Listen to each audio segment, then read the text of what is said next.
And I've been muted this whole time too, because of course I have been. Ah, okay. Take it from the top. I'm good. Just sleepy. Very sleepy. As demonstrated by the fact that I left the microphone on mute and started talking before the ads were finished and forgot my subtitles. So, the classic trifecta of just being clumsy. But I'm alright. It's good. But yeah, hopefully the day was restful and productive for everybody else. I slept more than I meant to today, but it's fine.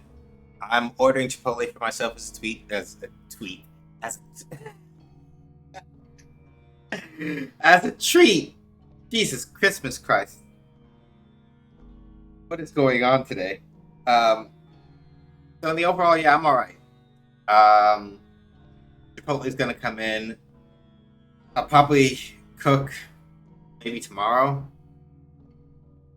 And then we'll go from there. Got a couple reach outs I need to do and some other work I need to start getting done for September. But yeah, I figure after the 3-day weekend is over is when I'll really let rip on that. No, that's kind of the plan. That's kind of the idea. I've been trying to, at least when it can be helped, for stuff like for Shootlands or other kind of projects I'm working on, I try nowadays not to do any of that on the weekend if I can help it. Just because if I really, really, really feel like it, and it's like I gotta either do this now or I'm not gonna do it in the week, then I'll do it. But like, especially after we're like a week after playing NYC now, right? Uh, it's one of those things where I sit and I think about it, and I'm like, right, this is kind of like how I have to be taking care of myself in a manner of speaking, right? Where it's like, yeah, I love working on Shootlands, I love working on the other stuff that I do, but like, I gotta at least leave a little time to like not feel pressured into doing these things. When I say pressured, I don't mean by anybody else, I mean by me.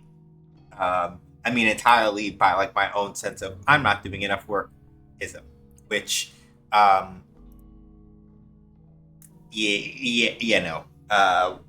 I do not fuck with that. I'm trying not to, right?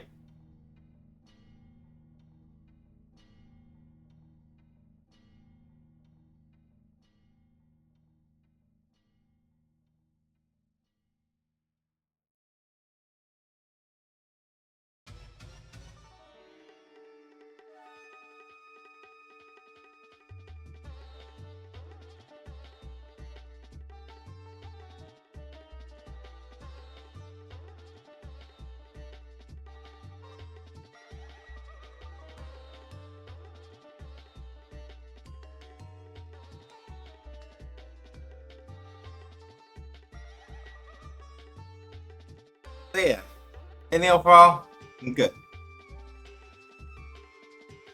Can't really complain. Maybe we finish Breath of Fire 4 today. Maybe we don't. I'm probably pretty sure I have to engage Billy Mitchell mode at some point. Just because, well, as Stubby put it, I have an excuse for being underleveled in that the game doing that entire section right at the start of the Western continent got me underleveled because I was skipping fights even more than I usually do during that part. So that's the game's fault. 100%. Um, but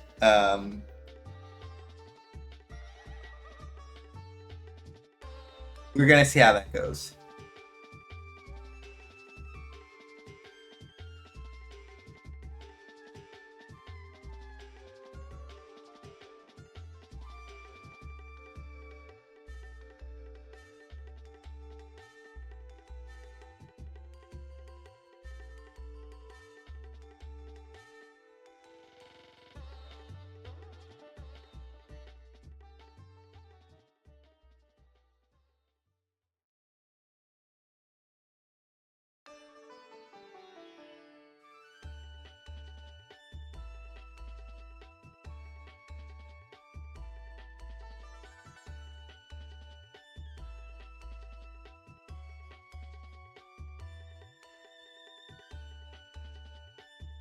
So yeah, last time on Breath of Fire 4, and that was like a couple weeks ago even, because of how all over the place we've been because of shenanigans.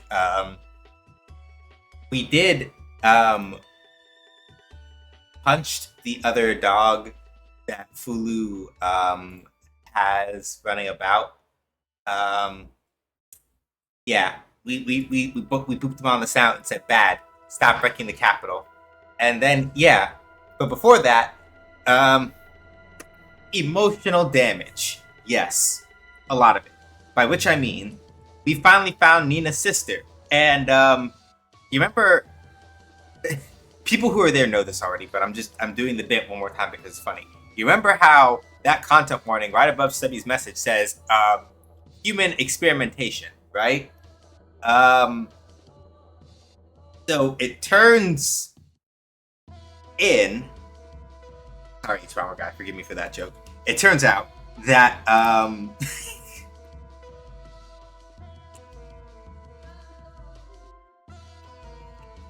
it turns out that Nina's abducted sister,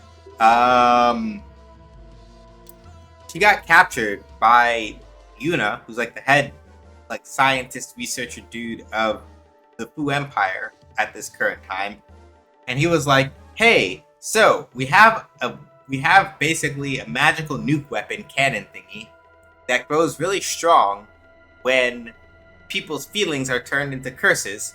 Then we fire that as like a giant big like fuck off shot that like basically damages the landscape and turns it into like the hell quagmire where the emotional resentment of the person used to fuel it then causes monsters to like show up and do all sorts of other stuff, right?"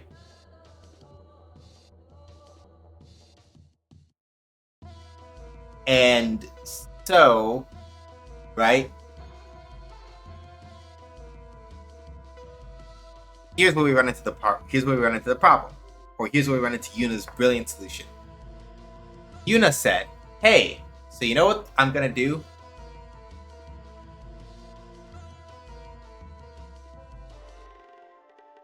You know absolutely what I'm gonna do? I'm gonna take the beloved princess, right, of the East,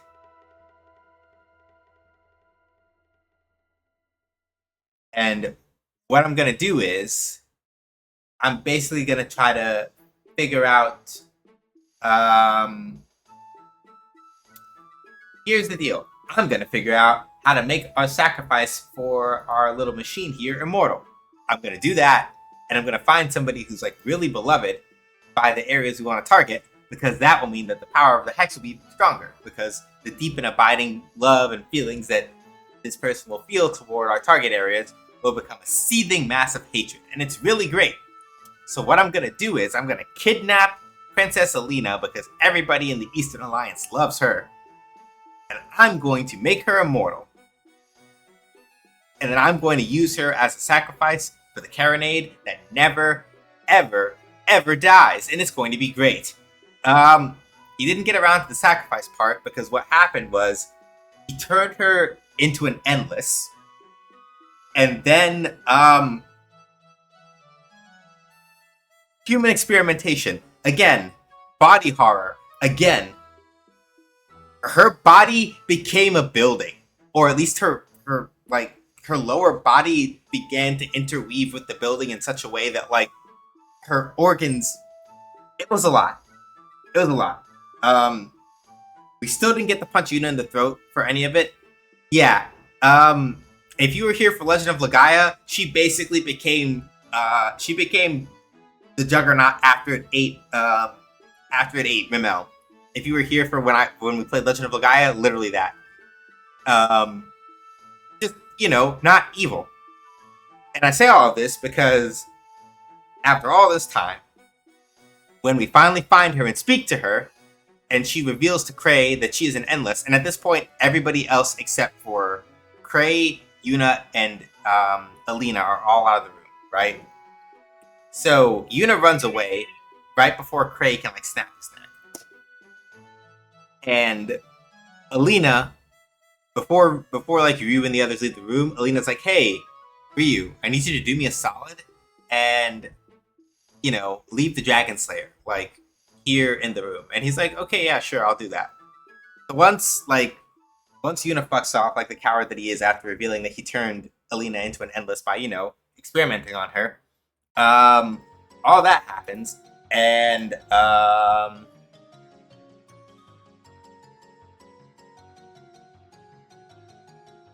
that happens, and I say all this to say that the Dragon Slayer is basically it's made to kill endless because as revealed in extra sources, right?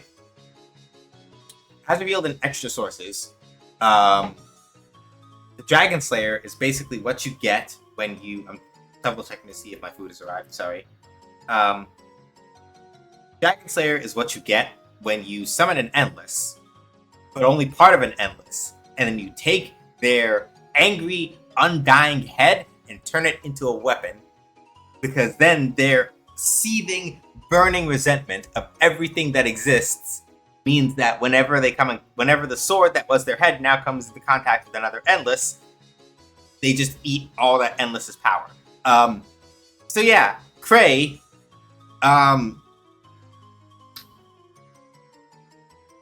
Alina was like, I'm not going to say any more than that. You can guess where this is going. The sword was in there with them.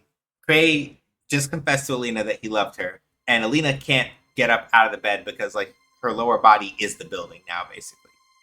You can guess where this is going, and I'm not going to say anything there than that. So the point here being is that Yuna the piece of shit. Yuna the Breath of Fire 4 character. The Walrus Yuna is wonderful. Yuna Breath of Fire 4 is terrible. This is one of those things where like I have to specify that because I realize that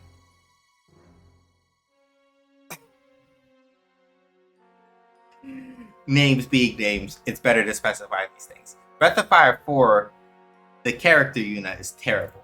Yuna, who I work with, is a peach and a darling, and I care about them very much, and they are a wonderful person to collaborate with. Anyway, all of this is to say, we went to the capital, we're gonna go kick Fulu's ass and get him to like stop, deciding that it's time to McMurder the world because of how bad the Fu Empire screwed him over. To be clear, the Fu Empire fucked around and they found out. They said it's kind of inconvenient that the immortal God Emperor we wanted to like revive, or that we knew was going to come back after a couple of centuries. It's kind of inconvenient he's doing that now, so we're going to kill him. That's basically what happened as far as Fulu's story is concerned. And they failed to kill him, but they made him really miserable. And so his response is, okay then, in fact, fuck this planet. And it is one of those scenarios where basically the end result is, alright, you're justified in taking out your anger against the Empire, but you're going to catch a whole bunch of people that didn't deserve this shit in the middle of it. So now we have to have a conversation where we stop you from doing that.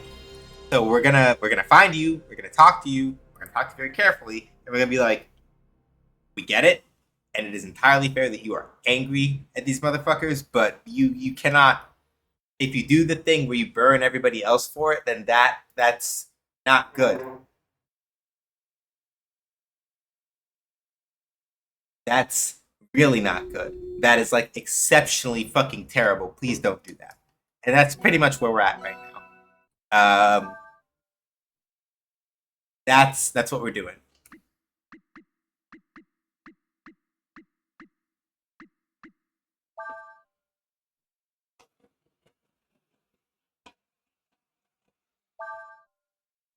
I'm pretty sure I saved. I'm gonna check my save states real quick just to be sure.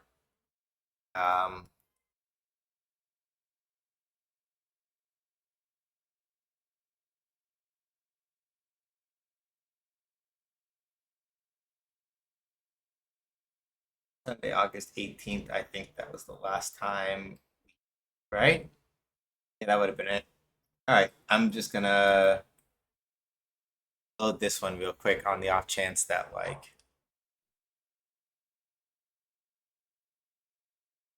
Yeah, okay, that's about right. Um,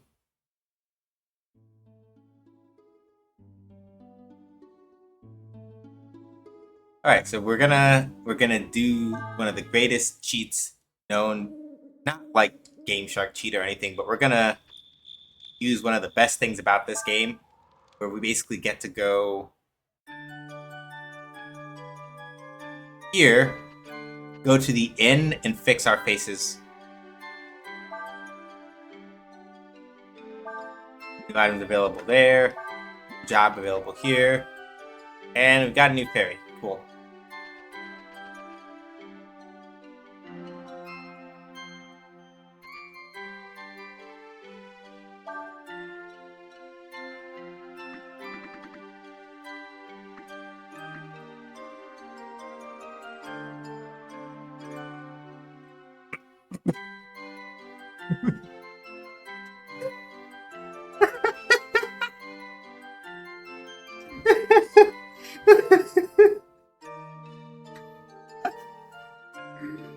um, this is maybe the second most cursed thing. This is maybe the second most cursed thing I think I have seen related to the fairies in this game. Well, maybe not cursed. I don't mean to knock people that are like, that roll that lifestyle. So maybe not cursed exactly, but like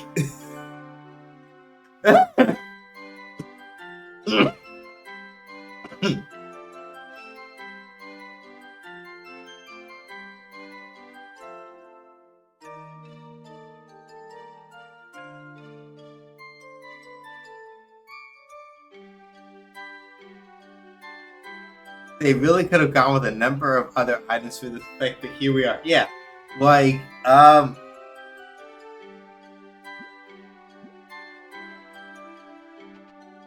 I just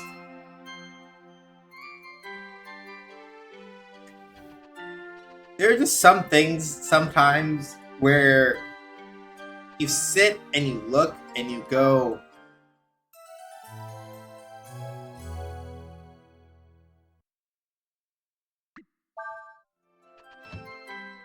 who thought of this? That's me right now. But you know what?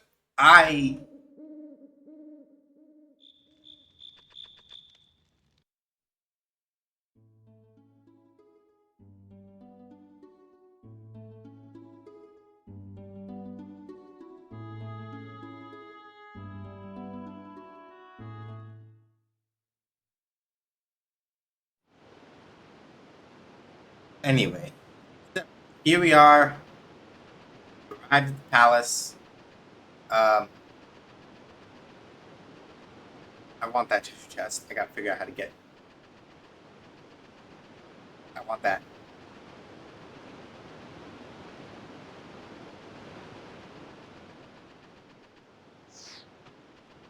Oh wait, let me check it.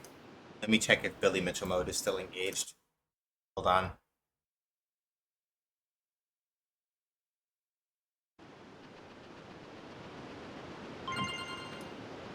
Baller, healing ring. Oh, Ursula does like a little tuck and roll when she jumps across gaps. That's pretty cool, actually.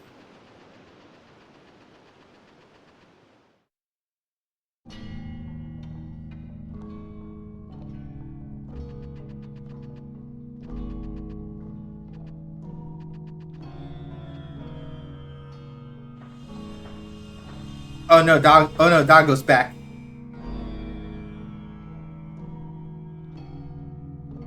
Please forgive my actions earlier. I see now that thou art the other half of my master.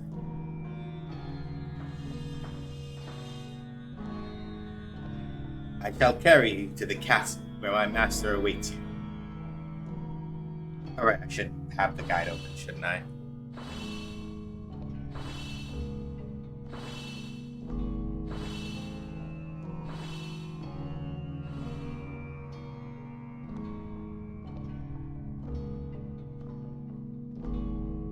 I am permitted to take you only this far. Walk safely, young master.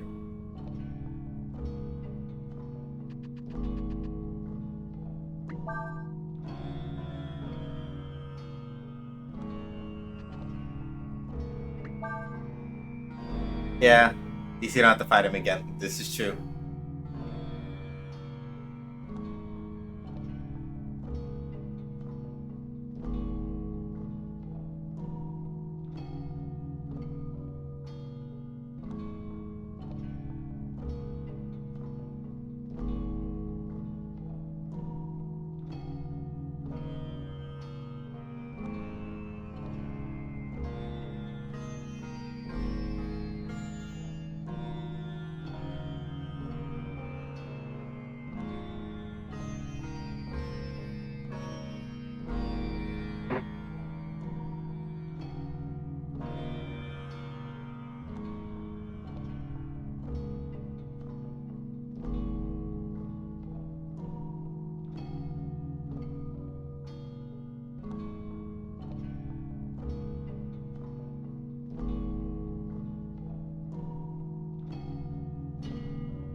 I can remember which god I was using.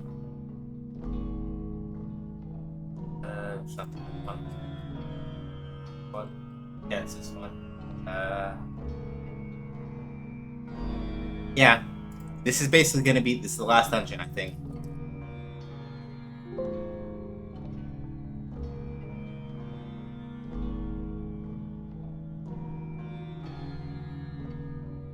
I am approximately in still, based on the guide that I'm looking at, I am still a good 10 levels under what I should be for the end game.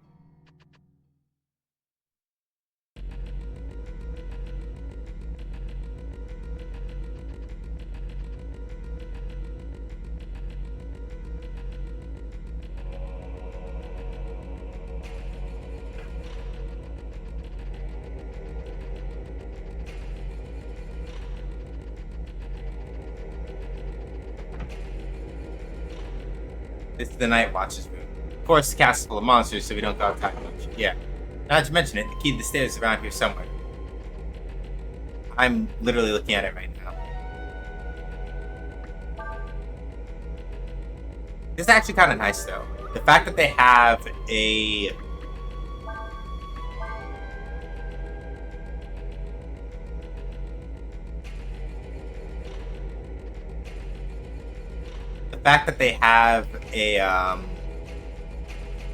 this like so early into what is functionally the final dungeon means that if you absolutely positively really need to grind, assuming that they have fights in either this room or a room nearby, you can literally just sit down and mash out fights until you are in enough of a position to not die, which is nice to have.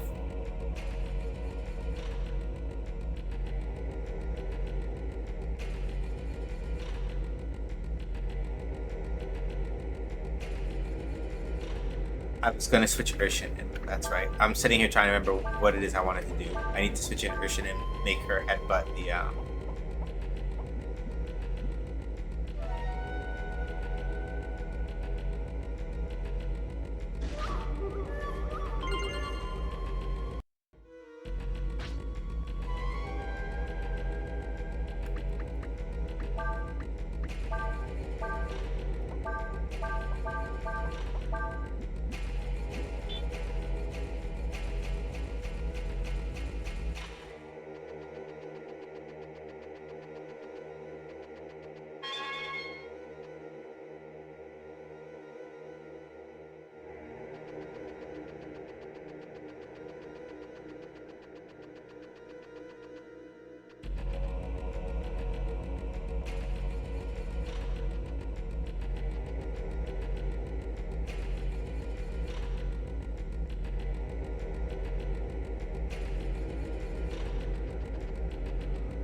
got that. Hang on. We definitely didn't engage Billy Mitchell mode, right? Because it feels like Yeah, okay, Billy Mitchimoto's off. So I guess it's just... Alright, there we go. Because I'm like, there's no way I'm going to keep walking through all of this and not...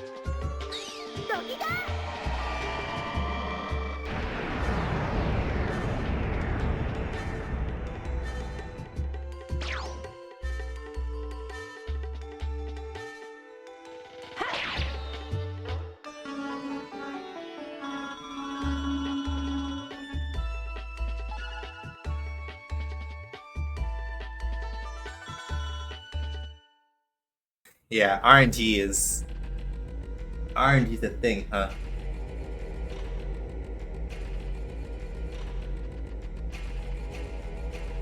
Yeah, 5300 XP for one fight is pretty good.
Huh. That was a surprise.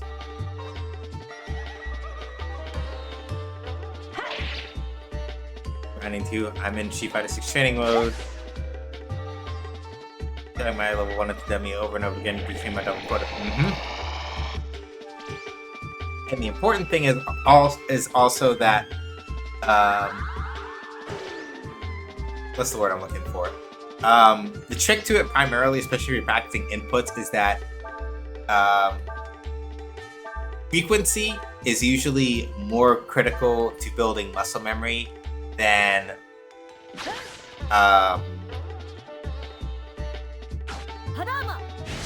the length of your repetition. Well, the length of your repetition. You want to repeat for like a duration of time, and then you want to make sure that you are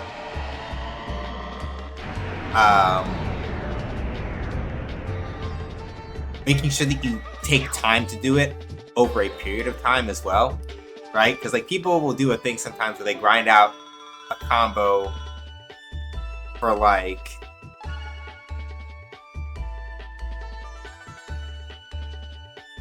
12 hours at a time or something, right? I'm exaggerating the number there, but you get what I mean. And the thing about that is, you know, first of all, Ursa needs some weed, so let's handle that real quick. And the thing about it is that if you want your muscle memory to improve, you have to basically be doing the thing cleanly. Let me put it like this. You have to get into your muscle memory, your memory of doing it correctly, more so than doing it fast. Which we talked about, I think, a little bit at some point, you know, if I remember right. But like, the trick is that you, so doing it over and over again is good. But I would say, like, if at any point you feel your brain like starting to like mush out and you're like, I want to go do something else, that is your time to stop.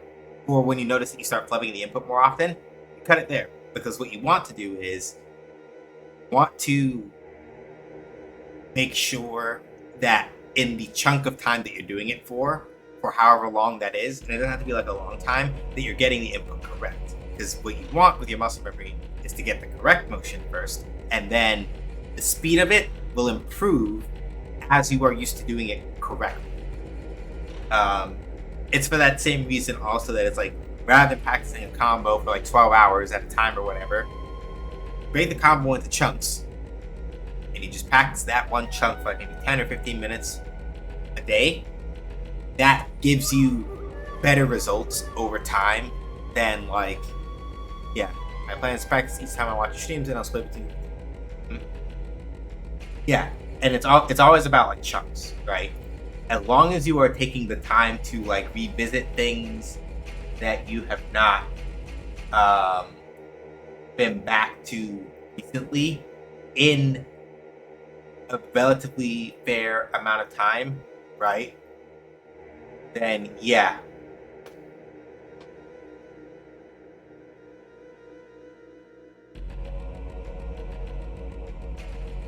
As long as you practice and like especially split it out over time, you will see the improvement. It may take a little longer, but yeah, that's exactly the right attitude to punch, which is good.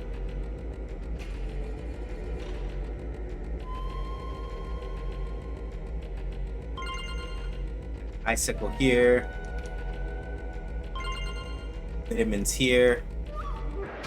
I know it's like vitamins, but I like doing the joke sometimes.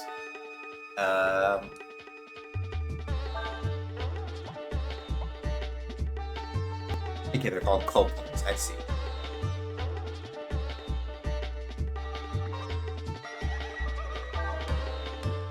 No, we're not doing meditate yet. Rock blast and then flame pillar.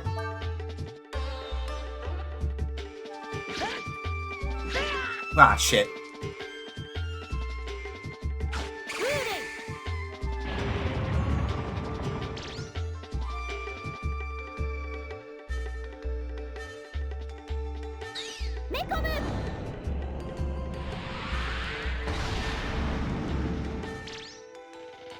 And Ryu hitting one of them would have knocked one of them out, which is unfortunate that he decided to fall asleep.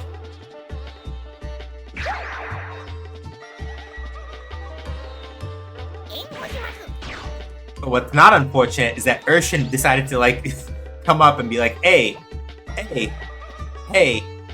hands off.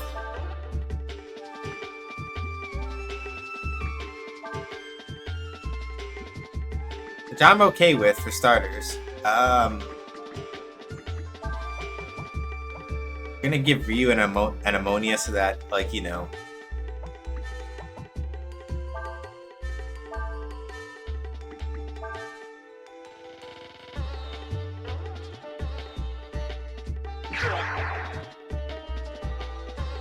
Oh, cool. I might have a reason now to actually go and like leave the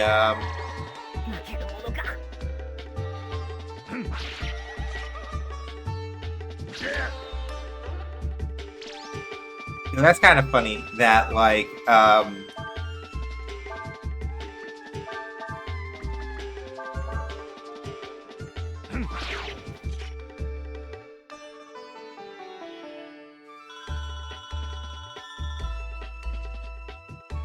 yeah, 4,000 split 6 ways. Elixir plus. What is that?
Harmonic ring increases chance for a combo hit.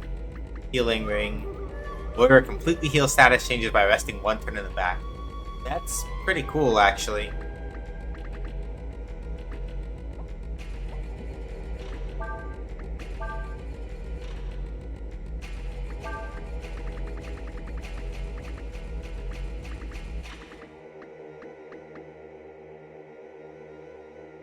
Oh.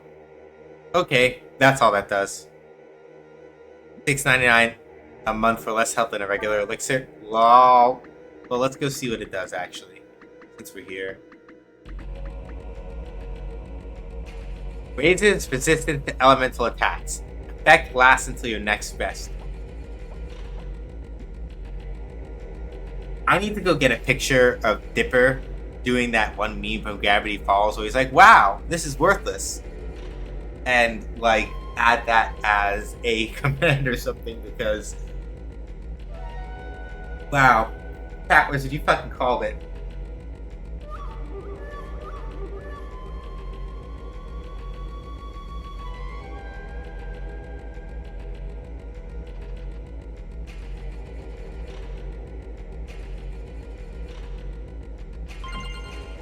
Five magic shards. Damn. I think it's got potential to use it before tough fights. Yeah, fair, I guess. That might work.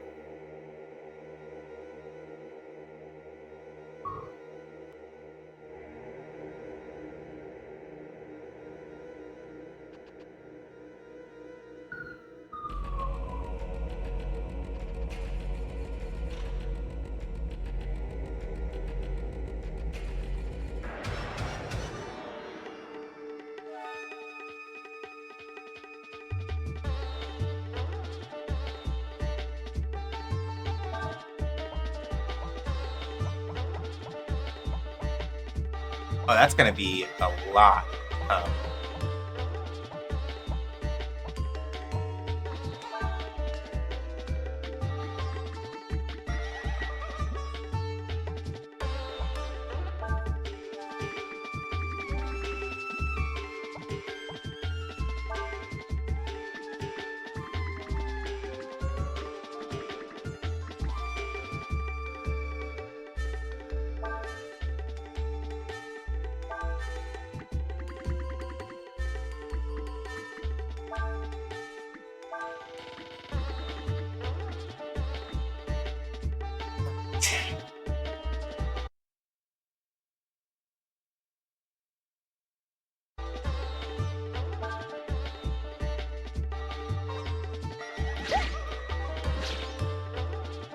Alright, Ursula, let's go.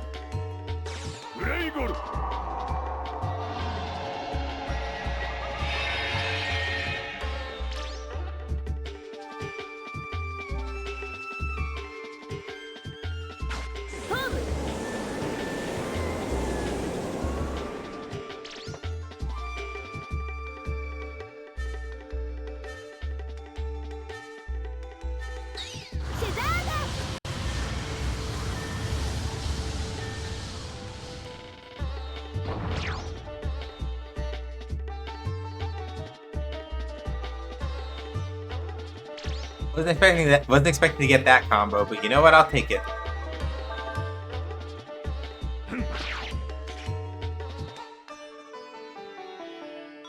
$8,600 experience. Hot damn. And that was split between 6 people.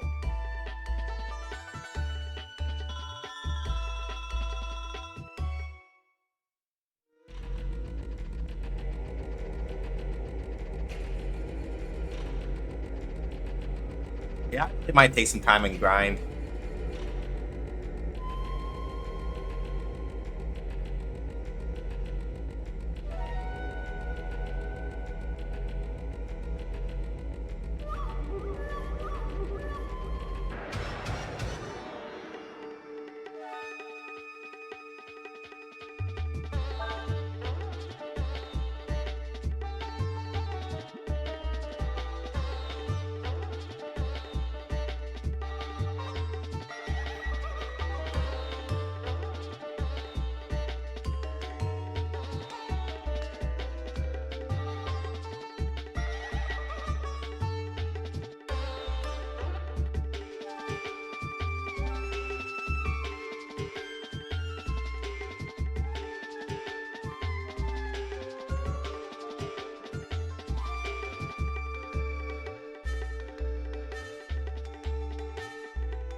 Okay.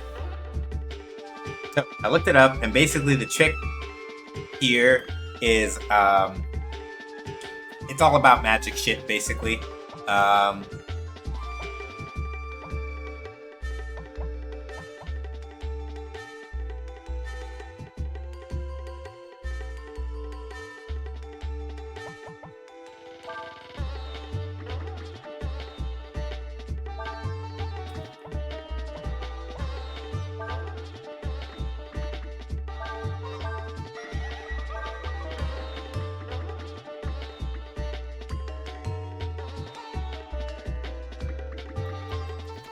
and that's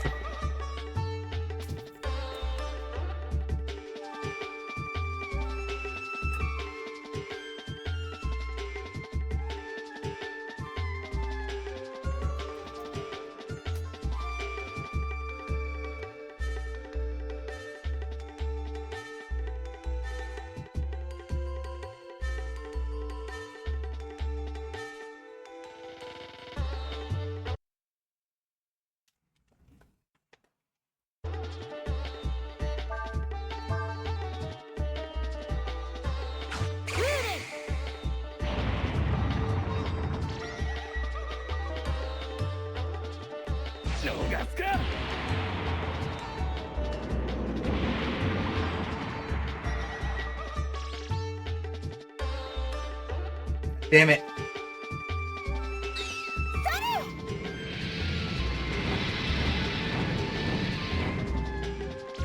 Damn it, Cray.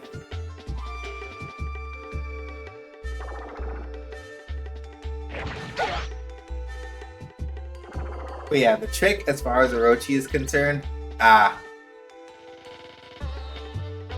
the main thing as far as Orochi is concerned. If you physically strike it, it will get stronger.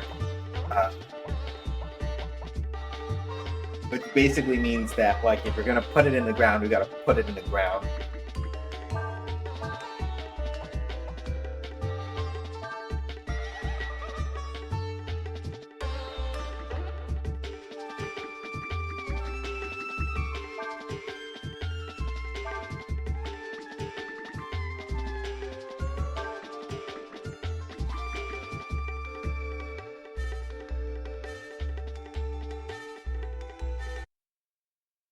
I'm doing this just in case because Dias using Shining Blade is gonna count as like a physical hit.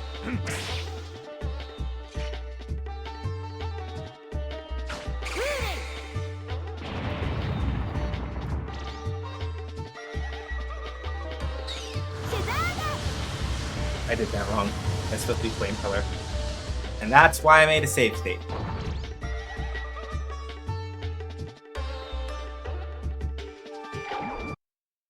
Now you know why I made a save state. Because sometimes I get clumsy and I'm not thinking about the things I'm doing. It's supposed to be this.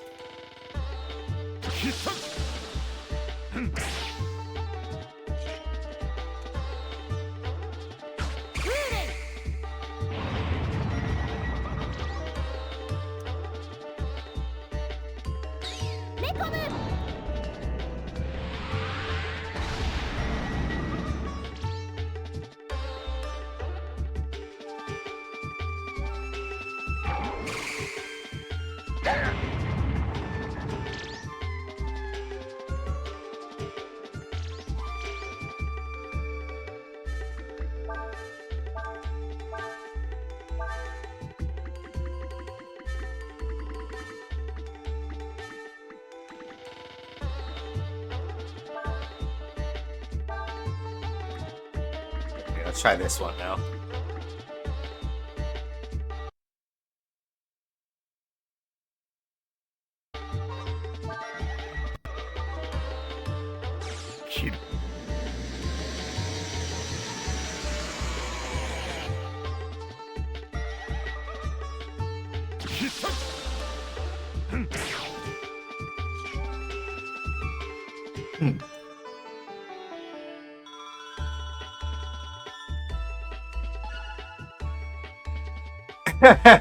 Wow.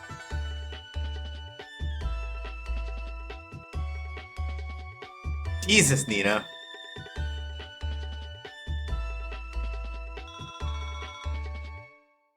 $215 wisdom. Man, you are wise enough.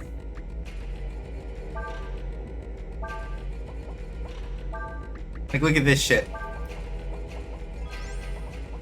Second tier healing spell, and it can easily restore most characters to full or close to full with one shot.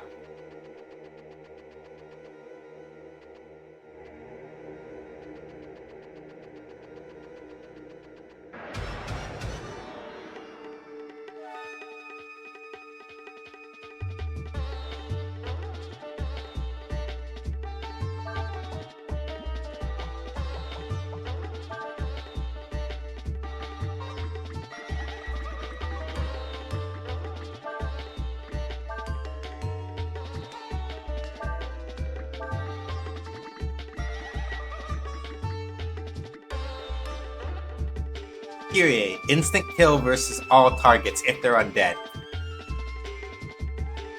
That's the way that works. That's the way that Kyrie has always worked. Motherfucker! That's the way that Kyrie has always worked in Breath of Fire.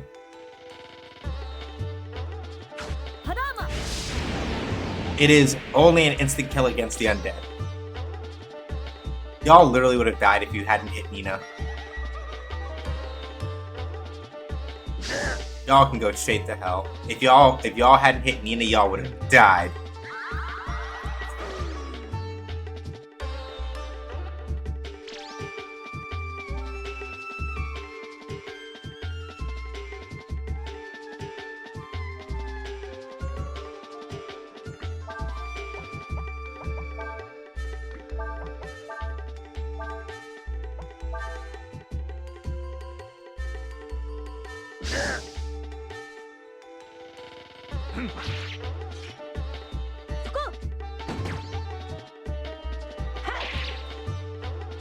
Y'all are letting me down here. For real.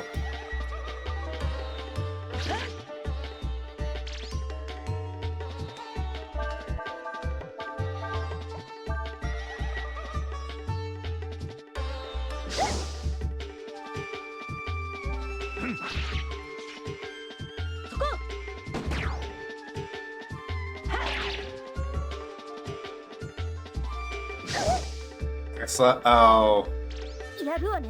Yep. Every time, it's always Ursula. It's always Ursula. She always lives.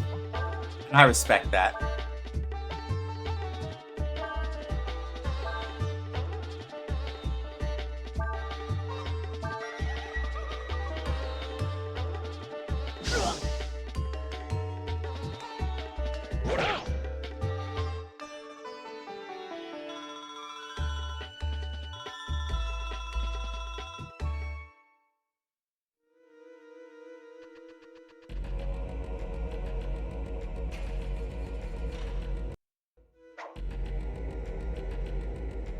Alright, we gotta go take a nap upstairs, though, and go sort out a couple other things first. So I'm gonna, before we continue with plot, and also because we literally have time, I'm going to engage Billy Mitchell mode, and we're gonna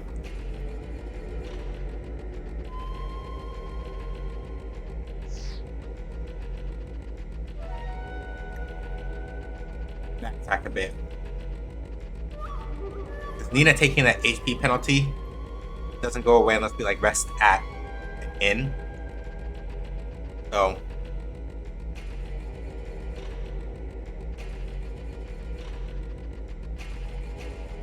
and this is basically how they keep inns relevant in this game. HP penalty that you eat when you die, and don't resurrect your character before so if your character dies in a fight and you don't resurrect them before the fight is over, they eat an HP penalty that goes away when you rest at an inn.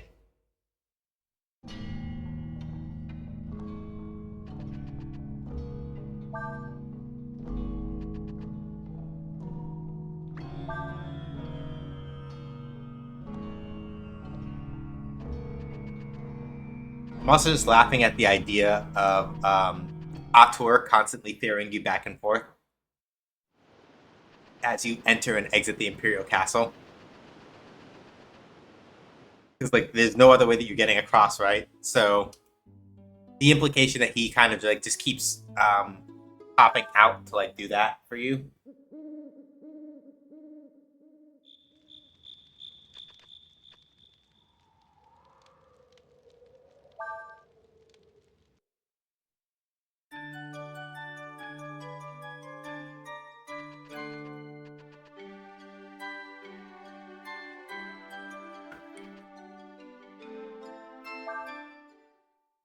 So yeah, the nice thing about the ferry, about the what's the word I'm looking for? The nice thing about the ferry mini game working the way that it does in this game versus the way that it does in Breath of Fire 3 is that because the fairy village is always accessible when you make camp, it makes your job a lot easier in terms of like, oh, I need to heal because I am like fucked up. Like you literally can just if you can make it out to camp, which just means making it back out to the world map, you can immediately get yourself sort of set up that way.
So yeah, I've got at least a third. I've got at least a third of my fairies hunting.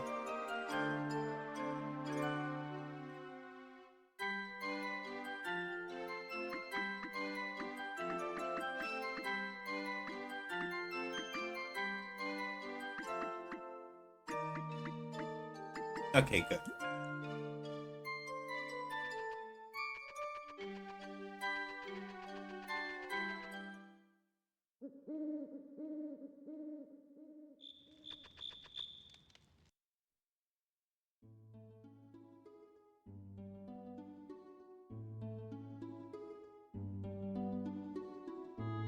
Actually, one thing I want to do, since I'm out on the map anyway, I'm gonna go touch base with a couple masters.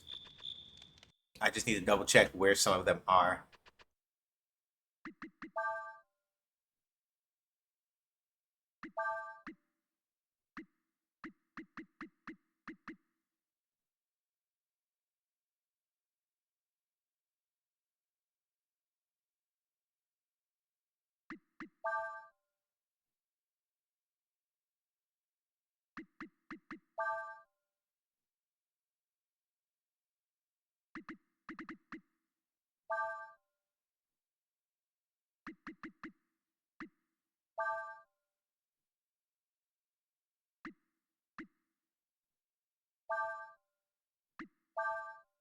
Okay, so we want to go to the plains first.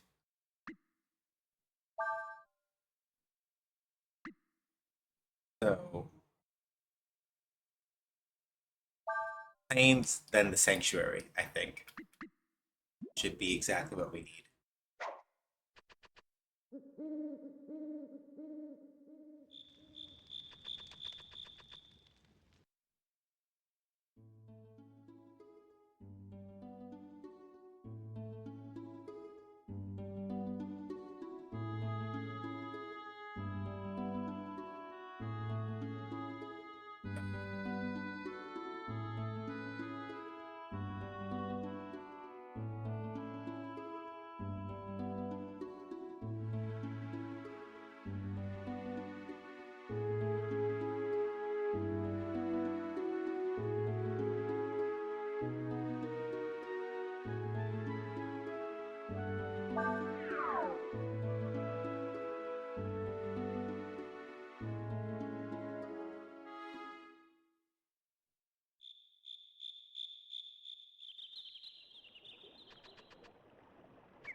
Ooh.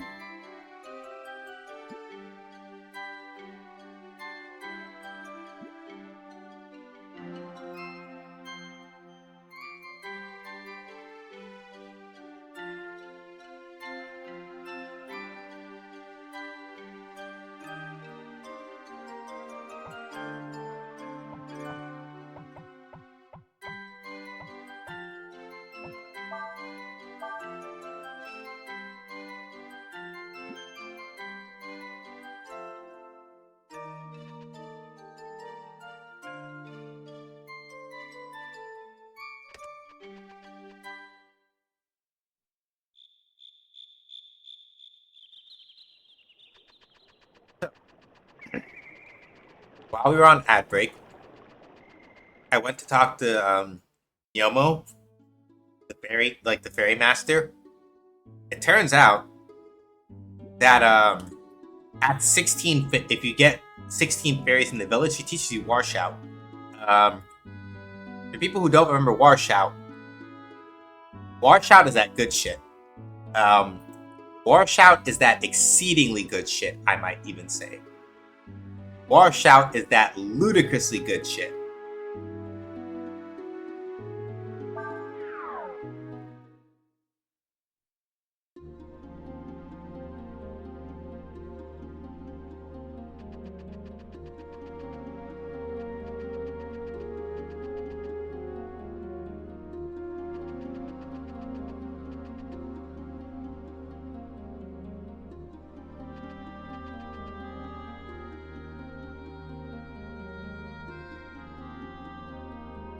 Cool. Sanctuary.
So yeah, Sanctuary you can use. Sanctuary is basically a skill that enemies will use a lot, and the main point of Sanctuary is to nullify all stat changes, positive or negative, for anybody on the field. So it can be really good for like getting you out of a jam if a boss is like lowering your stats.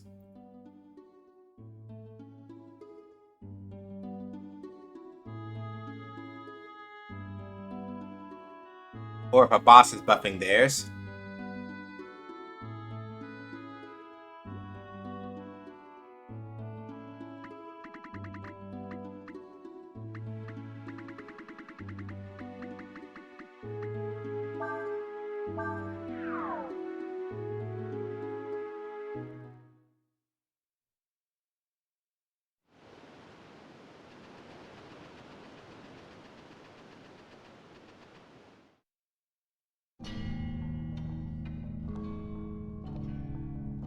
Okay.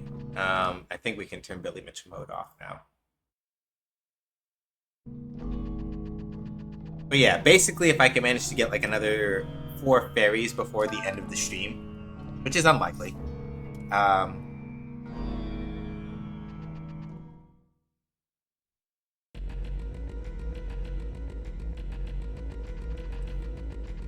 basically puts me in a position where I can teach somebody War Shout, which is really good for like buffing the entire party's attack power all at once.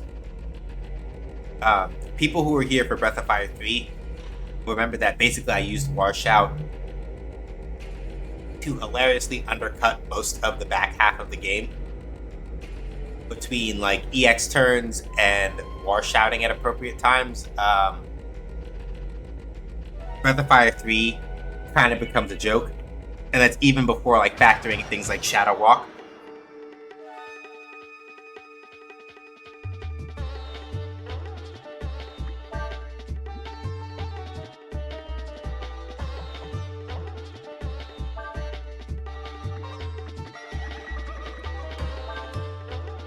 Throw down Blizzard.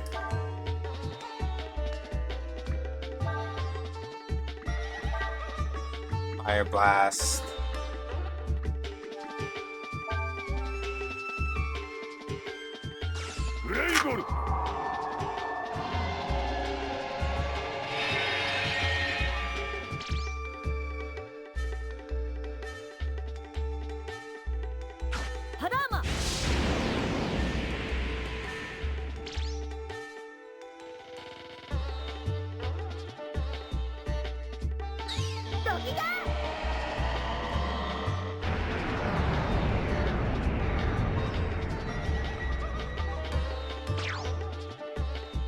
Go.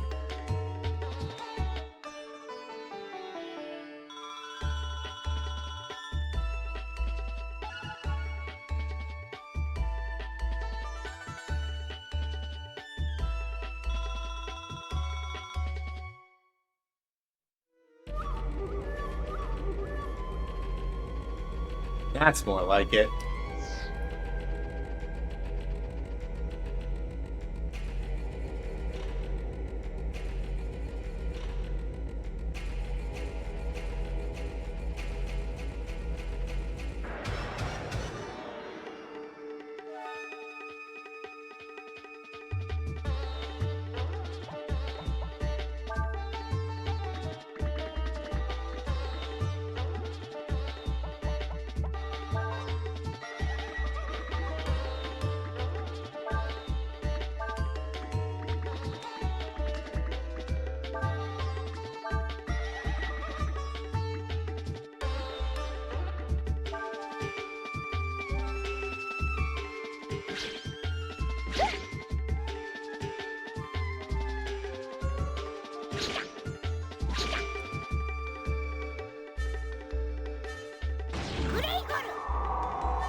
Powerful magic hand. We should attack with a bow? Okay, sure.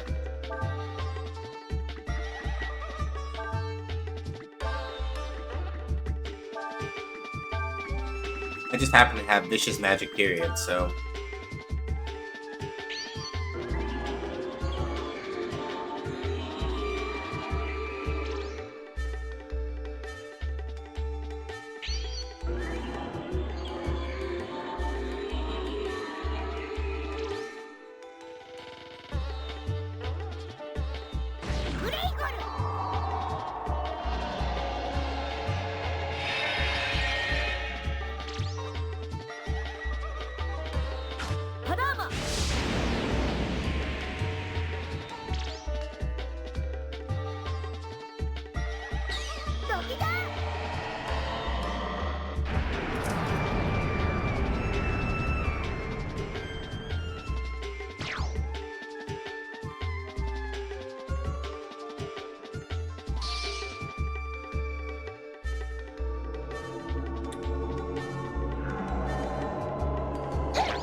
That was a nightmarish face, but I guess we don't find out what Curse does today.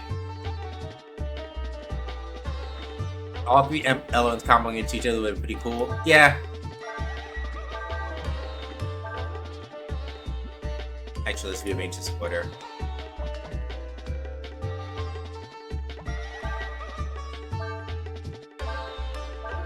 Bias, Ursula, BRB grabbing separate. Okay. Oh, magic ball.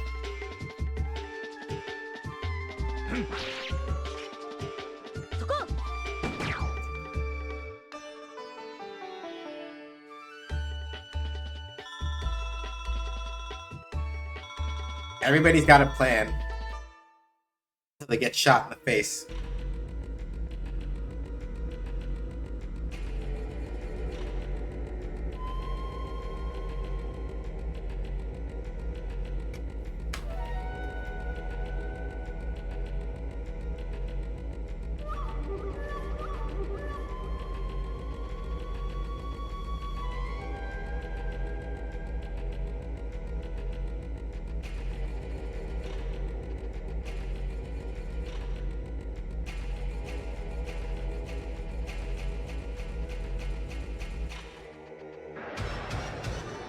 I love it when we get a green flash.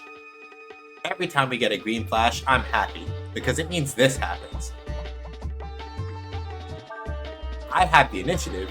Say no more. It basically means I get to do this for free, and so long as the combo doesn't fail to go off, they die.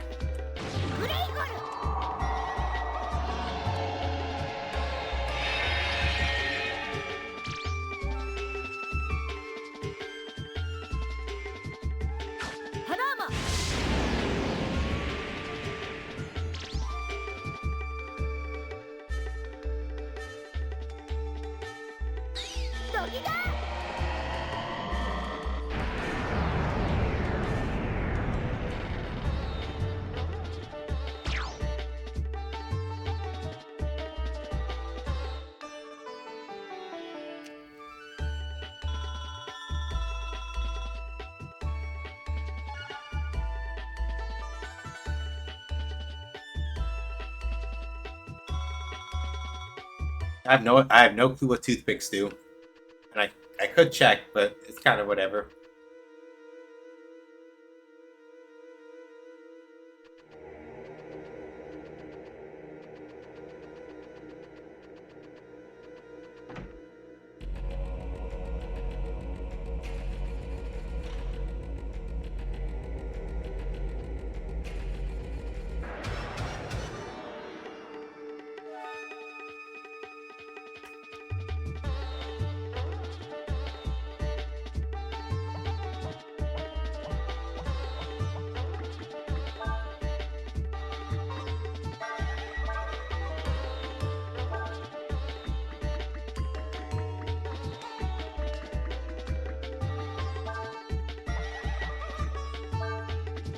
Welcome back.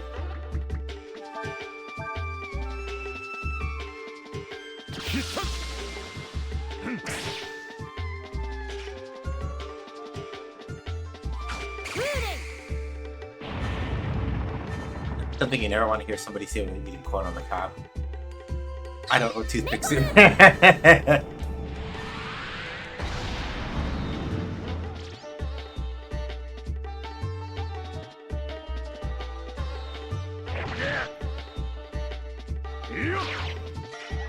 Oh, damn. Yeah. Yeah. Miyomo should have been Sai's master to start off with. I was fucking up because that's great. Basically, Miyomo, her passive ability makes it so that anytime a character does a counter hit, if they can do counter hits, it's a critical hit. So Sai's got bitten, and his response was basically "fuck you" and slapped that man fast enough to cook an egg. Jesus Christ. Yeah, I was messing up. I should have been done that. Jesus.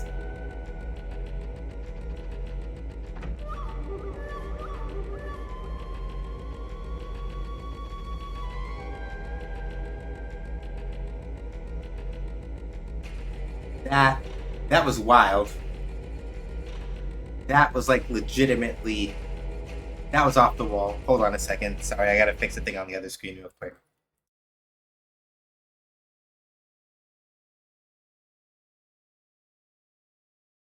That was wild. That man literally counter hit that Orochi so hard that flash cooked him. That's amazing.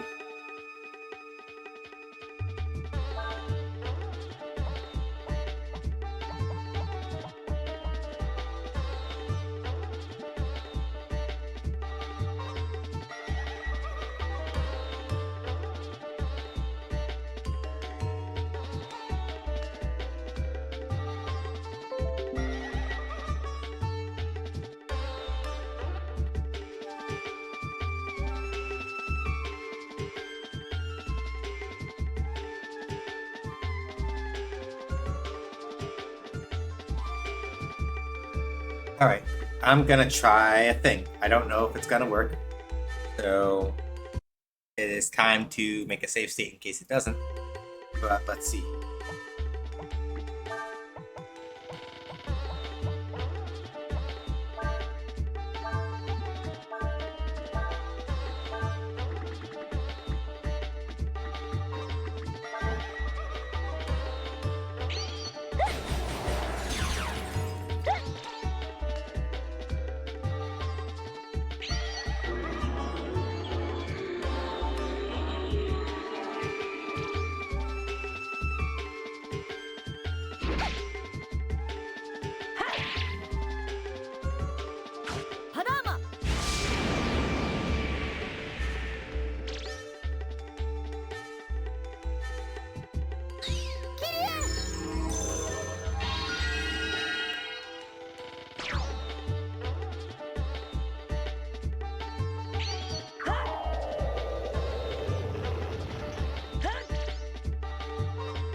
Oh, agility minimum? Oh, that's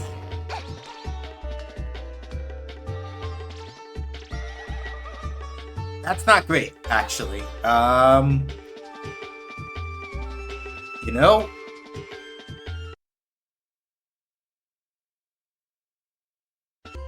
Anyway, this is why I did this. So, okay.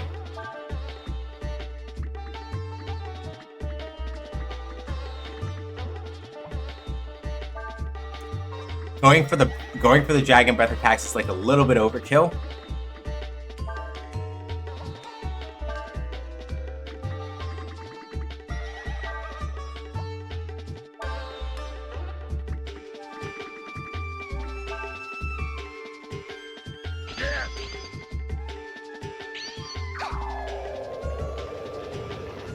Postman looks like it really wants to get someone else out of Frontera via a dead branch and root. Yo! The back rock Tuppy, I appreciate you so much. I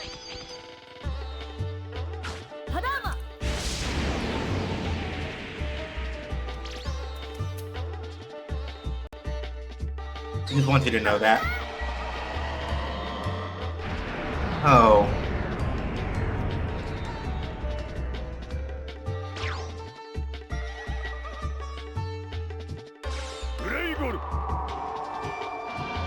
What a memory.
All right, there we go, Ursula.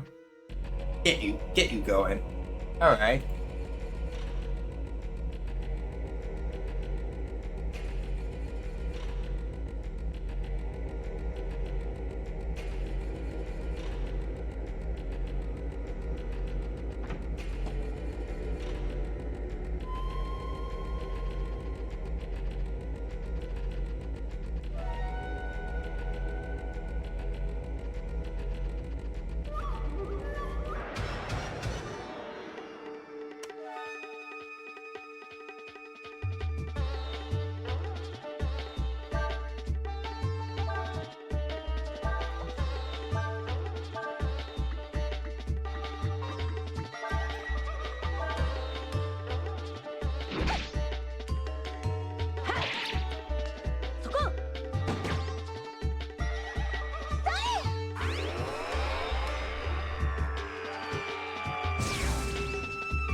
On that note, dead branches are a mechanic I've been replicated in any other MMO.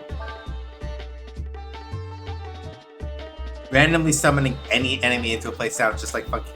Yeah, it's one of those things where I feel like the reason why you wouldn't see it nowadays is mostly just because, like, I'm not trying to sound like a back in my day sort of person, because that's boring. But I mostly I sort of just feel like, insofar as the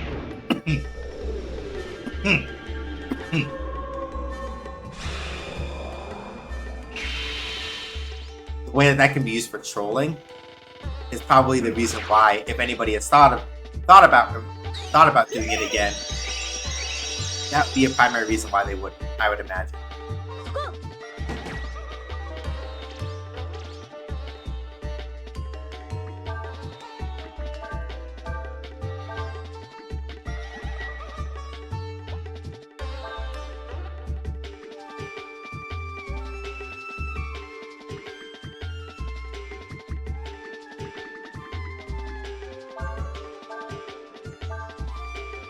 It's totally, yeah. And that's precisely the reason why I'm like, I feel like they wouldn't do it. It would be hilarious, 100%. But like,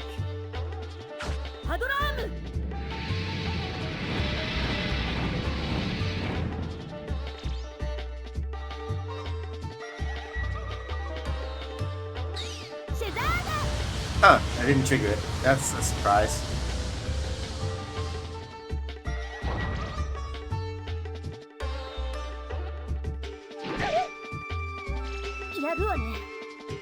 Yo, Ursula, legitimately, the more that I think about it, I feel like Ursula might legitimately just be my favorite character in this game. Like, in terms of, like, Ursula and Sias are, like, neck and neck for my favorites. And part of it is just because, like,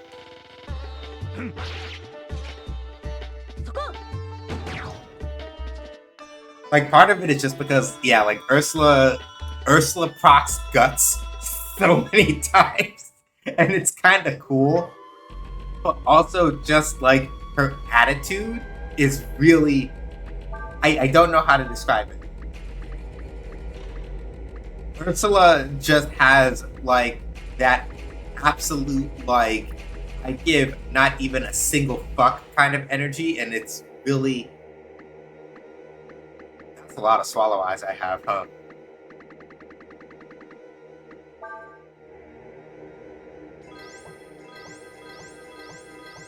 Everybody gets one. The same way everybody gets at least one magic shard.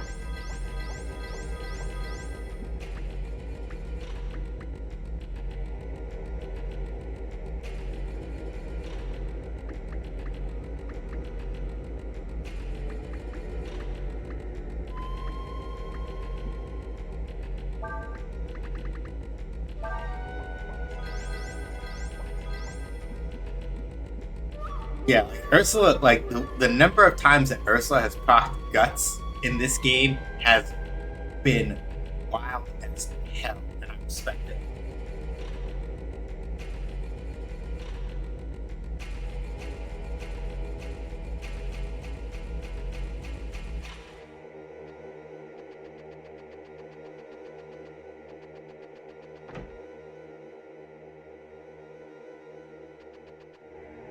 This book details the history of the Empire from the first Emperor Frulu to the fourth Emperor Temple, from the fifth Emperor Mughal to the eighth Emperor May. Got a water war.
History of the Empire from the 9th Emperor Shay to the 12th Emperor Attar.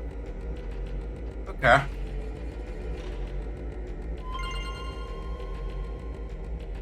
And then Soniel was the 13th one, and he's dead.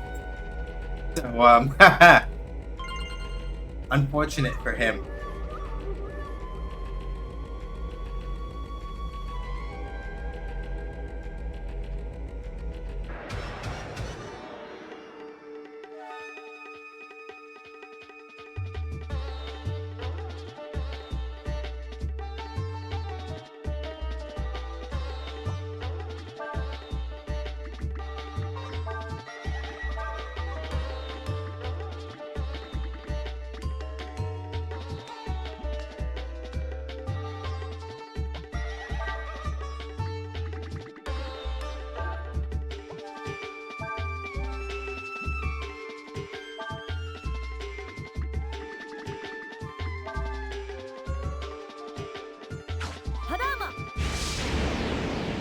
But yeah, like branch parties used to be the wildest thing in Ragnarok Online. And I do kind of miss them.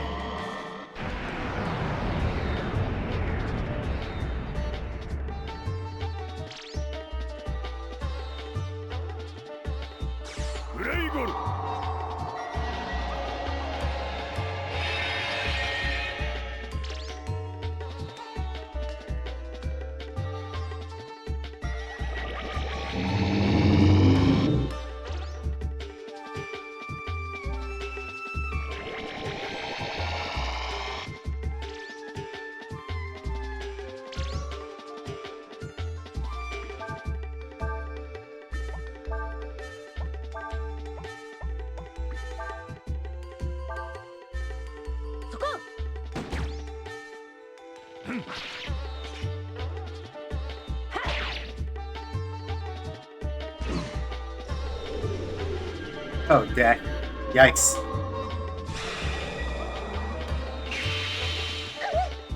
Oh, wow. It actually worked. And then she gets up every time.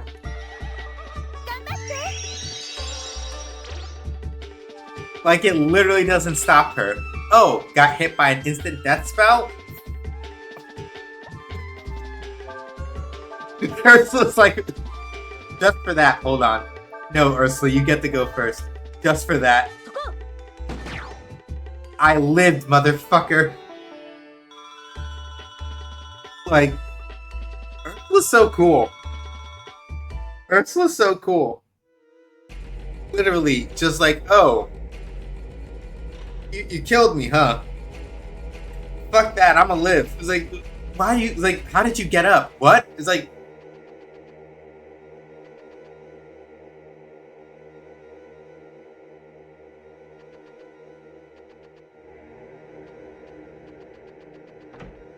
yeah, like the lack of give a fuck that Ursula has is frightening. It's like, oh, huh. I guess you did get me, huh? Well, fuck you. I'm still here.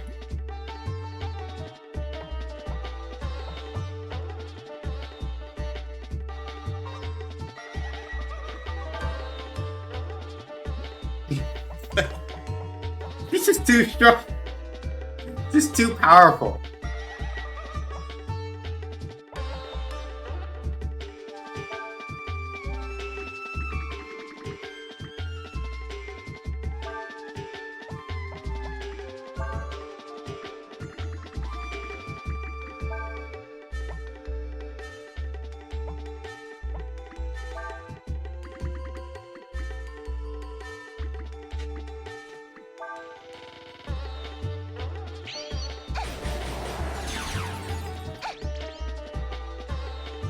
Oh no, you would have reduced Nina's already not great.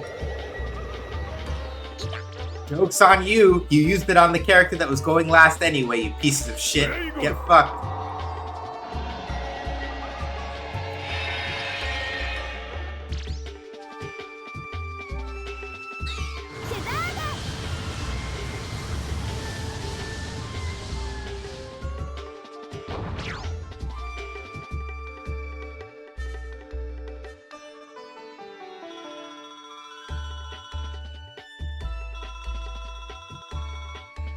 Yeah.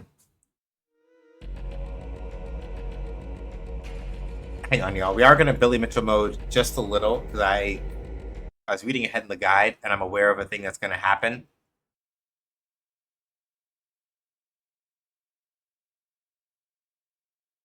So I would rather make sure that we are prepared for that.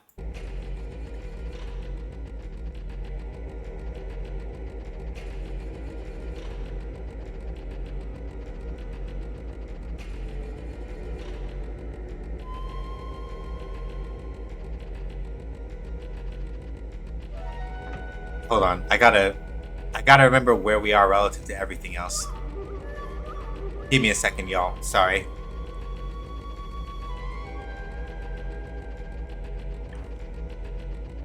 Because I'm reasonably certain that part of this room is somewhere that we have already been, and I'm trying to sort out where in the actual fuck we are.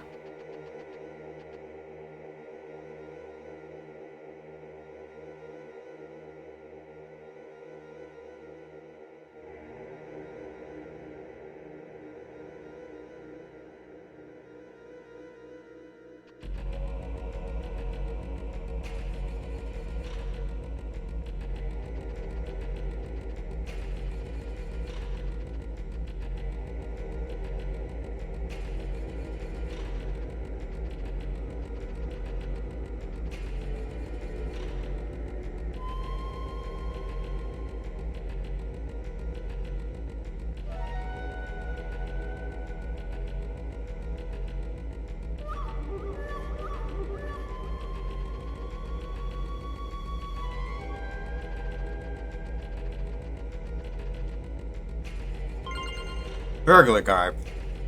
Cool.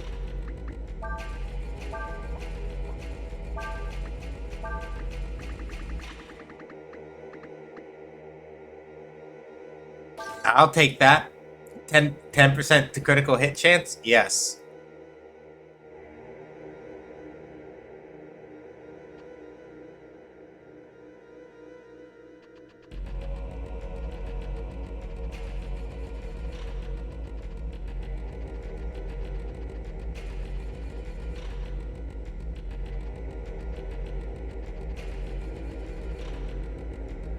Okay. Give me 1 second to try to sort out where we are relative to everything else again.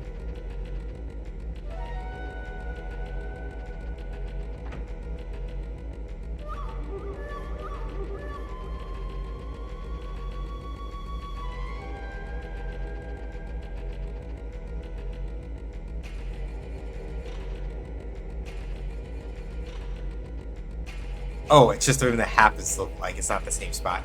Damn it. Okay.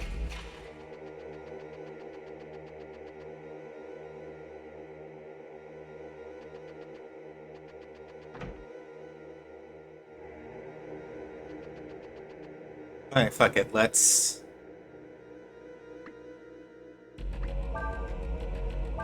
go ahead and do it, but before I do,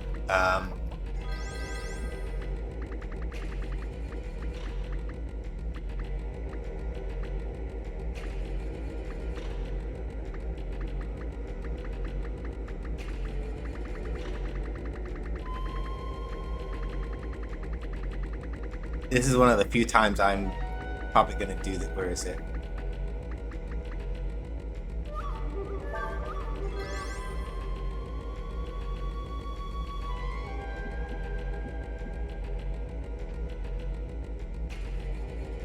Alright. And if it turns out that that was the wrong call, then, well, that's the reason why I'm gonna make a safe state here. If it turns out that I made a terrible decision, then we will literally run it back from here.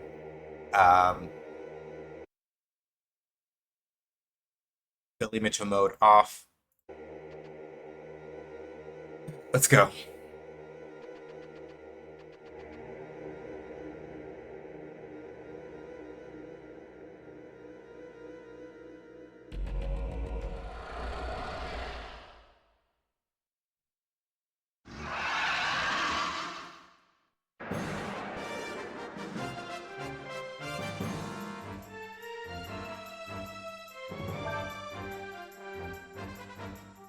A man-made dragon. Attacks with a star, stop its healing ability.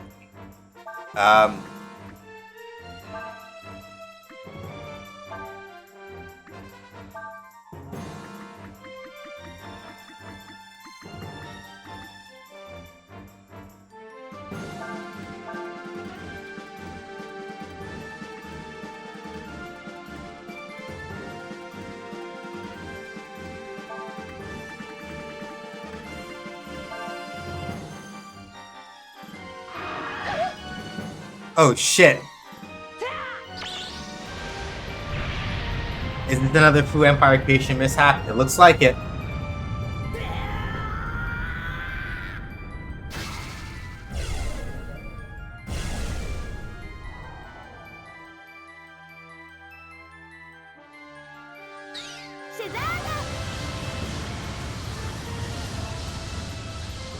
Yeah, it looks like this is the Fu Empire fucking around again. How much was that? I saw the number. I know how to get around it. I'm looking at the guide. The guide explains how to like deal with that bullshit. We're good. We'll figure it out.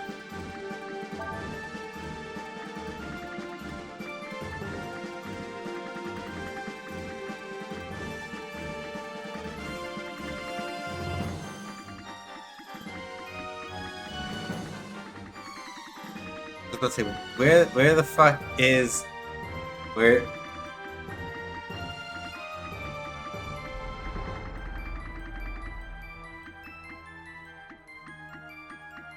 Where's all my fucking ammonias? Hello?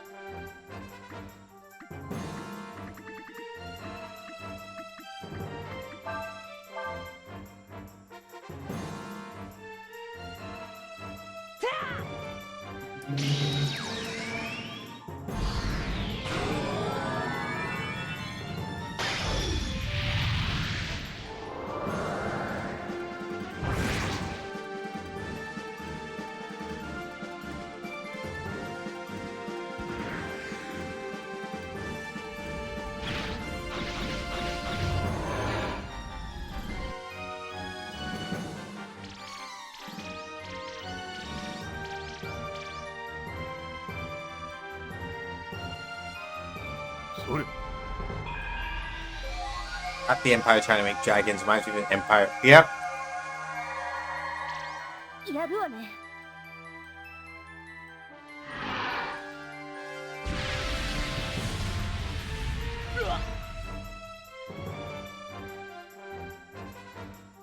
イカテクト。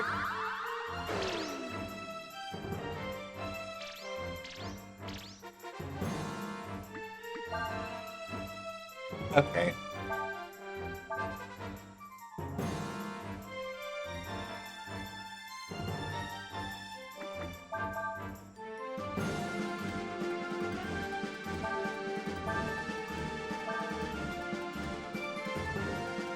I'm basically saving the big guns until I have managed to get the healing ability destroyed. Once that's down, I'm just gonna keep.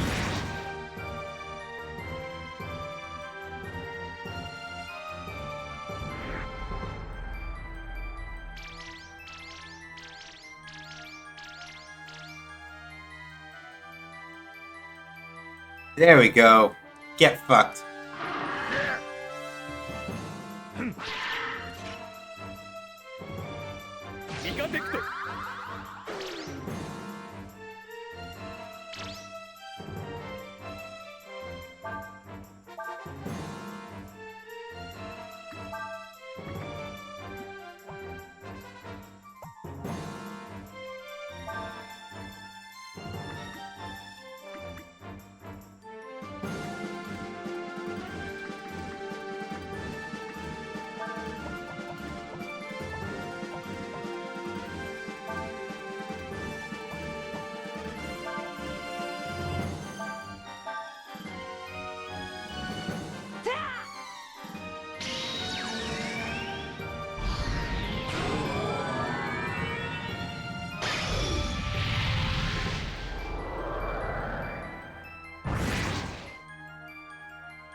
Yeah. Basically, considering that Yuna, made an endless and everything, it sort of doesn't surprise me. In the sense that they were able to, also create a dragon, because,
yeah. Empires in both RPGs and just certain kinds of games always seem to gotta be the ones that you're trying to fuck with, making artificial life forms.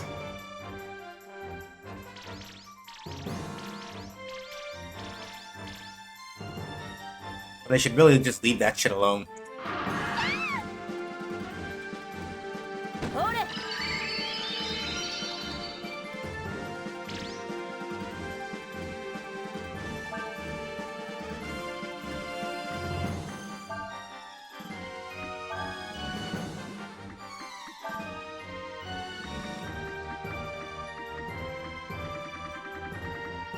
One thing I do like about the back row mechanic is that you can also just like move party members that are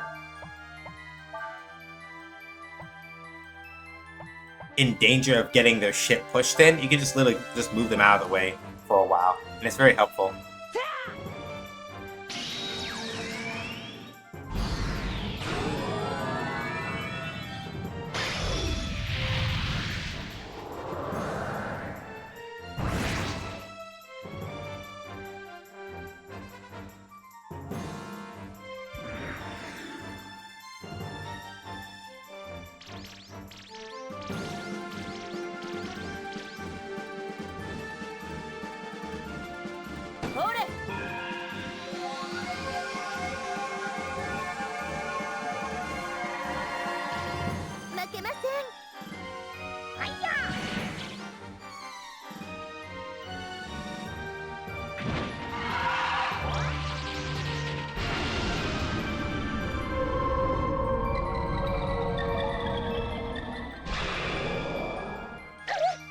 Oh, damn. Ursula! Ursula! Ursula! Ursula!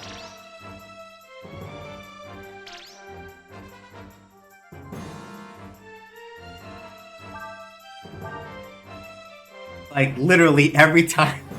Every time you're like, okay, so this is it. Ursula died. Ursula's just like, no. No, I'm not. Dead? Do I look dead to you? I'm not dead. Do I look dead to you? Fuck that.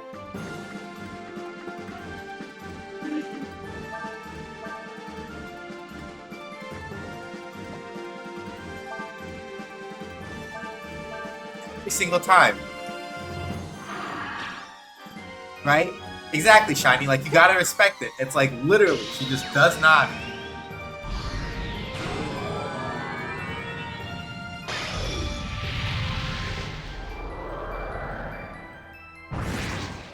Will not die. Not even a little.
Okay, gonna be done packs now. Edit inputs.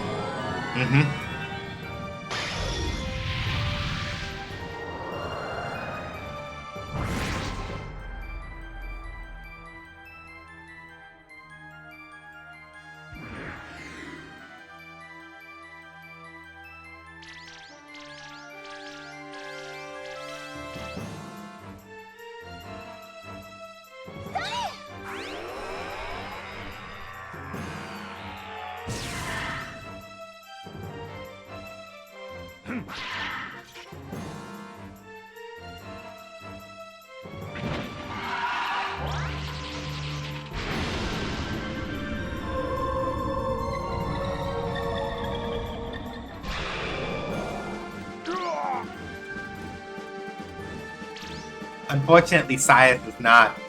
Science is not him.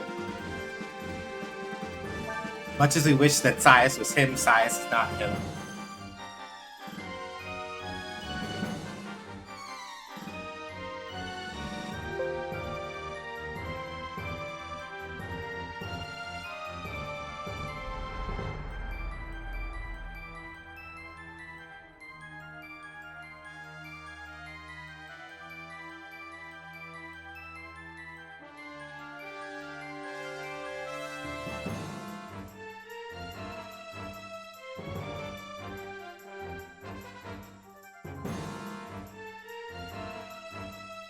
Combos do, but stuff like Dragon Breath doesn't. Yeah.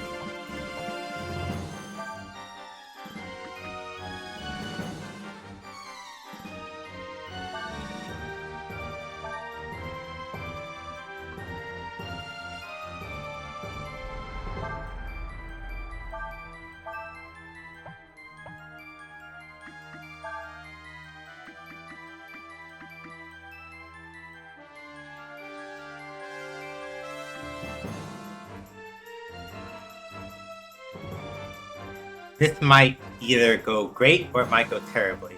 So I'm going to make a save state before I try this because oh,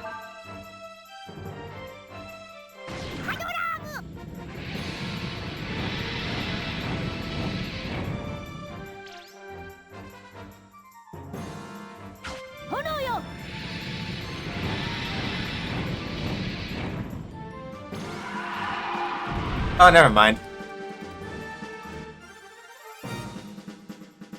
I was gonna do something. I was gonna show off something.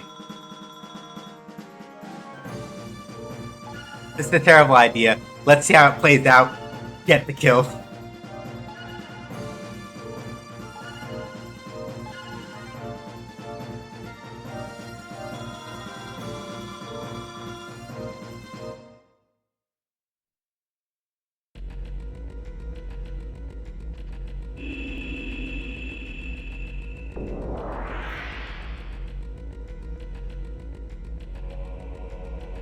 You can use it to unlock doors locked with blue steel. Cool.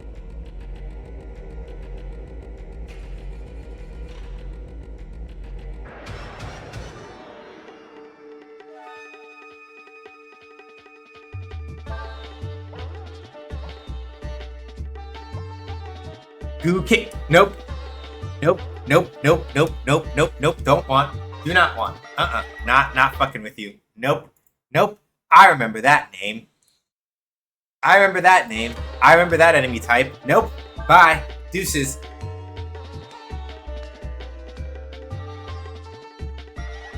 Always thinking of the well-being of your subjects. I'm sure of that. Absolutely. So the answer to that is no. Peace. Peace, peace. Yeah. So for people who don't know, the Goo King in Breath of Fire 3 is an enemy that is like relatively docile and kind of chill until you fuck with it, at which point it just goes, hey, actually.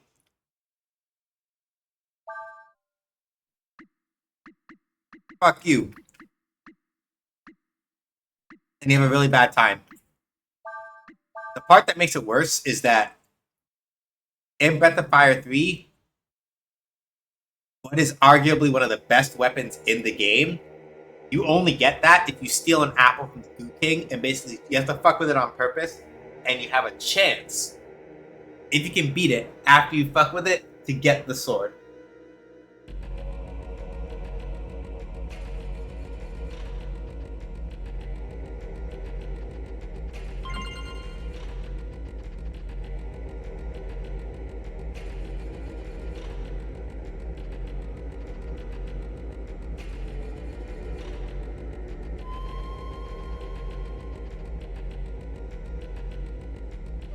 And like, I cannot emphasize to y'all how literally how bad of an idea it is to fuck with the Goo King unless you are 100% sure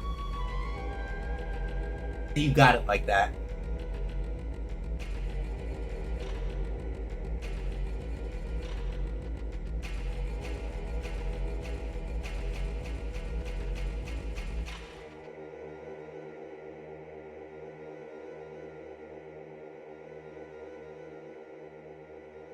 So yeah, I saw that Goo King and I went, you know what? No, I'm good.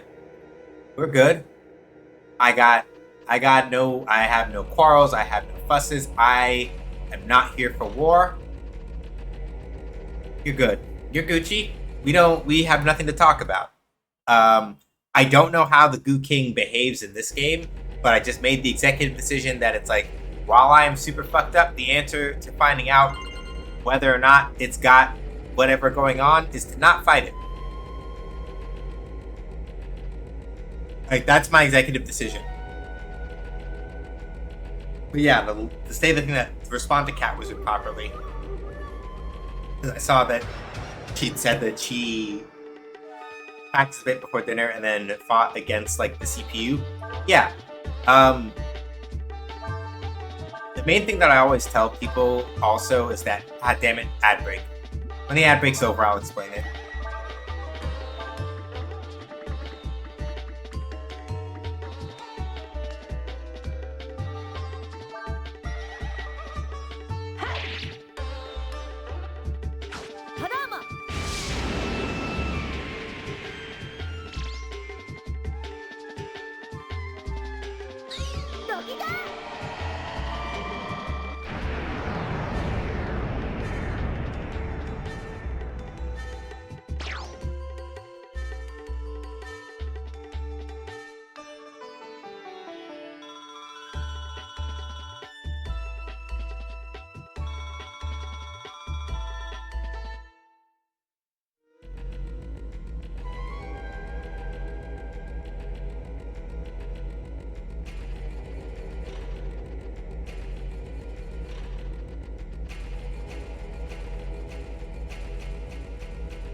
I'll talk about things that we talked about in a second.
Okay, ad break is finishing.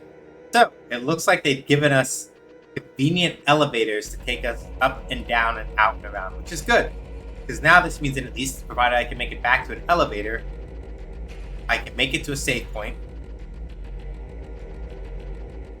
or outright leave the palace, which is good because I need to leave the palace right now and go rest at the fairy village because that has an HP penalty.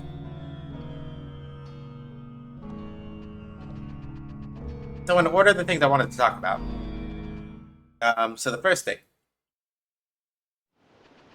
but yeah, Cat Wizard, pretty much exactly what you planned as far as how you did that is a pretty good way to practice.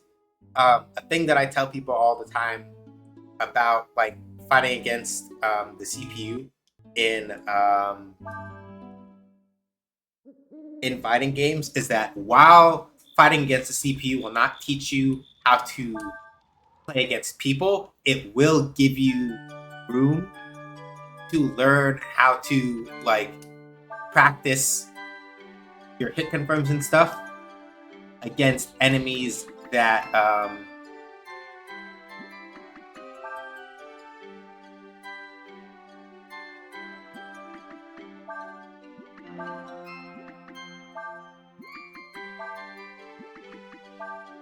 cool. It will help you fight back better against enemies. Let me think about what I'm trying to say here for a second. Practicing against the CPU in a fighting game gives you the opportunity to basically practice your combos against a target that moves.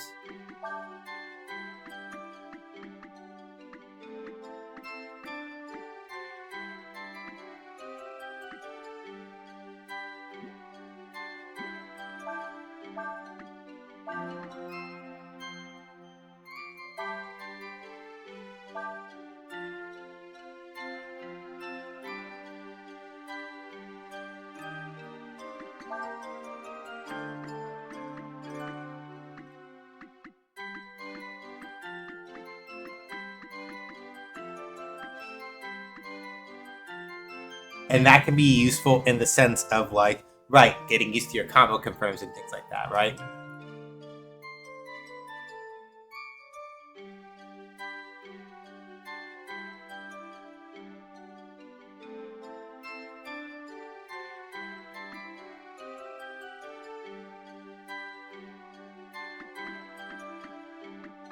Okay, welcome back. I'm silly, because now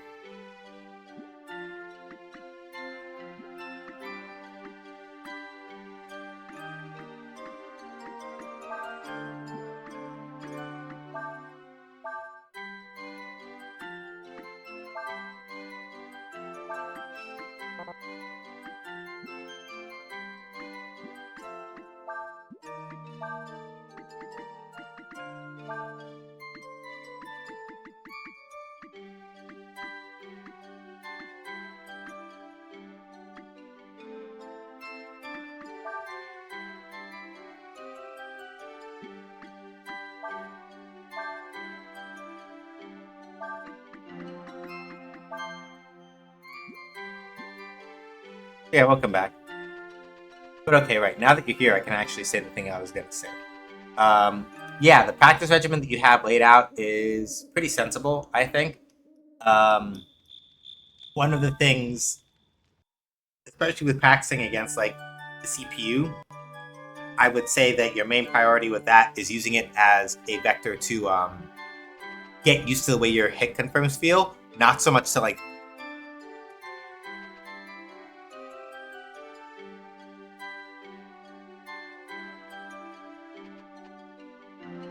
what's the word I'm looking for? Not so much to like learn how to fight against people, which I know is probably obvious. Like the main reason why I bring it up is because, yeah, exactly. It doesn't really play like a human being, but they're so like the main thing that is useful for a CPU is basically to have like a practice dummy that moves, so you can get used more to the idea of like how to land like your hit confirms and things like that, and to sort of help drill what you do when you get a hit. Um,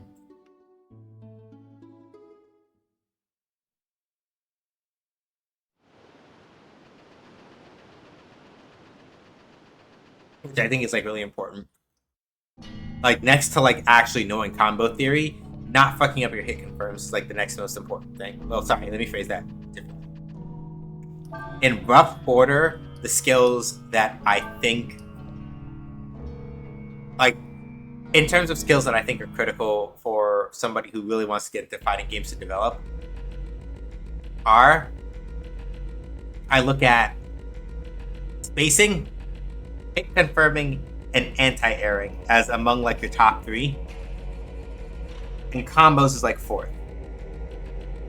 Right? And playing against a CPU is really good like hit confirming practice in the sense that like, right, you practice trying to get a hit against a CPU and then finishing the combo out to completion, because they're not, usually a CPU will not hit you with an optimal punish if you fuck it up, right?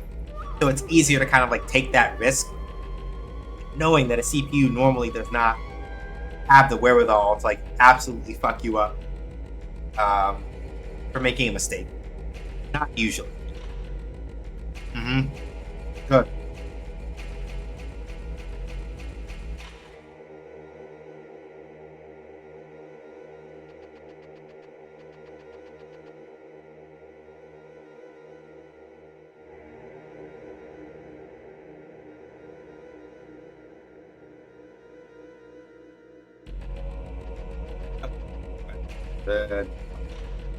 That's the elevator room.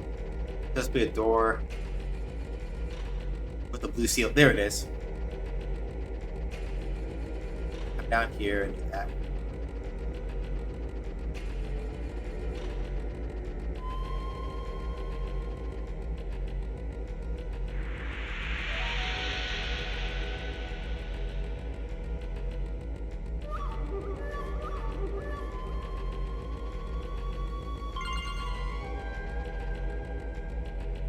Defender's Reversion. Cast Barrier at the beginning of combat. Okay. I'm here for it. Let's go. Ghostbusters.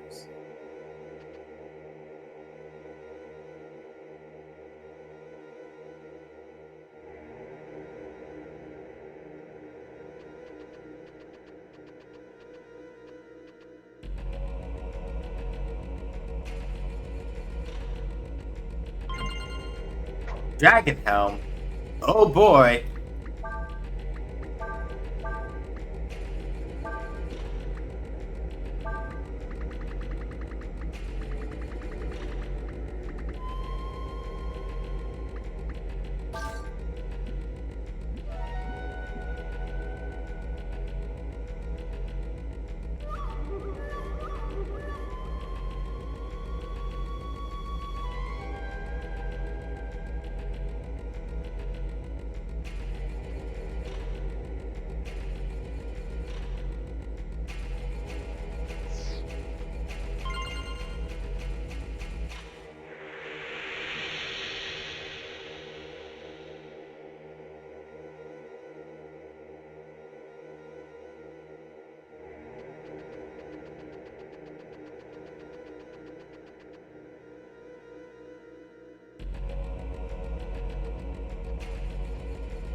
Yeah, that's good. That's good.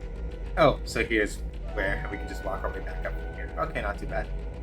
And then to answer the other thing Stubby said, where Stubby was like, I don't know what's worse. Having to like get an ultimate weapon off of a random drop, or having to get an ultimate weapon off of a random mini game. I'll be completely honest with you. Even if the minigame is mind-numbing, and yes, I saw which sigils and stuff you called out on that front, I'd still rather take the minigame, to be completely honest with you. Because, like, the thing about a random drop is that, sure, right, like, it's one of those things where if you hit the enemy enough, eventually you get the thing, right?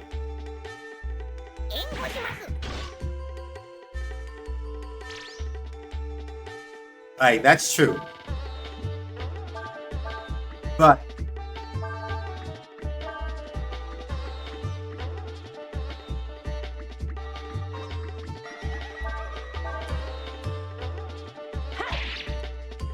and you get experience out of, like, you know, absolutely like murdering the thing over and over again, at least if it has enough experience to make it worth anything.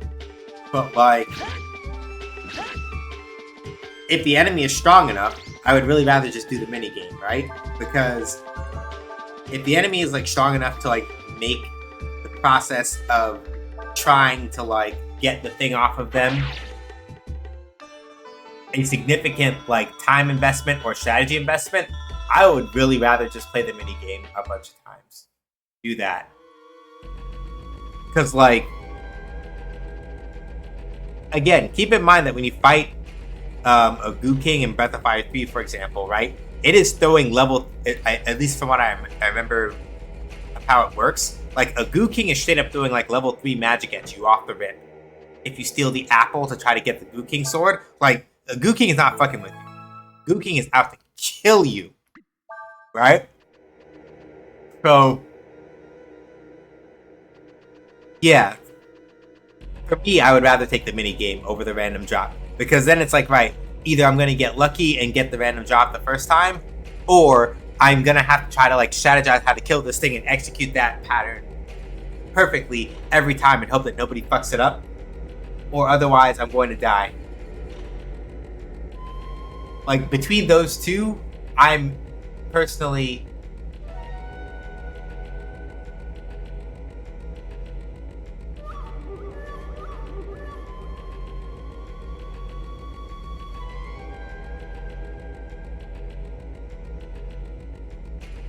Yeah, for me, it's just one of those things where I'm like, yeah, you know what?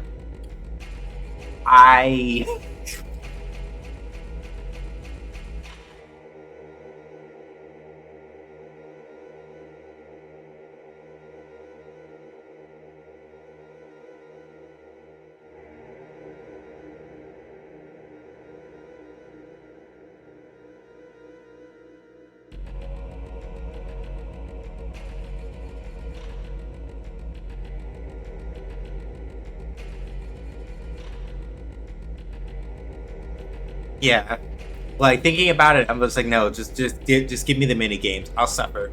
And I know I was complaining about Breath of Fire 4 having like a ton of mini games and everything, but like compared to like having to fight like an enemy like the Goo King and like hoping that I get the drop, yeah, the Chocobo race and 200. Yeah, Final Fantasy 10. I'll be clear. Final Fantasy 10's requirements for getting the ultimate weapons are some bullshit, right? Like when you hit Final Fantasy 10's level of hater, where Final Fantasy 10 is like, this is what you got to do to get some of these. Nah, that can kiss my ass, 100%. No fucking way, right? But like, I'm not going to front that I would almost rather still do either of those things rather than try to like fight a Goo King. That's how scared I am of getting fucked up by a Goo King. Straight up. Goo Kings are mean motherfuckers, and I'm scared. They scare me. And I'm not ashamed to admit that.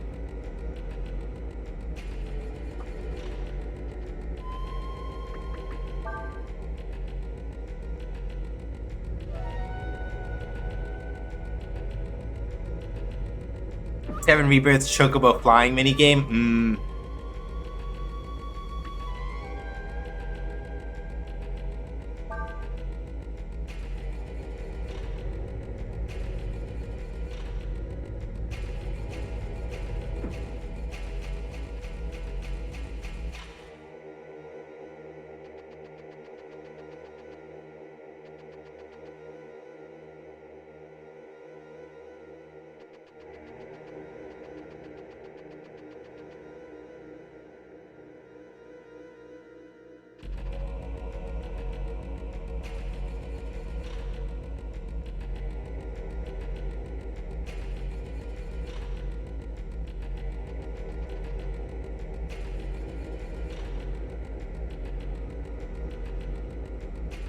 Yeah, I do want to play Final Fantasy VII Rebirth, but you know, don't have a PS5, so I can't do that because Square Enix is like, yeah, exclusivity, and it's like y'all really got to stop with that. Like, this shit is not working anymore. Like, it doesn't. We're past that age. It's not. That's not the haps anymore, my guys. Like, it doesn't work like that. Y'all gotta stop.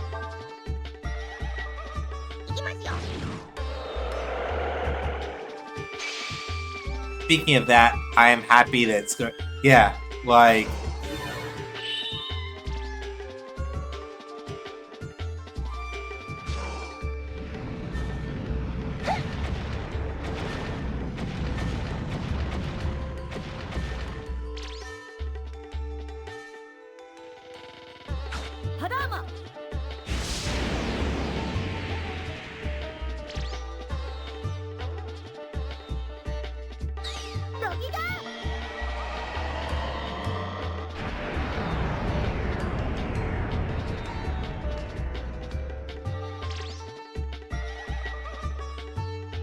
They saw how Final Fantasy 16 and Final Fantasy 7 Rebirth were flopping sales-wise in the context of their expectations. Wow, so this is yeah, like, quite literally, right?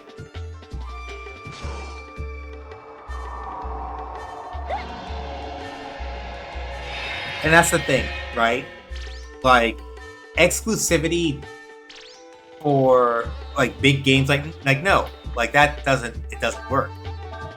It's one of those things where like we're not in the era where that works anymore. And we haven't been for a minute because you have like you got stuff like Steam, right?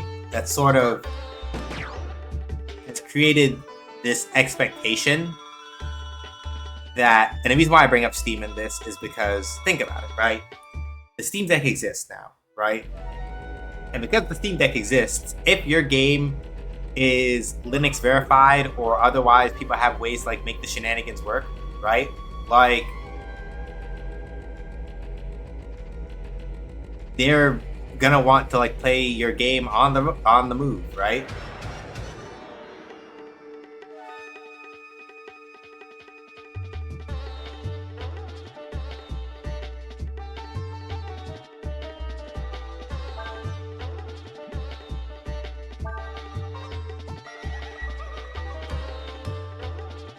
Okay, very dangerous when. All right, so we've got these Baphomet looking motherfucker over here. Okay, so here's what we're gonna do.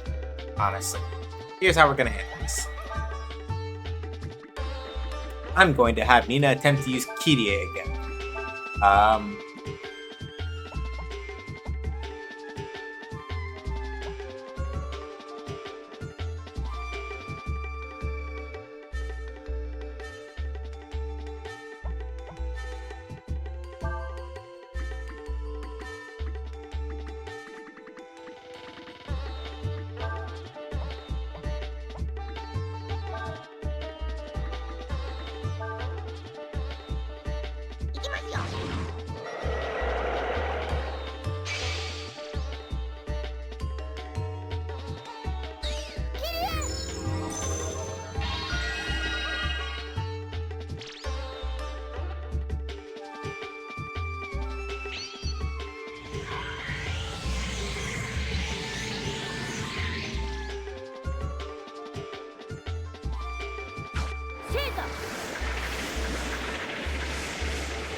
Was Nina not at full health? Nina wasn't at full health. Okay, hold on, we can fix that.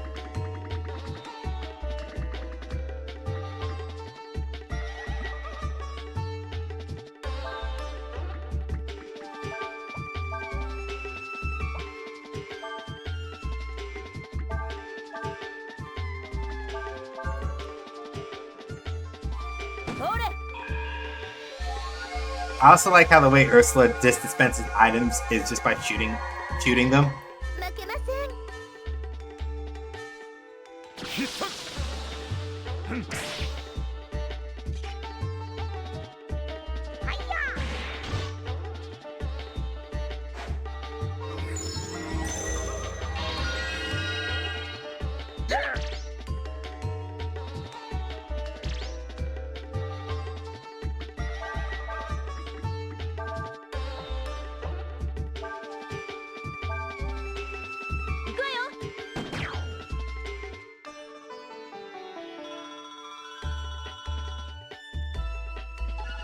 Good.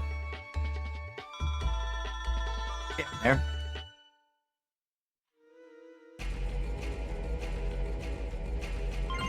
Okay, see things for him. Cool.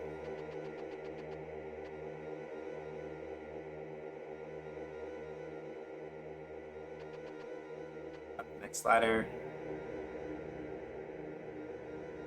Next to the north. Oh.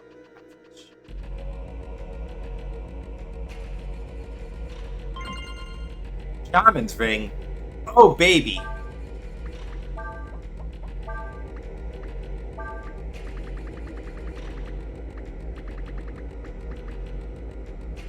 Reduce the wearer's AP cost by 25%. This is going on Nina and never coming off.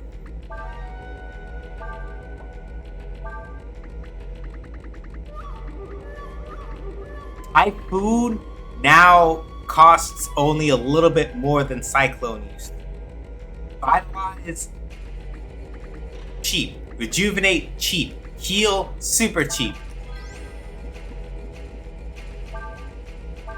Magic Ball's like 3 AP now, I think, right? Yeah, look at this shit.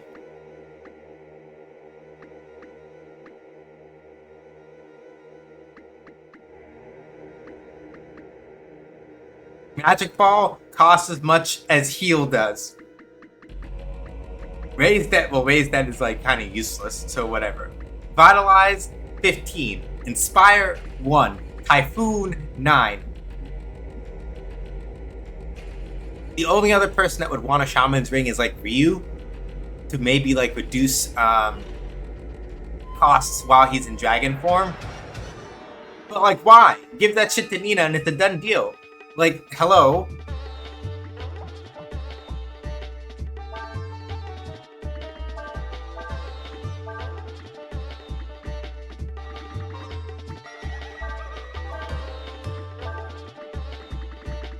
But yeah, to like finish with the thought that I was saying before I got distracted.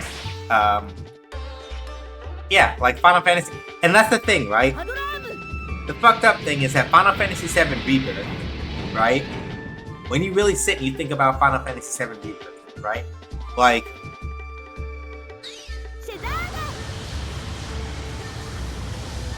by all means, that game is understandably one of their, like, not without reason, right? Because I've seen gameplay footage of Rebirth. Rebirth, as far as I understand, is like, overall content-wise, a really strong game, right? 16 is like way more divisive because it's like, right, we're gonna fuck around and try to get like a Devil May Cry out of a Final Fantasy game, which like not what people play Final Fantasy for, right? But Final Fantasy 7, like the 7R series so far, people love that shit, right? And it's because it's one of those remakes that manages to like really properly contextualize and make the world feel like filled out and fleshed out in a way that the original game couldn't. And that's why people love 7 Remake and 7 Rebirth, right? But the fact that of all things, 7R2 underperforming, yeah, like that because it's a PlayStation 5 exclusive when most people don't have a PS5 because what games does the PS5 have? And I'm not even saying this is like some console war nonsense because that's for scrubs, right? I'm just talking about in terms of like the investment that you make in a PS5, right? What games do you really and truly get on a PS5 that are worth that exclusivity? Because if it's just Rebirth, Like that. What the fuck do you do with that, right? Like at the very least, in my mind, I'm just like the fact that even if they don't put it on EGS, right? PS5, Steam, easy money. Like, look at Capcom. And I'm talking about fighting games here for a second, but bear with me. Capcom literally announced the Capcom Fighting Collection 2 during like the last Nintendo Direct. I'm assuming that Microsoft has done some bullshit, which is why Capcom doesn't want to publish it on Xbox Store. It could be like the stuff that's happening with like the change that got made to Game Pass or whatever. But like, even though they announced it at the Switch showcase, CFC 2 is coming out on PlayStation, Switch, and Steam, right? Like they're not hedging their bets on just one. They're like, no, we're gonna put it out on at least 3, right? And that's great because for my part, I don't hate my Switch, but I'm not gonna play fighting games on my Switch. I'll play fighting games on my PC, right? So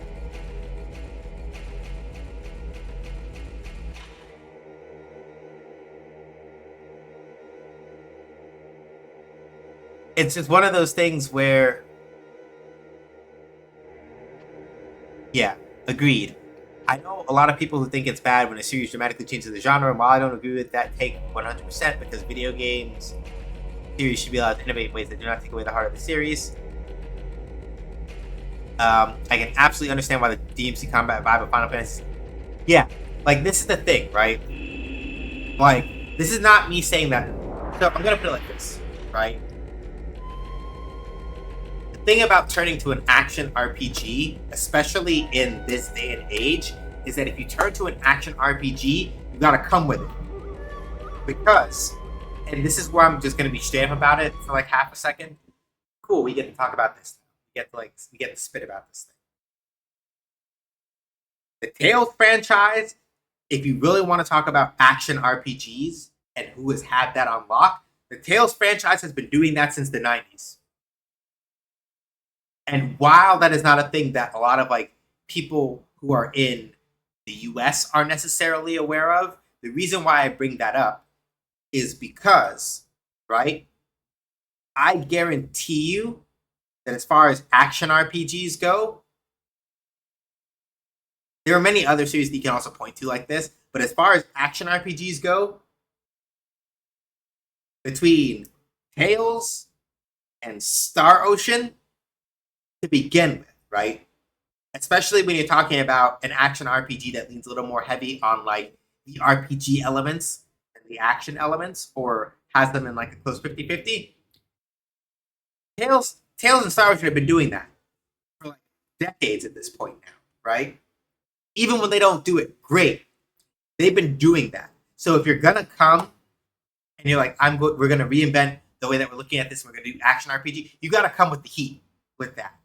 Because action RPGs, especially in that vein and flavor of what I imagine Final Fantasy 16 was trying to reach to, Tales and Star Ocean have had their hands in that pie for forever. And there are other games that have also been emulating their example that have done the same thing. You can't come weak if you're going to come in with an action RPG vibe. Like, you got to go in. And for me, at least, right, that's why Valkyrie Elysium, when I played it, I wasn't impressed. Because the thing that made Valkyrie Profile and Valkyrie Profile Silmeria, I didn't play Silmeria as much, but I played at least a little bit of the original Valkyrie Profile.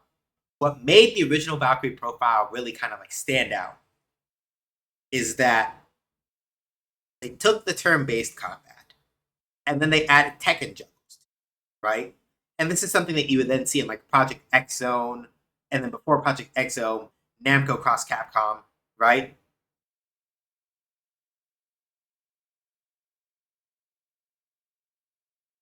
That's the kind of thing you gotta come with if you're gonna be coming in with that. Valkyrie Elysium literally just turned the Valkyrie Profile series into like your sort of bog standard action hack and slash, and that's not enough.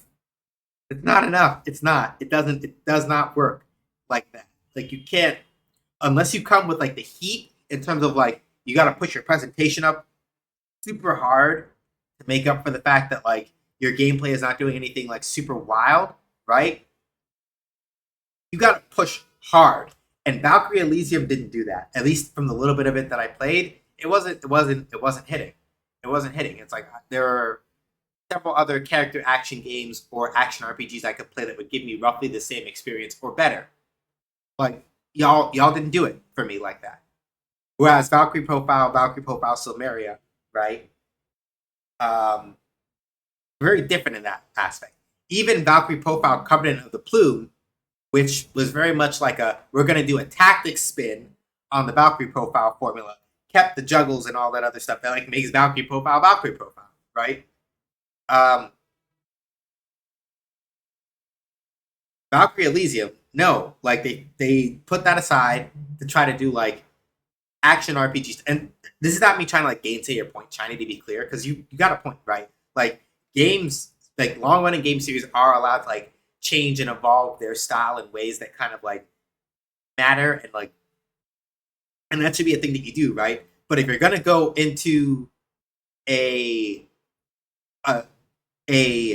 genre that is not within the bounds of what your franchise normally does, you have to come with the heat. You have to go in on really finding ways of like bringing out the specific voice of your franchise in that genre. If you cannot do that, then why the fuck would people play it? Right? This is not Lab Zero's fault, but since we're talking about Valkyrie Profile, I'm going to bring it up anyway. It burns me to this day that, to a certain degree, at least as far as like current modern game dev goes, right? Off the top of my head, aside from Indivisible, I cannot think of anybody that has looked at like Valkyrie Profile, Silmeria, and Covenant of the Plume. Indivisible, of all things, being the only game that got to sort of like try to pick up the slack on that front. I'm a little sad about that. Partially because like Mike Zymont absolutely like fucked over all of Lab Zero because he just couldn't be a fucking normal. Sorry, back that up. That's not the right word to use. Sorry about that.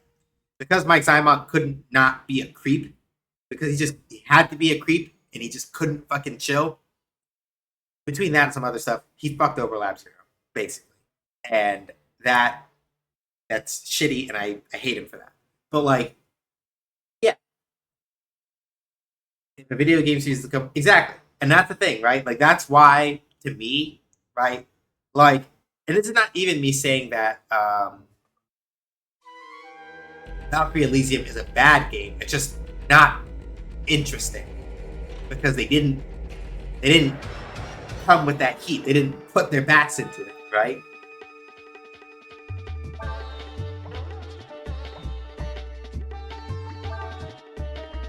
And it's one of those things where, because of that, right? The whole thing is fucked up. The whole game suffers, right?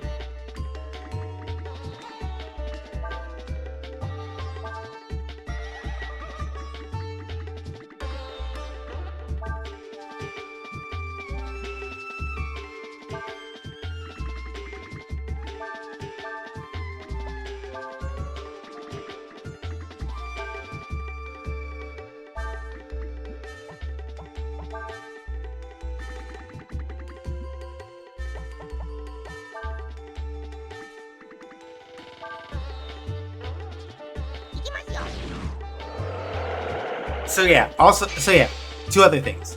The thing that Stubby said before about like, right, people couldn't get their hands on PS5s for the longest time. They found alternatives and then were like, then why the fuck would I want a PS5? And that's exactly it, right? He's 100% right about it. Like, there really is like no reason at this point to get a PS5 because of the games that are like really and truly like critically acclaimed in a very notable sense, at least in my recent experience, a lot of those are multi-platform. Like, why would you want, like, there's no reason to only get like a PS5 at this particular point. Like, there isn't. I legitimately, why bother? Final Fantasy 16's combat system not having a weakness and resistance system bothers me a lot. Why is a bomb allowed to be hit with fire? Yeah, that also sounds like super whack. I'm not gonna front. That sounds turbo whack. But see, I'll use that as a jumping off point, right? Because one of the major things about Final Fantasy in general been that, like, yeah, you do actually have to give a shit about, like, the elemental resistances of your enemies and things like that, right? Like, Final Fantasy has made a habit or, like, a very strong sort of case off of, like, no, you have to, like, actually give a shit about it. Final Fantasy 13 games, Stranger in Paradise, and the 7R games have more heat than 15 and 16's battle system. I don't regret saying that. Yeah, like, warp striking, and because I haven't played 15, but based on the crossover event with 15 that I got to play in 14, warp striking looks and feels and sounds like that should be a really cool system thing, right? Where it's like, okay, if you're doing action RPG stuff, you're moving around, you can disengage from the enemy, then warp strike in and then fuck their shit up. And I know this, right? Because Star Ocean the Divine Force has a system where you can, in fact, like, do a button where you rear back and then charge forward and, like, absolutely crash the fuck up out of people, and it's great. I need to go back and finish the Divine Force because, like, my computer was running hella slow the last time I tried to play it, and I gotta figure out why. But, like,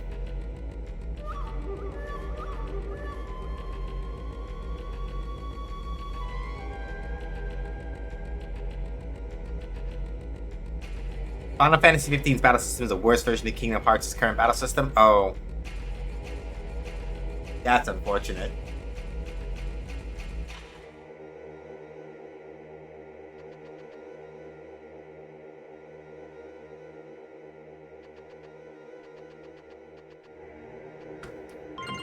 Cool, 5 ammonias, nice.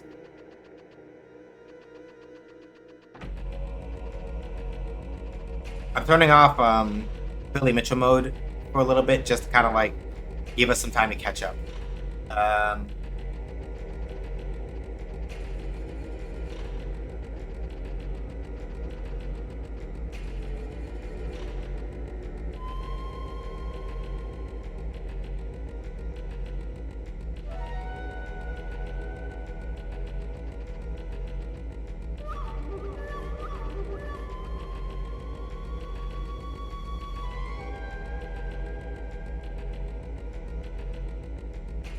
Yeah, Final Fantasy 15. Yeah, but yeah, so, like, from the little that I played of, so, like, based on just that, right?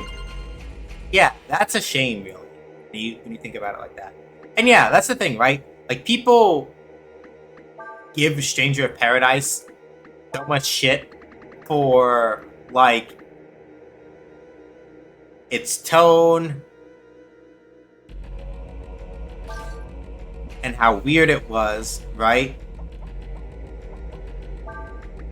Like, people give Stranger of Paradise so much shit for its tone and how weird it was, but from when I played that demo,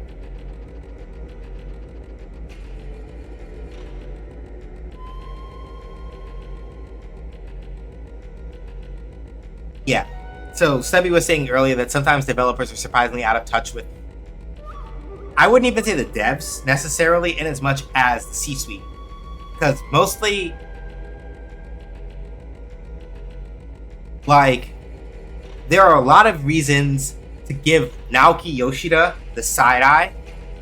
There are a ton of reasons to give that man the side eye. 100%, right? But, especially in concert with a team that keeps that he can actually, like, that's not the right way to put it. I'm trying to figure out the way to explain this. Right? Because the thing is that even to a certain extent, a producer can have a pretty good idea of what makes a game tick as long as the wax is out of their ears and they're paying attention, right? And they're like actively like thinking and considering about the thing, right? Whatever the fuck was going on with Final Fantasy 16 is a prime example of what happens when you don't do that. In Stranger Paradise, right? So, right? Two things. There's going to be things that it seems like developers, at least at Square Enix, are afraid of making a modern game that uses the pseudo-turn-based battle system that existed for most of the series system. Yeah. Stranger Paradise is a corny game at times, but it is in a fun camp way. It has a full action RPG job system, elemental weaknesses and resistances and party members. Right, exactly. And that's the thing, right? Like, Stranger Paradise is not ashamed of what it is, I think is the way of putting it. Stranger Paradise is not ashamed of what it is. And because they were just like, we're just going to go with the heat, then let's just do it. And however it goes is however it goes. And that is why it works at the game. Right? And yeah, that's the thing, right? A lot of people. Stranger Paradise also has Jack, who's hilarious, exactly. A lot of people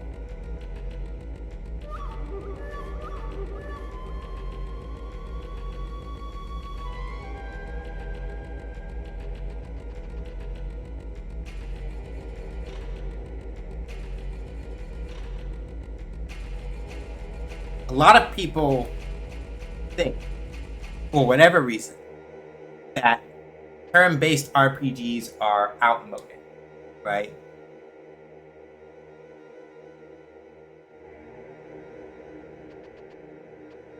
That turn-based RPGs are uninteresting. That turn-based RPGs do not have a lot to offer. I turned off Rambats so that I can actually have a conversation with y'all while we're doing this. Right? And to make it funnier, Strangers of Paradise camp is fully in line with Final Fantasy 1's weird science fantasy. Exactly. Right? Like, Stranger of Paradise is not embarrassed about what it is. Is not ashamed about what it is. And it is willing to have faith in its mechanics and all of the other things that it does. And that is why it works. And the thing about it, right, let me finish the thought I was having a second ago. For whatever reason, the turn-based RPG by some camps is seen as quaint and outmoded and old-fashioned, and that it doesn't really work anymore and all this other stuff, right? But what this fails to account for is that if a turn-based RPG feels uninteresting in that way, right? Like if a turn-based I forgot to shucks, I gotta fix that. If you play a turn-based RPG and you're like, wow, nothing is happening here, this is boring. It's not because turn-based RPGs are bad, but it's because you have to have a certain sense of how to create pressure out of decisions in a turn-based RPG. What do I mean by that? Right? So, and this is why I think in a general sense, it is really hard to actually make RPGs aside from just the asset lift that they require.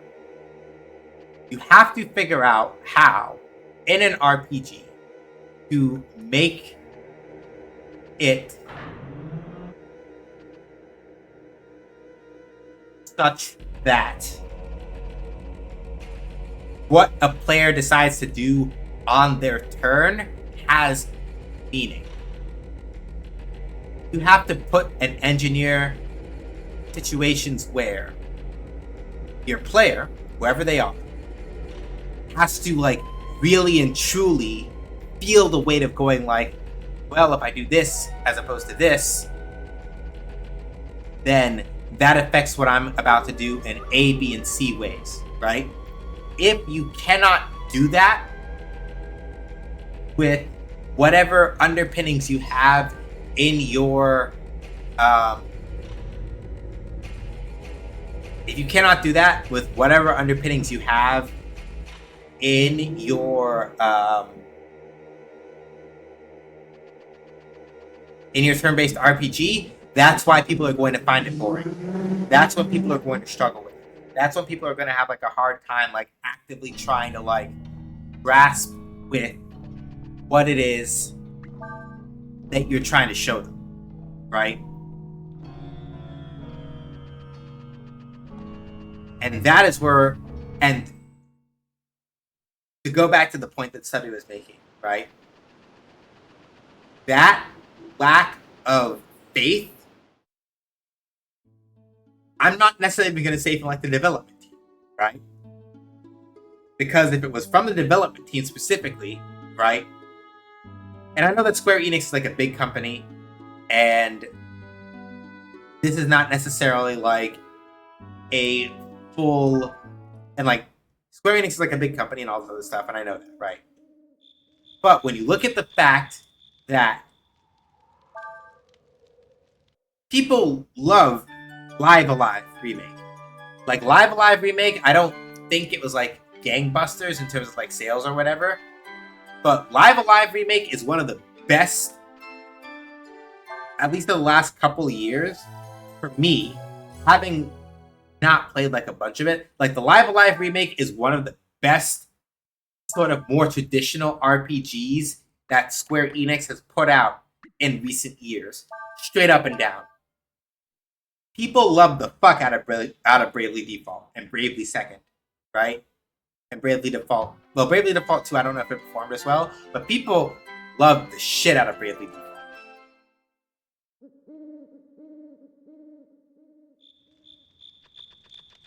People are still, to go further with this, people are still really excited about the Dragon Quest III remake that's coming out and all that other stuff, right? Like, again, I'll reiterate it. You have to be confident in your ability to create decision pressure if you're going to do an RPG. And the fact that, and the Pixel remasters, exactly. So, very clearly, there is still a market for this sort of thing, right? Very clearly, there are development teams at Square Enix that still have the ability to create that kind of decision pressure in a turn-based RPG. That exists very clearly and still, right? We can very reasonably say that that is still a thing. So, also we're going to go to we clear the game tonight, because basically this is literally the last dungeon, so we may go a little bit over my usual time, but like, I see no reason to stop early if I can help it, because like, we're basically almost done with the game. And if I have to Billy Mitchell mode in order to make sure that like I don't get cooked by like the last boss, then so be it. But like, anyway. Yeah. So, realistically, and this is not me saying that like every game that Square Enix makes needs to be like turn-based, right? But whether it's a prevailing fear among the C-suite or amongst like certain executive producer heads or whatever, right? Of, oh yeah, like, you know, turn-based RPGs are too quaint and like sort of like old-fashioned to really work. They gotta let that go, because that's not the case, right? It is very clearly not the case. I'm interested to sort of see if we're gonna talk about the Nintendo Direct again real quick. The fact that we are getting a Trails in the Sky FC remake in 3D, I am interested to see how they handle it, because to me, it feels like one of the things they're going to want to do with the Trails FC remake, they have on-field enemies visible like they do in the original game, and you can actually hit them and all that other stuff. I feel like they're still going to go for something turn-based for the most part and not do like the action RPG approach. And I think that might still work, because like the Trails games are not necessarily like they don't necessarily sell gangbusters, but they do pretty well. Like, people who love trails love trails. So,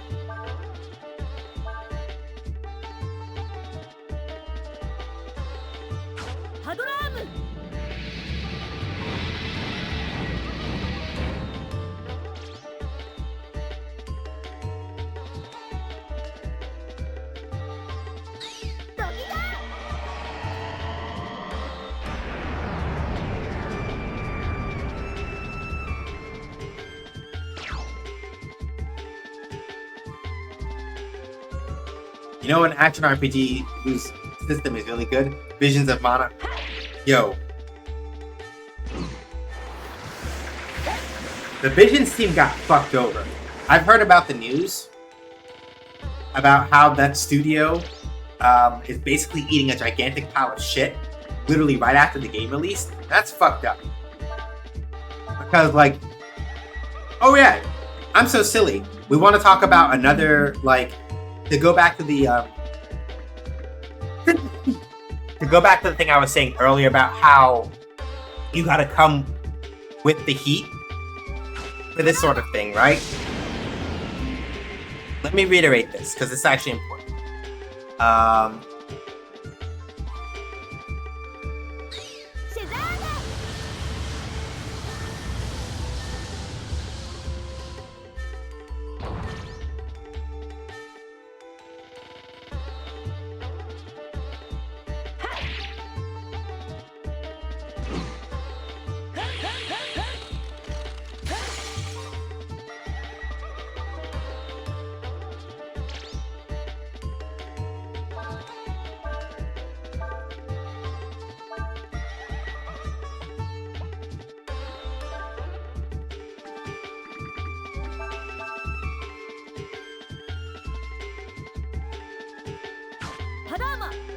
Right, here's the thing I was trying to say. My brain stopped for like half a second because it does that, sorry.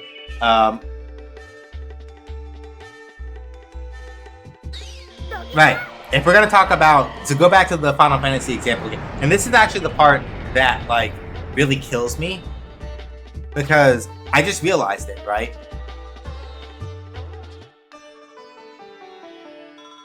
If we're gonna talk about Visions of Mana, hang on, let me go look this up real quick. Because I'm pretty sure that Square Enix... Who owns the Mana series right now? It should still be... Yeah, okay, Square Enix. Right. Okay, so, like, here's the part that kills me, right? If we're gonna go back to Final Fantasy 16 for a minute, we're gonna talk about, like, heat. So you remember how I said earlier that I was like... Right, Square Enix didn't shut it down, it was another company. Right. Like, I was gonna say, I was gonna get to the thought I was having, I just had to check something first before I said the thing I was gonna say. I know that, like, Square Enix didn't develop it, they licensed it out to the company that got shut down. That much I know for sure. This is where I was gonna go with it is something a little different. So, here's the thing, right? We're gonna go back to Final Fantasy 16 for a second. So you remember how I said that, like,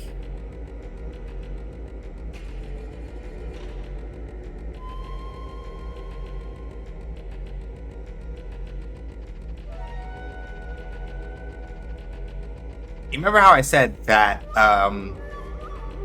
you already had the Tales franchise and Star Ocean already doing action RPG stuff? I'm like, y'all gotta come with the heat. This is my main thing, especially, right? If we're gonna really get into it. The fact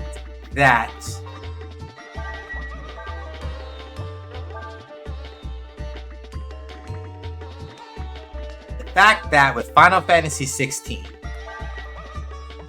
that somehow Square Enix did not literally look at the literal fact that it owns the Mana franchise, which is also, if I may be so blunt, literally one of the seminal, and I mean this very literally, the Mana franchise is one of the seminal entries of action RPG, right?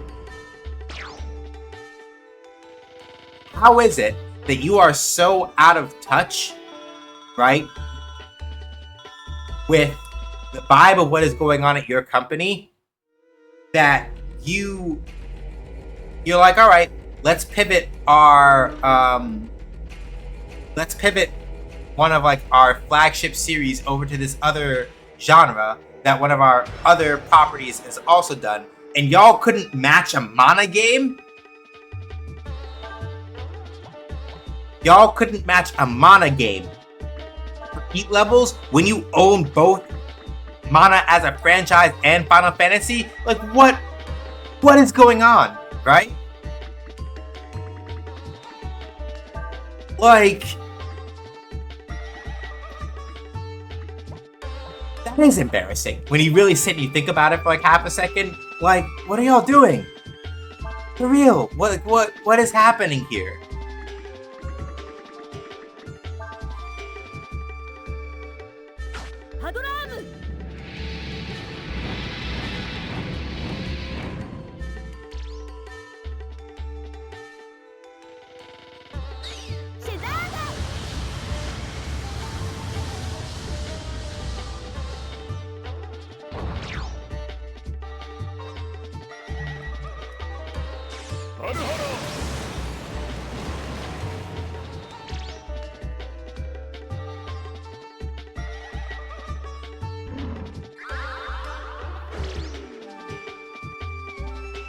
Final Fantasy 16 should be as the worst action RPG battle system in the meta games. Yeah, like, and if we're really gonna go there, right?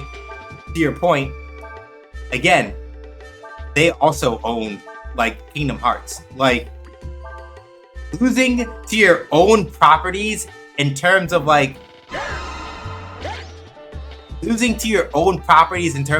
quality of the thing that you are making is. There are no words to describe how embarrassing that is. When you truly think about it, like, that's worse than just awkward. That's, Like, imagine that for a second. When you really sit and you think about it. Like, when you really sit and you really think about it. Like, how embarrassing is that?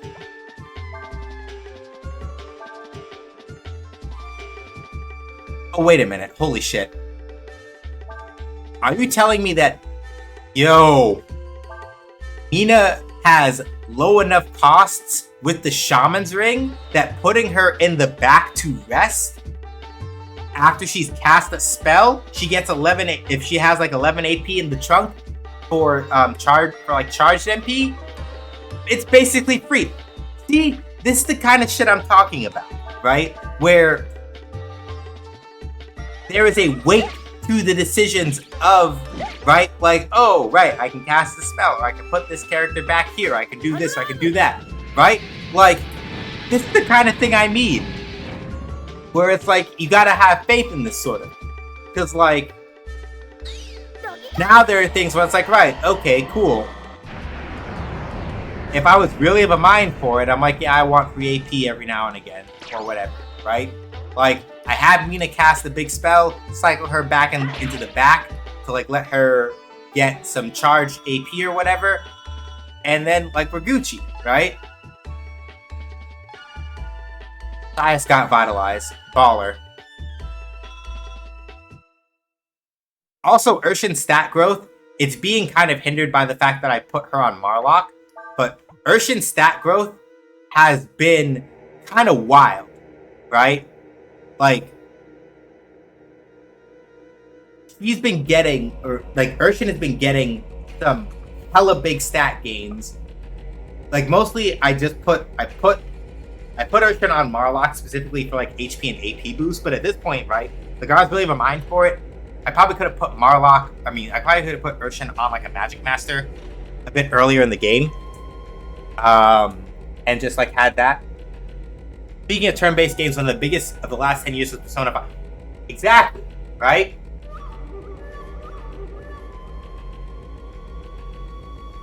Oh, I was talking through an ad too, my bad.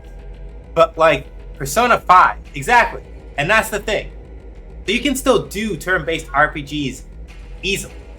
That's not a thing that, yeah, if there is a thing that like Square Enix is worried about or embarrassed about or ashamed about, oh yeah, P3R too, right? people are going wild for the Answer DLC. People are gonna love the shit out of the Answer DLC, right? So yeah, like I don't know what it is. I don't know what reason. I'm gonna stand for this next part anyway, because like I have a standing desk and I don't use it to stand very often, and there's no reason why I shouldn't.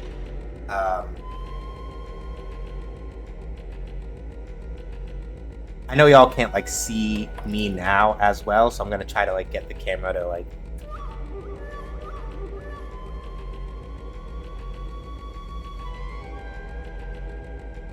Hold on. Yeah, this isn't gonna work. I gotta leave it over here and then move the standing desk down.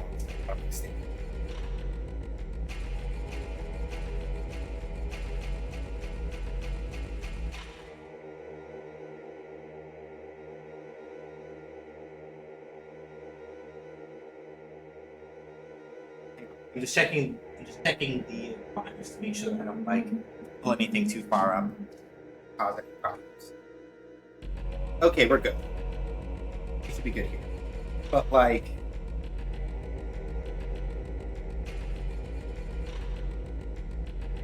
Final Fantasy 16 is so controversial that even the devs are like, we could have done some things better because there were interviews with devs admitted this, and we also tried to adjust things like this. Yeah. Right? And some of this. Thank you, Shark. I appreciate you. Yeah, and like some of this I am absolutely willing to like put down to just like development shenanigans, because like making games is hard. 100%, right?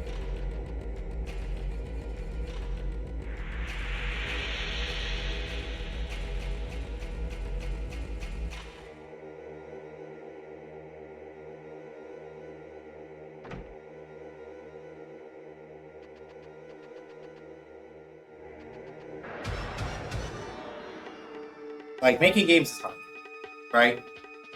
But yeah, like, the fact that, to me, that's gonna be the thing that I think I'm gonna just be stuck on for, like, a hot minute. Where, really and truly, right?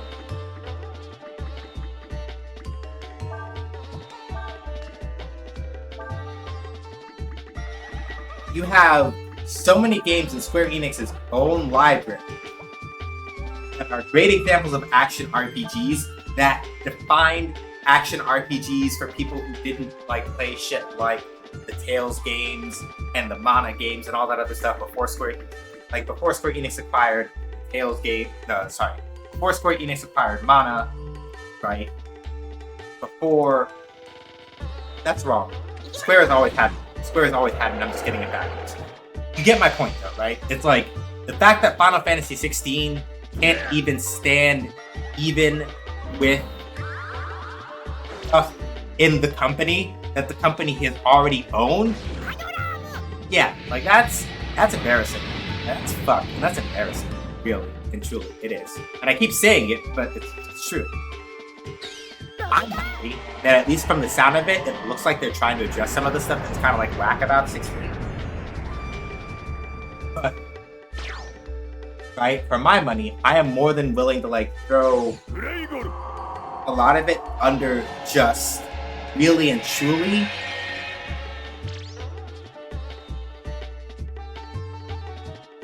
Thias is gonna go into murder machine mode right now, so I'm gonna leave him in just to literally hit with Shining Blade.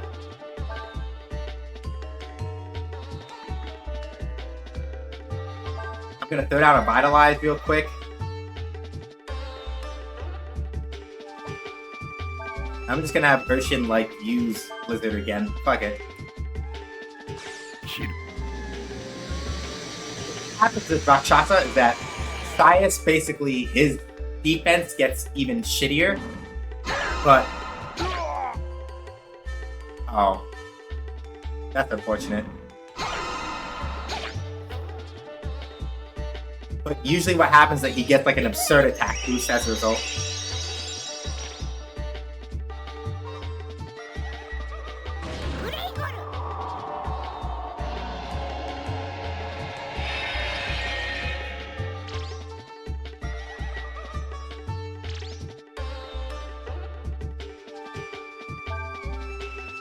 Okay.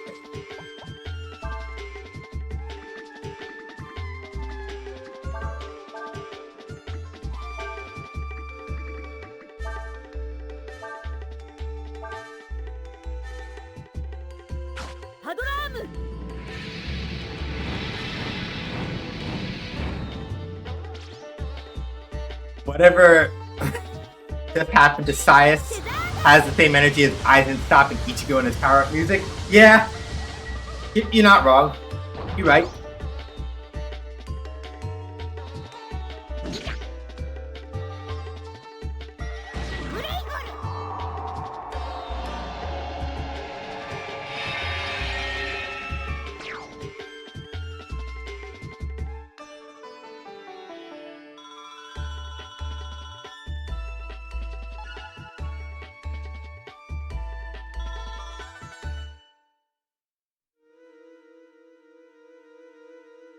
Okay.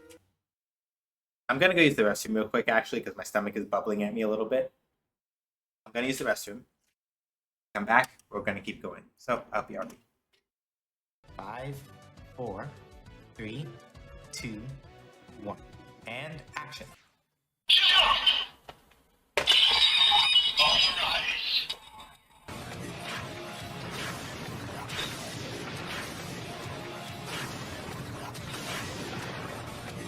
Henshin!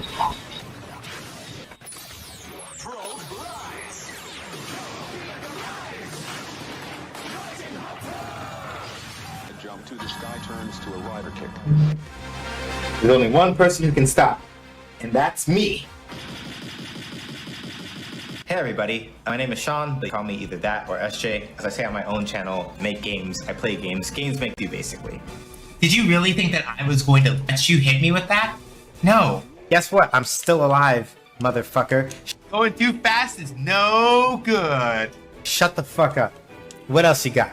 I have to hit button. Button hit good. This no count, no good, self-absorbed. Giving free turns goes against my professional ethics.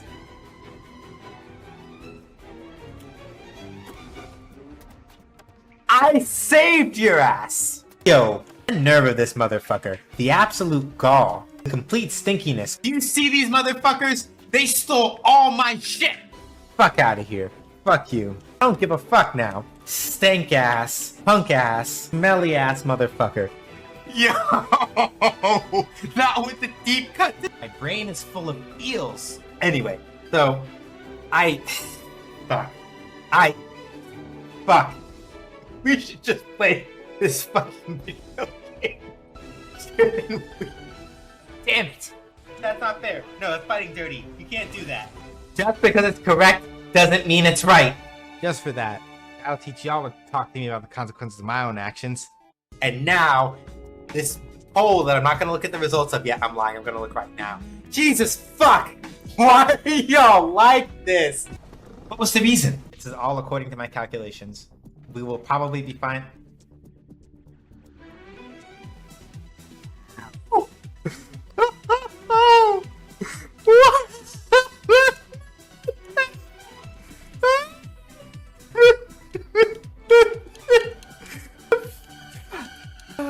God damn it. Can somebody clip that? Going too fast is no good. You facetious motherfuckers. You really are gonna stand up in front of God and everybody. Oh my fucking God. No. No. I can't fucking stand you. How dare you? How very dare you? You right, but shut up. Give me a church. I told y'all I was gonna get a church, and I got a church. Apis above be praised. Amen. Amen. Hallelujah. And peanut butter. Praise be to Lord R.N. Jesus. For in our time of need, He has provided. Can I get a blessings to R.N. Jesus in the chat? I have to behave. I have to behave. I have to behave. I have to behave. You know what? I'm just gonna do this. What kind of just nonsense did you just... What in the hell do you mean? You put me on your whole motherfucking screen?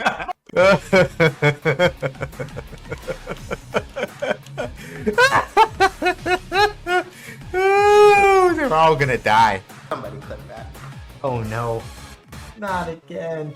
Y'all do what I think y'all did? Y'all can't bully me like this. Y'all got me all kinds of twists turned up right now.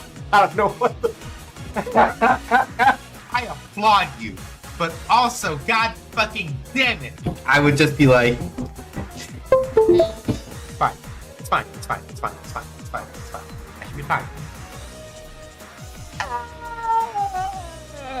Fuck all of you. No! No! No! That's not how this works. I am the danger. Oh yeah!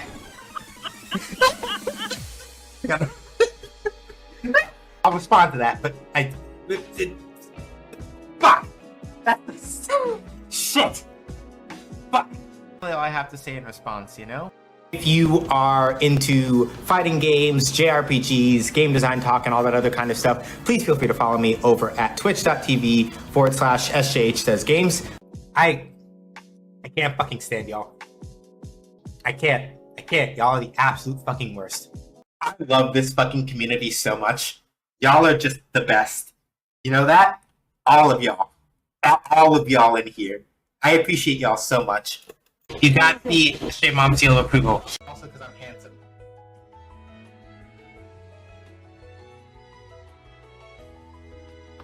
Good job.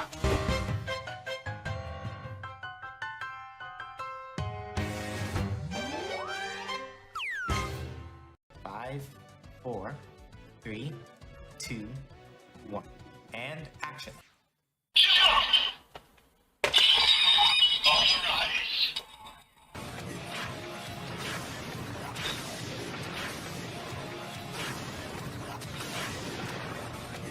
Henty! The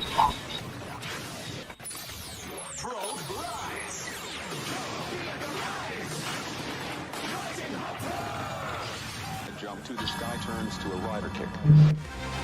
There's only one person who can stop, and that's me. Hey everybody, my name is Sean. They call me either that or SJ. As I say on my own channel, make games, I play games. Games make you, basically. Did you really think that I was going to let you hit me with that? Hang on. That I'm not gonna what? What?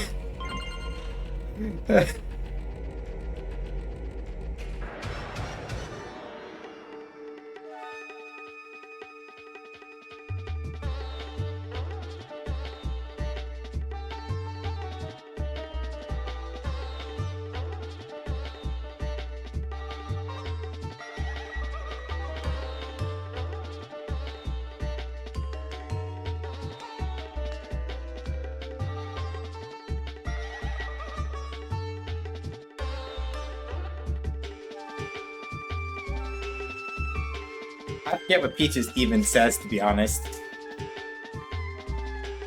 Also, I looked ahead, and given the amount of bullshit we're gonna have to go through for the final battle, I'm probably engaging Billy Mitchell mode for the last fights. I am. Because it looks like it's just gonna be one of those where it's like, no, like this man is going to fight you to like the end of the line. So...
On 16's lack of elemental resistance weaknesses system, I assume the reason the game didn't have one is because of Pride and Ifrit with Joshua and Phoenix at the same dang time though, divided. Yeah.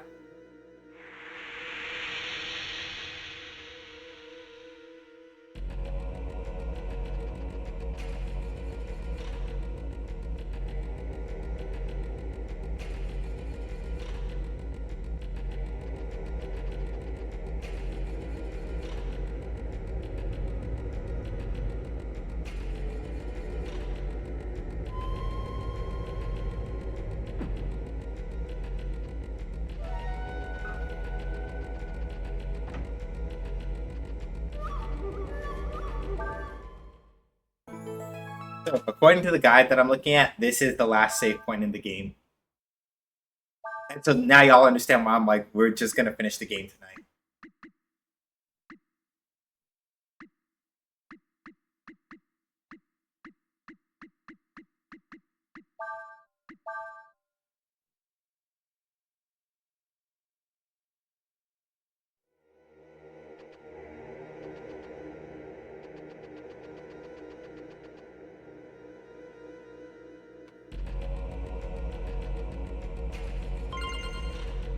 Three wisdom fruits.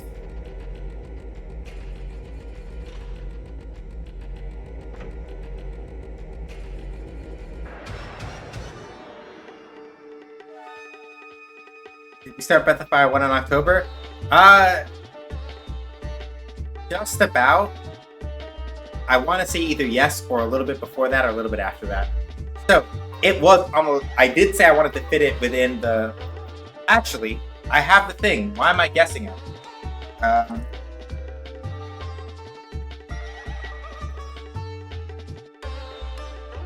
can literally tell you. I can go back to my Steam Games list and actually look and tell you.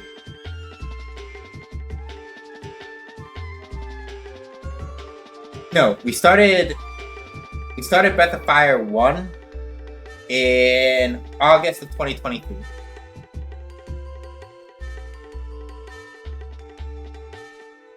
So, yeah. Basically speaking, for all intents and purposes, we made it roughly within the calendar. A little bit over the calendar year by some amount of weeks, but I don't know when. Almost exactly a year. Yeah.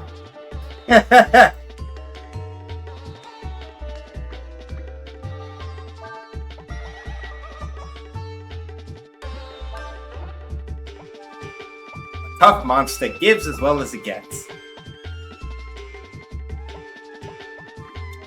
Okay, fine, I'll bite.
I would have been so angry if that had actually killed her. I would have been pissed.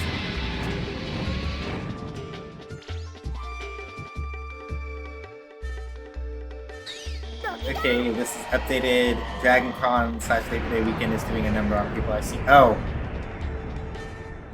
In for choice, huh?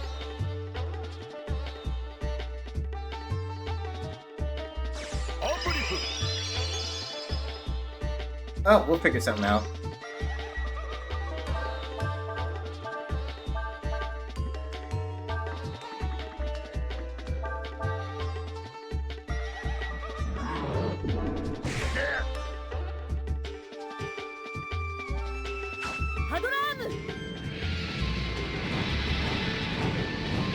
They weren't kidding about the tough monster that gives as good as it gets part, huh? I've hit this motherfucker with like 3 combo spells, still standing? That's impressive.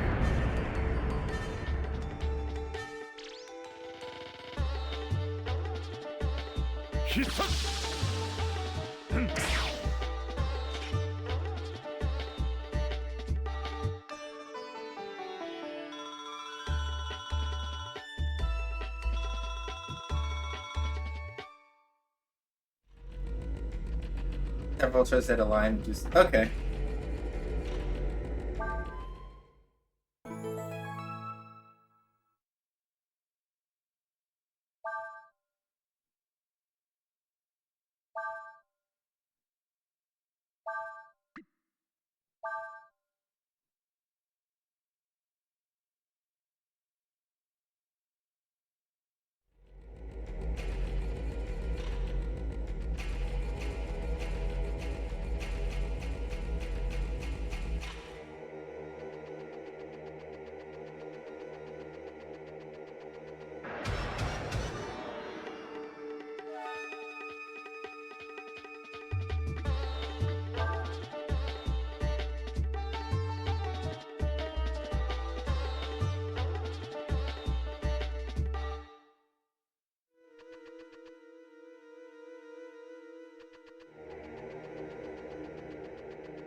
All right, music changed and we're in a different spot.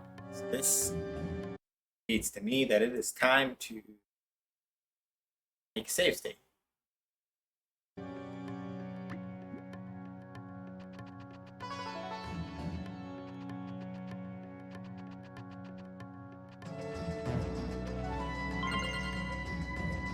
So they gave us 3 wisdom fruits and some moon tears. Oh, and this is the very same. This is the same spot that we saw Fulu enter right before he had harsh words for Sonia. By which I mean, like, you know, again, we didn't see it here, but like he literally like previous emperor got murked. Oh shit! Great. Oh shit, Nina.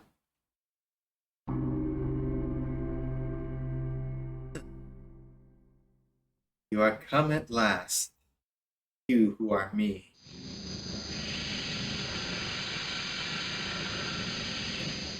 But what is this? Mortals you have brought with you have no business here.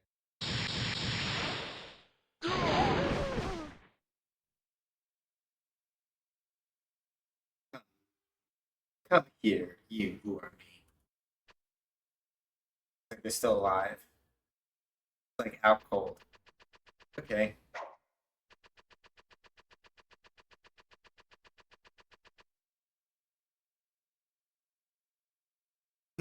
Ryu, 'tis I. Time has come for us to unite, that we may become a true god at last. This guard that shell of flesh you wear and free your spirit. Join with me.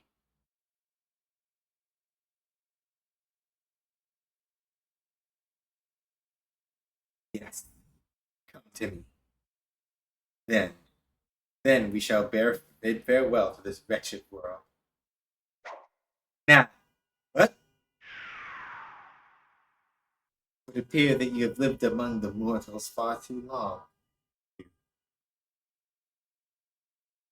You must sever your ties with this. Untangle the paths that are tangled. I shall await you, the place where this all began.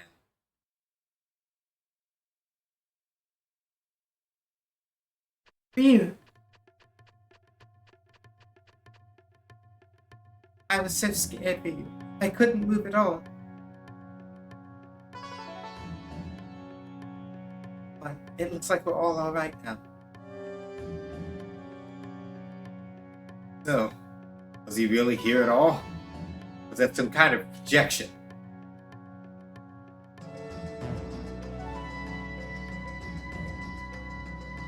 She says that Ryu has become too caught up in this world, and with mortals. He was unable to merge with the Emperor.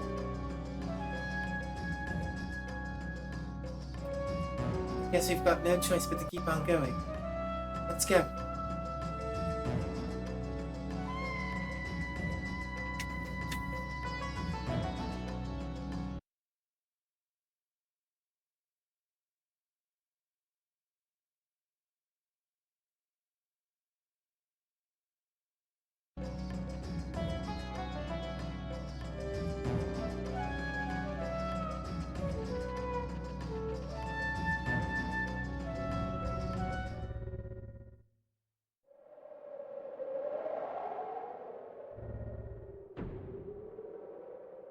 Okay. So, basically speaking, once you reach this part of it, you've reached the actual point of no return. There comes a point where I believe once you step past a certain amount of these steps, that's it. You're locked into the end game. So, not yet. Can't engage Billy Mitchell mode all the way yet.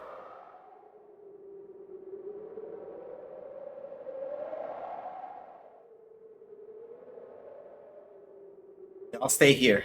I gotta talk to him myself.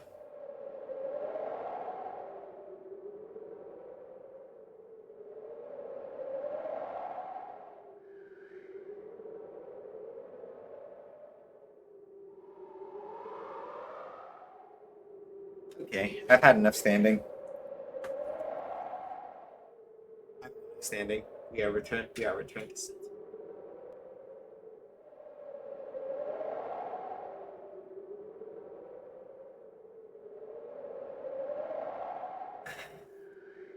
Over 6 centuries ago. An interminably long span of time as mortals reckon, but a brief twinkling for us. To this earth a god was summoned.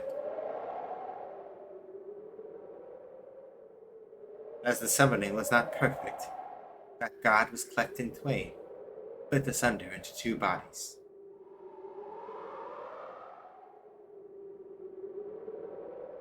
It is strange to meet oneself in this fashion. You know what I am thinking, not Ryu? I can feel your thoughts.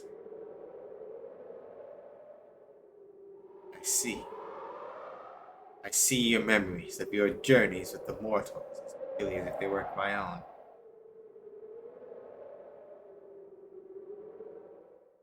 Hear me, Ryu. You who are I. They are nothing compared to you. They are caught up in your path and nothing more.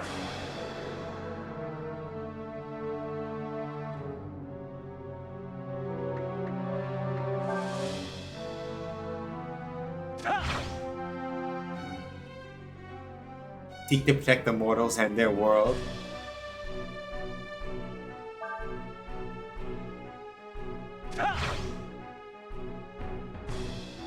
You wish to bequeath the future to them, do you not?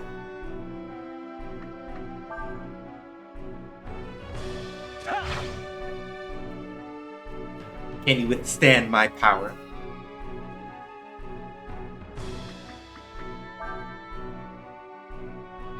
I mean, I'm parrying every hit. Should you fall, then who shall protect those behind you?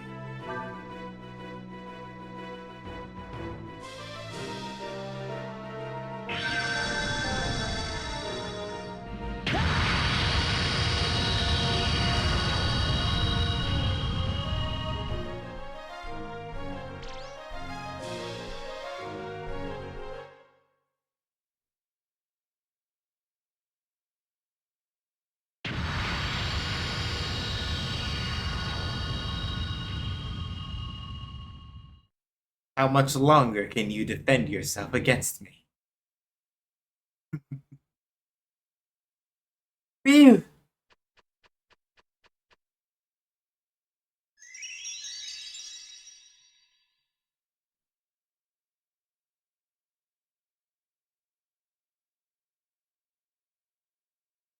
Ryu, you are confused. Dost thou truly think this world is worthy of your protection?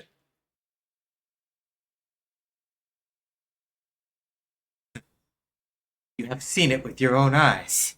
The mortals' joy and their anger, their mirth and their grief, their lives and their deaths.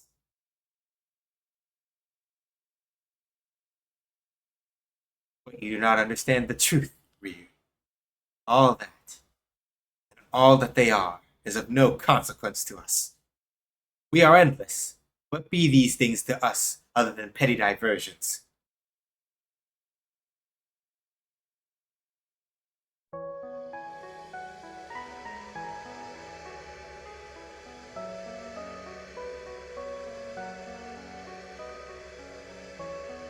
They, immortals, are ignorant and prideful ants. They lie to one another, injure themselves and their fellows, and they kill each other and all around them for sport. Their folly is immeasurable.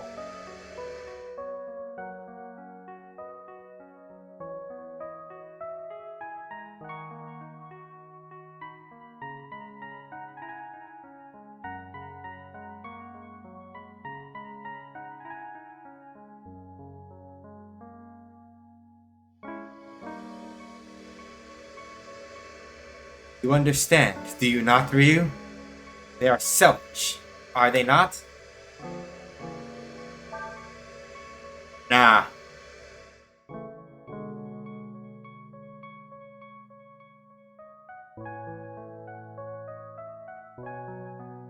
For those of y'all that don't remember, this is Craig going like, "The fuck do you mean you're not gonna search for Alina? What do you mean the Empire is more important than her? Fuck that."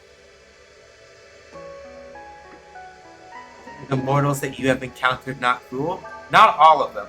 Rosso's a piece of shit. But surprisingly, right? Even Rosso is a piece of shit, 100%, right? But keep in mind that even Ursula was like, his bullshit, and part of it is her being in denial. But, like, you notice immediately that Ursula was like, no, fuck that, actually. This is not the kind of people that we should be. This is fucked up. Right? It doesn't excuse what the Empire did, but it demonstrates that humans have we have the capacity to grow beyond that. Were they not foolish? Nah, man. Like, maybe a little.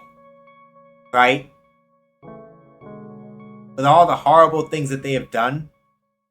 But those are still people. Right? You've only met one person. Open your eyes, Ryu.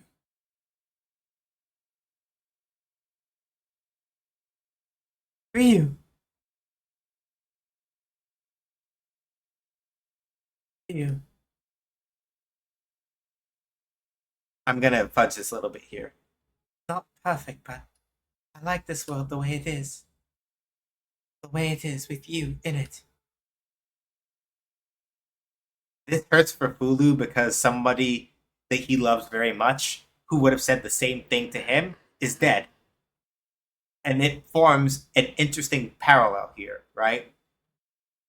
Because Mommy was for Fulu what Nina is to Ryu, right? Someone who steadfastly believes in them as they are. And the Fu Empire took Mommy from Fulu and used her as a Karenate sacrifice to attack him. Notice the parallel, right? This is something that somebody else pointed out to me, but as you see here, the 8 trigrams that are kind of arranged here on the floor, This is the Yixing. Those 8 trigrams that are on the floor in front of us in the green. As I understand it, right?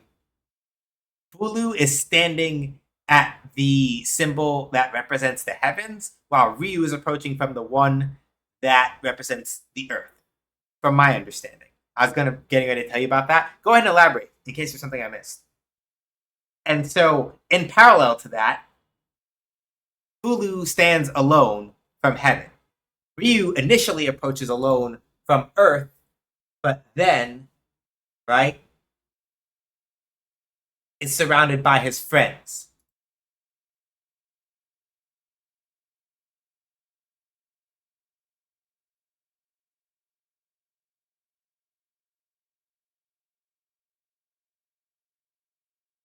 And that says a lot. That says like a lot. So go ahead, Shiny, and while you're typing that up, I'm going to keep going. In spite of all its problems and all of what's wrong with it, the broken line symbols are a version of the trigram, bagua symbols from Chinese and Korean spiritual beliefs. Each trigram has a different meaning depending on the number of lines. I want to believe in my world.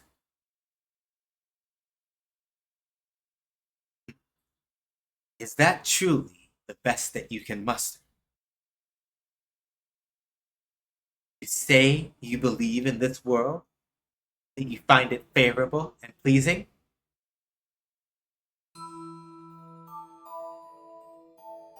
See, here we go again.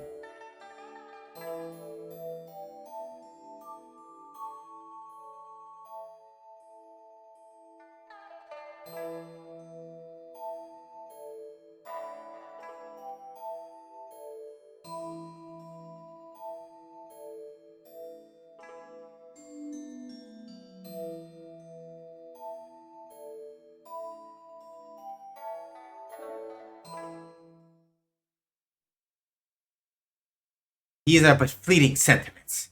They mean nothing. Come, Ryu. The time has come for us to become one God at last. Open your eyes to the truth your heart has shown you. The mortals are unfit for our favor. You can feel Fulu's despair permeating your thoughts. It's a little hard to tell. It's easier to tell if you compare Ryu and Fulu's dragon portraits, but their faces are almost exactly, their hairstyles are different, but their faces are almost exactly the same. Fulu's expressions just do a better job of hiding it.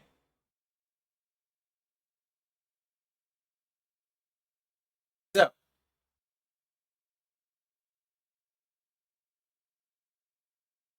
here's the thing, right? This game, much like all of the other Breath of Fire games up until this point, does have 2 endings. However, you can only get the bad ending. I cannot tell, but it looks like Fulu is standing on the trigram of heaven, while Ryu is standing on the trigram of earth. Yeah,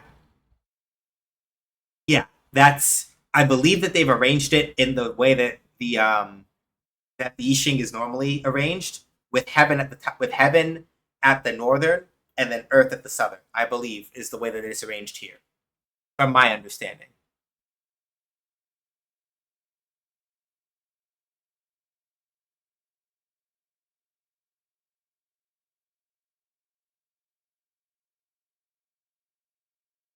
I could also be wrong about that, but I believe that that is the case.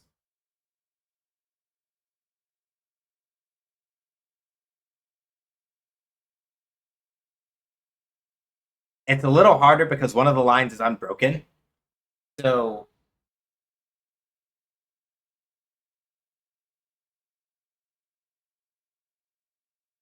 I'm not really sure, but it looks like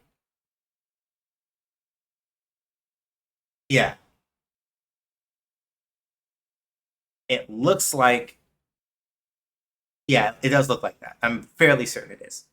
But yeah, you can only get the bad ending if you agree with Fulu statements about how humans, like if you say maybe so a bunch of times, then you get the option to say maybe so here and also get the bad ending that way. However, if you deny enough of Fulu's statements, you basically get a choice between, I think, like maybe so, I don't know, and you only get your wrong if you outright refute him on all counts. So, nah, fuck that. We're not doing that. So be it. But appear you have lived among the mortals too long. However, that shall soon be remedied.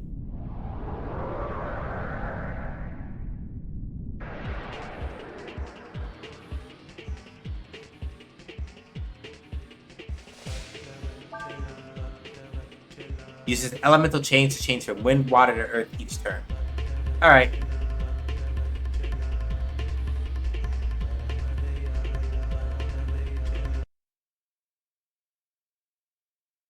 Mitchell mode engaged.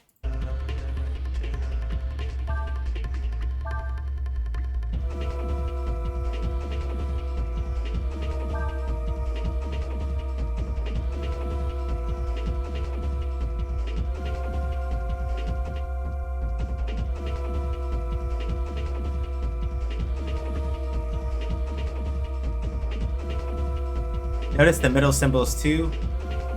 Oh, aha. The trigrams of the Chinese and Korean spiritual beliefs usually around the taijutsu, right? Yeah, the taishitu or the taigu. Trigrams can also taigu. Rather, sorry. Trigrams can also appear in the form of characters.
It's a good thing it's a good thing that I made a save state right before we stepped on the stairs, because for half a second I thought we were gonna get locked out again.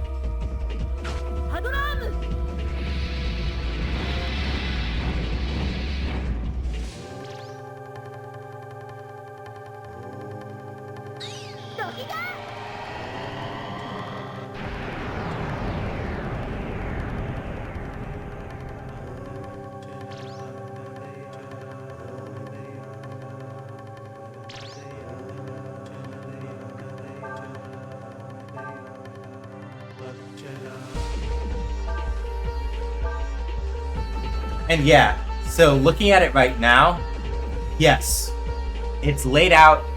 It looks like it's laid out in the traditional form that the Ishin usually is, right? Because, or at least something close to it, right? Because if you look, right, the one for Earth, I went to go check, is split, is like divided straight down all 3 blocks.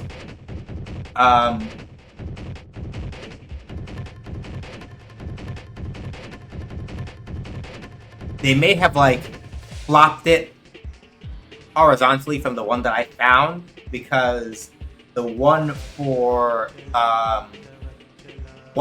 lightning looks like it's in the bottom left corner instead of the bottom right. Or something else might be. I might also just be completely off my shit. But for sure, at the very least, they put Earth at the very they put Earth at the bottom where Ryu is approaching from, which implies to me that heaven should be in the spot where Fulu was standing.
This is also all status effects in the game that Nina got hit with, by the way.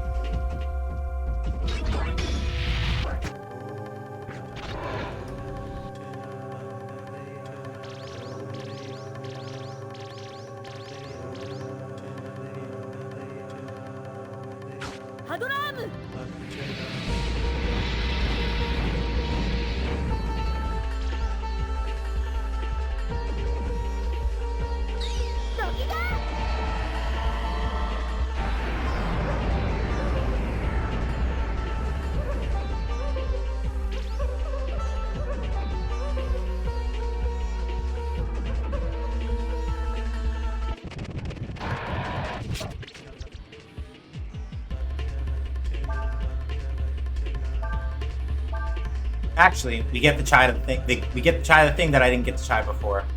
Hang on a second. If we do, I can try it right now. Actually, let's see.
So, there exists level 4 combo magic. Basically speaking, if you do 2 level 3 spells and then combine them with the proper dragon spell from Ryu, you get a level 4.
Oops. And we literally switched to do the spell that.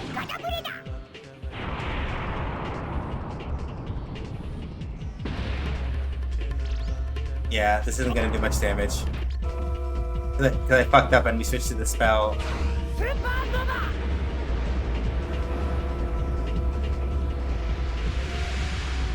We fucked up and like we switched to the spell that's not gonna like do a bunch. Alright.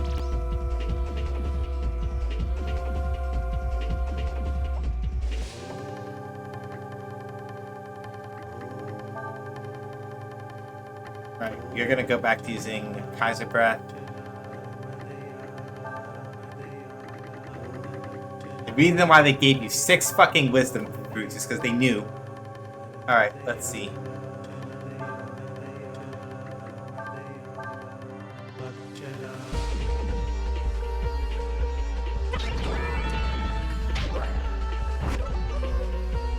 Yeah, Kaiser Breath doing Kaiser Breath things.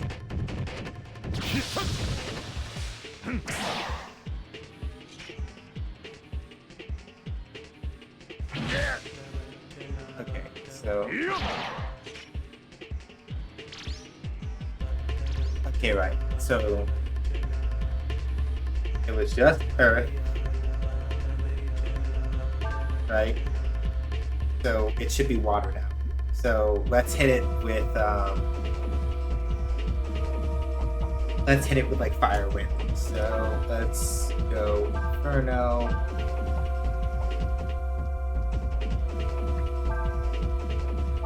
Nope. Inferno. Come on, damn it. Inferno. Inferno.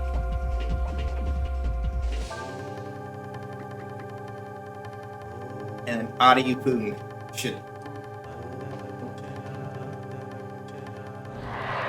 Joke's on you. I didn't use any of that. Get shat on.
So yeah, given the damage that I'm doing right now, if I had maybe a couple more levels and maybe slightly less fucked up equipment, I would have been able to win this fight without having to like do this.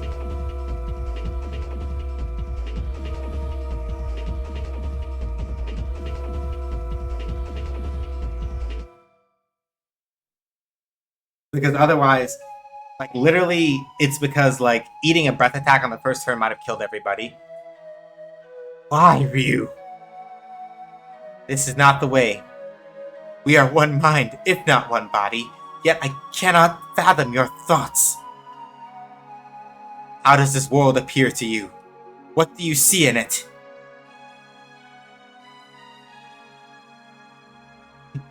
This world of yours. It might not be as bad as you think it is. There's Dace.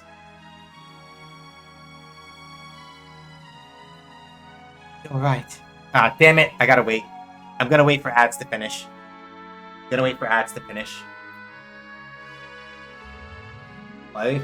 finish, I'm gonna... I got a couple other things I need to... Yeah, Jeff Bezos is always out here ruining the vibe. Bastard. Every single time. Literally during the best part.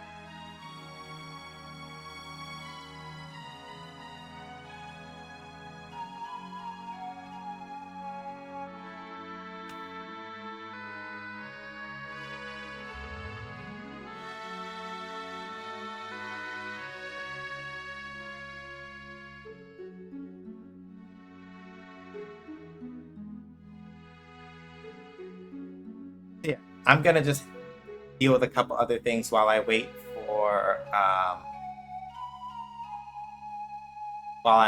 the ads to finish.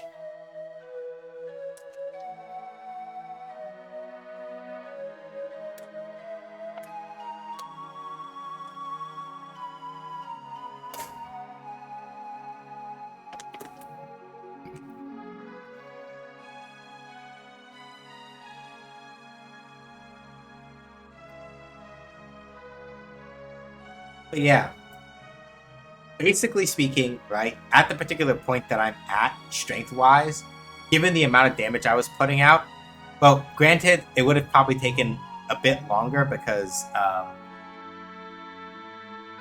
Kaiser still doesn't have enough HP to, like, really, like, keep up, which is a little unfortunate, but that's,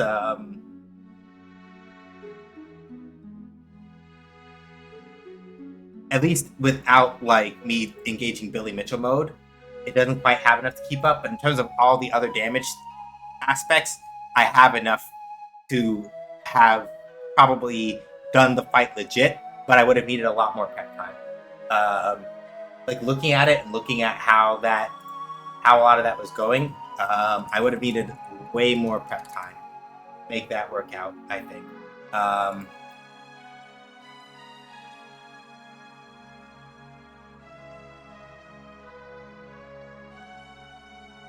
Okay, ads look like they're finished, which is good.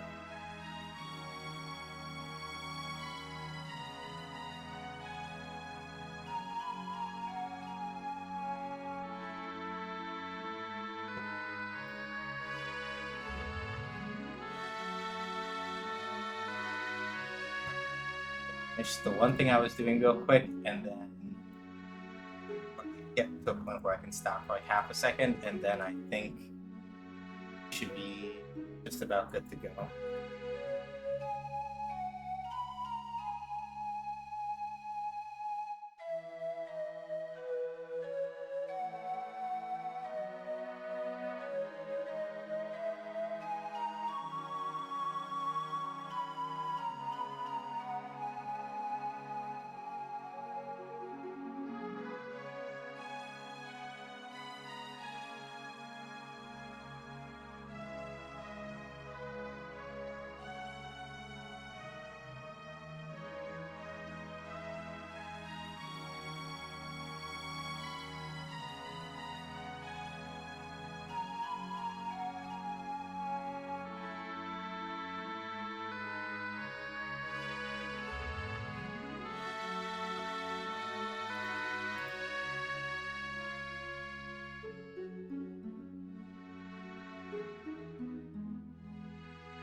People are sometimes foolish and weak.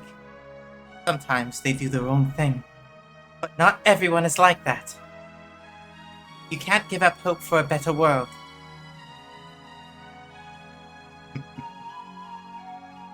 They that called me here did say much the same as you. But their deeds did not live up to the promise of the flowery speech their tongues professed. I gotta just fix that for here. They sought to use my power to make war upon their fellows and to kill their enemies.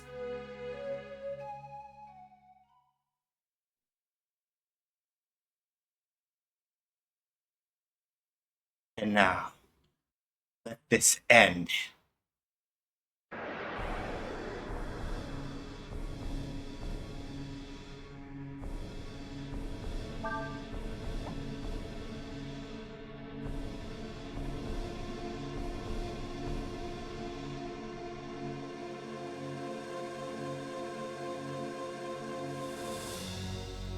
So there was a thing I was going to start this fight off with, I don't know if I can do it.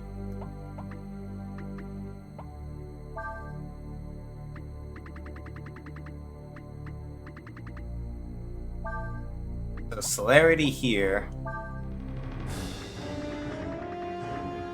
Rejuvenate here. Oh no, it's vitalize. Sorry, vitalize. So celerity, then vitalize, and then we're gonna meditate back into Kaiser.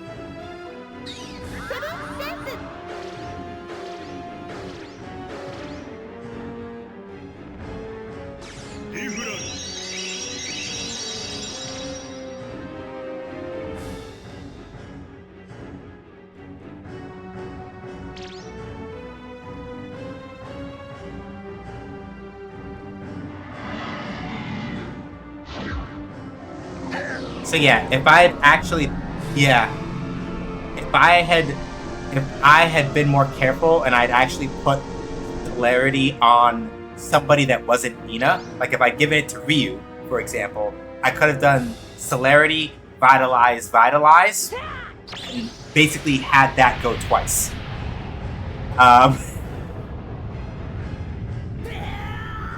But I'll take the single.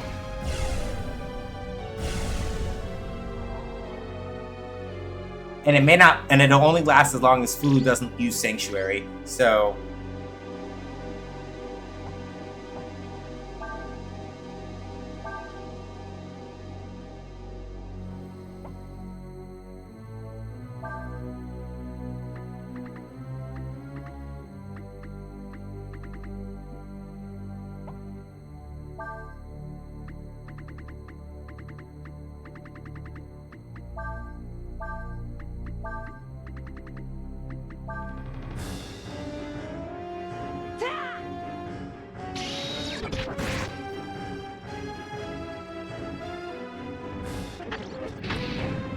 I didn't mean to skip past that and see how much that did, but let's see how ridiculous the damage is on Giga Flare, since all of Nina's stats maxed. 43. Jesus Christmas Christ.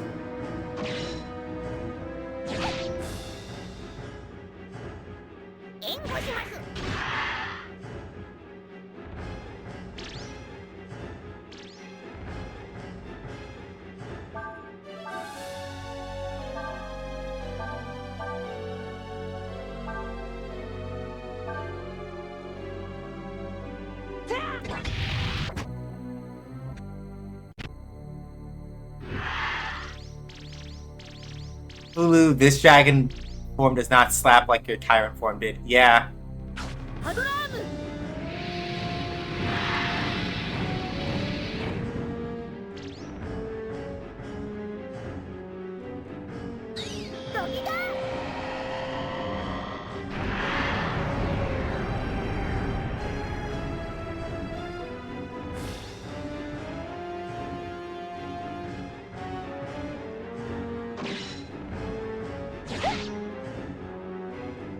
Nina can use Giga Flare?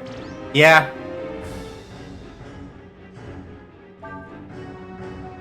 Oh, Shiny, have you been missing like all the sick combo magic? Hold on a second. Oh, she's the strongest dog. Oh, I was about to say, wait. Wait, have you been missing all the combo magic? I hope not. Alright.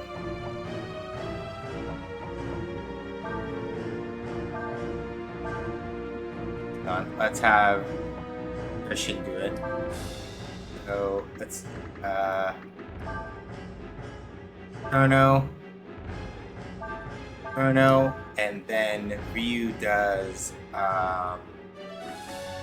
Ryu Kung. Yeah. This is as long as the boost was gonna last. Basically the moment that like Sanctuary went out, I already knew.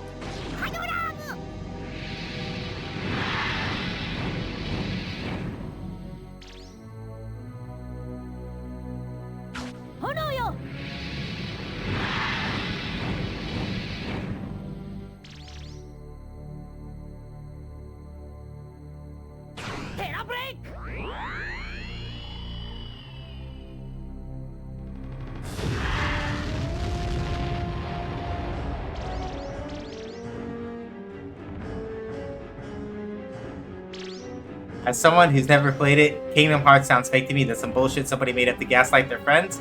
Yes, and the name of the somebody is Tetsuya Nomura, and his friends are all of us here in this world. Congratulations, you're part of it now, whether you like it or not. Welcome to the Gun Show.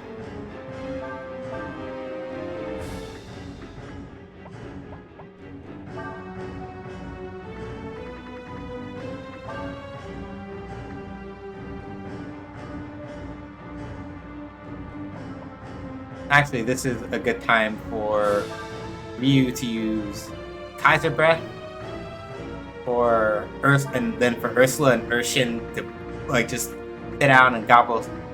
We need wisdom fruits. You fix yourself, and then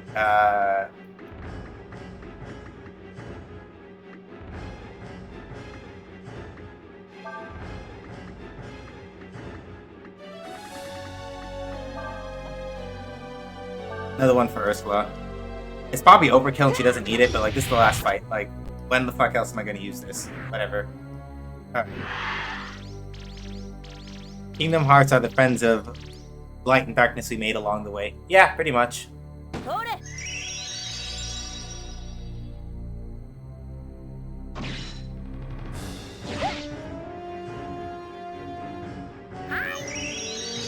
Yeah, I would have had to basically come loaded for bear if I was planning on like actually fighting this legit, because as you can see, like Astral kind of just punches you in the face like one time and your everything starts to fall apart. It really, really sucks.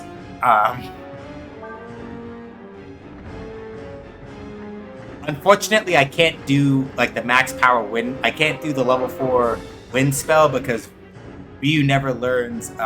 Because Ryu can't learn water dragon magic because he's aligned to fire and Fulu is aligned to water. So you literally can't, like, you can't use the actual level 4 lightning spell legally because Ryu can't learn that skill. Which I think is some bullshit, to be clear, but I did this backwards. We still got Giga Flare at least, though. Urshin is supposed to be the one to go first with the combo magic, because it's the only way to make sure that, like, it will probably go off. So, try that again.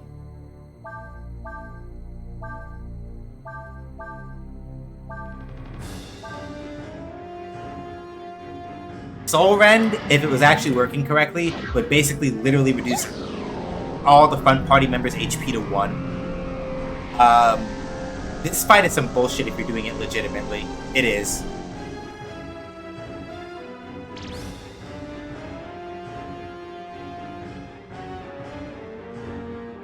Both Astral and Tyrant have 75,000 HP, by the way. To be entirely clear about, like, the levels of, like, fuckfoolery that you're dealing with.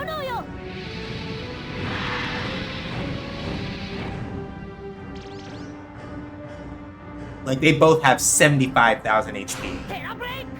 Yes.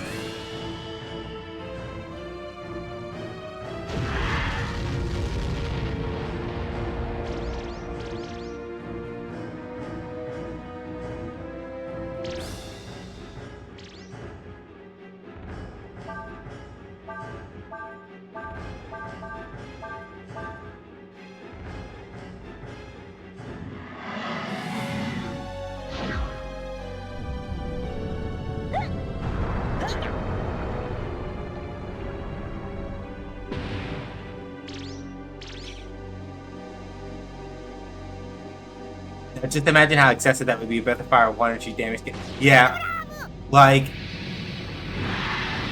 keep in mind that, like, with Breath of Fire 1, right?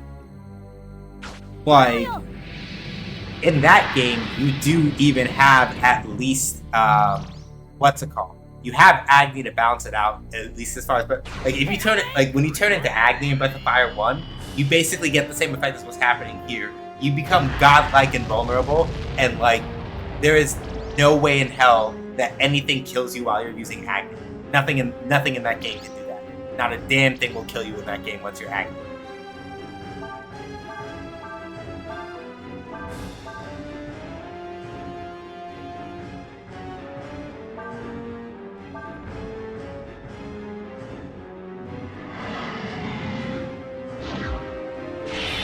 Oh no, it's every status effect in the game again.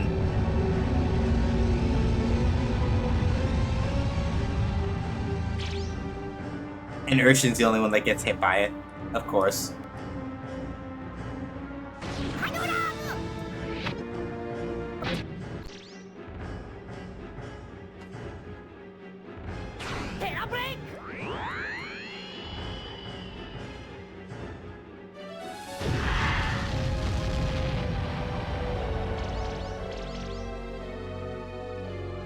I've been doing basically around 10,000 HP's worth of damage every 2 turns, give or take.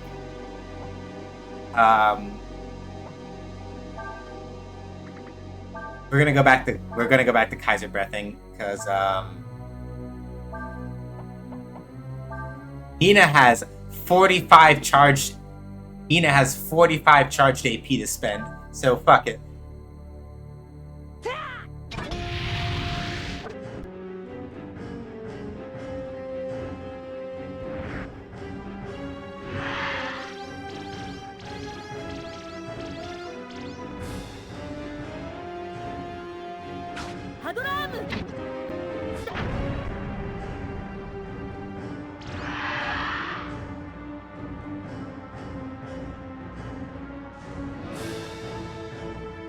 And that's it. That's the final fight. Now, like, again, granted, like, if I was doing that legit, like, literally he would, like, I would have died, like, 5 times over at the current levels that I'm at. Basically speaking, right? So, I was wrong in the end. I see now for the first time through your eyes. Basically speaking, if I wanted to do that legitimately, I would have needed to have War Shout and Shadow Walk up and running, realistically. Because it would have been things where I've been doing like War Shout, Vitalize, Vitalize. I would have probably had to save Celerity, Vitalize, Vitalize for like way later in the pocket. I would have had to get much better armor, weapons, and all that other stuff just to make sure that like I didn't get fucking McMurked by round start Dark Wave or some shit.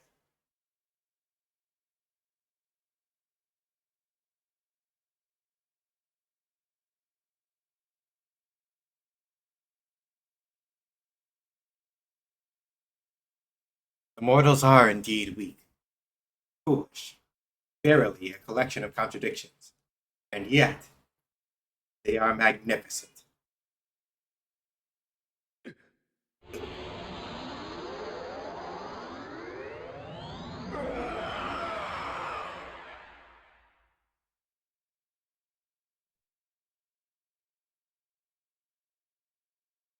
I realized then that Ryu had traveled so long, so far with us,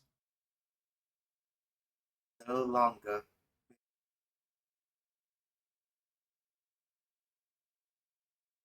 Ryu, but at the same time, I knew in my heart that it was Ryu. Thank you for the GGs. Ah, Ryu, aren't you?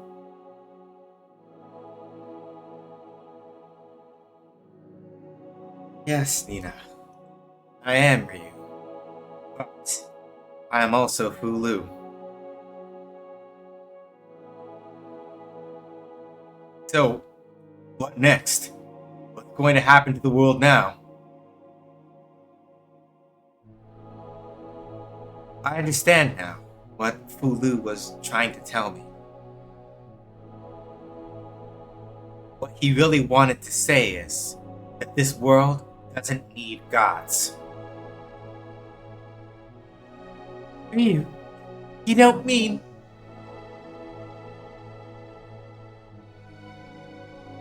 That is why I'm going to cast them all out.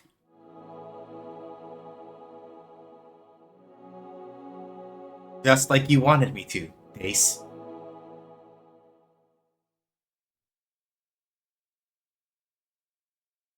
Ryu said he was going to cast out gods.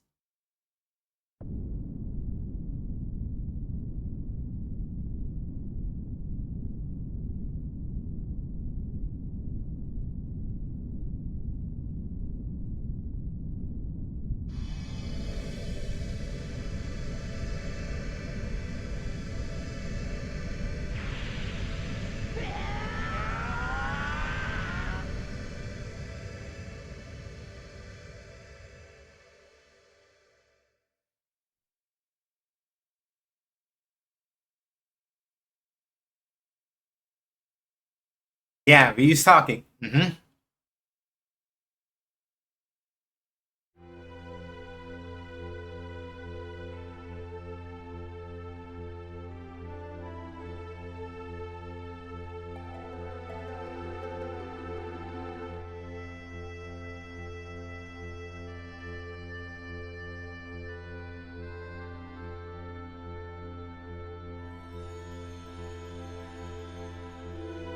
Yeah. And the reason why I basically switched back to my own speaking voice for the Ryu Fu merger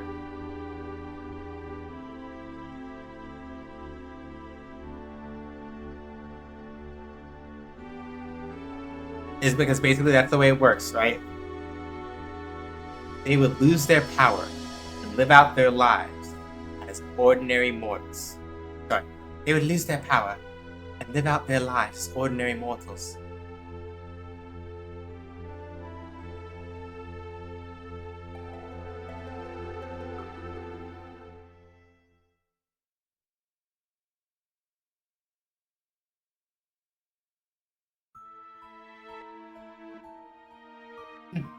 Well, what is this? The endless are fading away.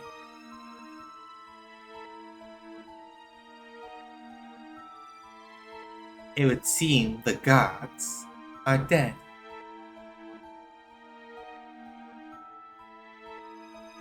But we didn't worry about. But we didn't worry about that.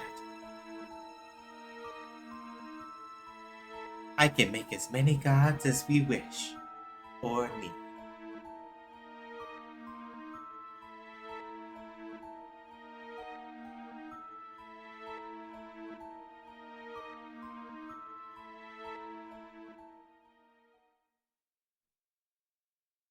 Yeah.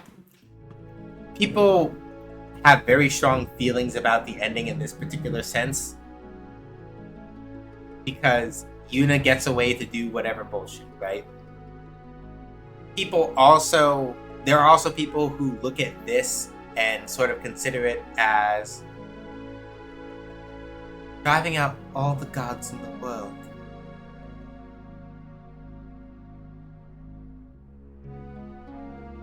That's a pretty radical solution.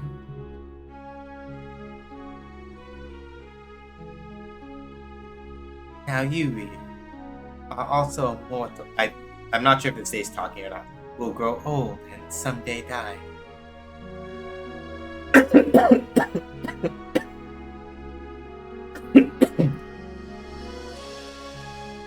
Oh, it was Days talking. Me? Oh, I decided I'd stick around.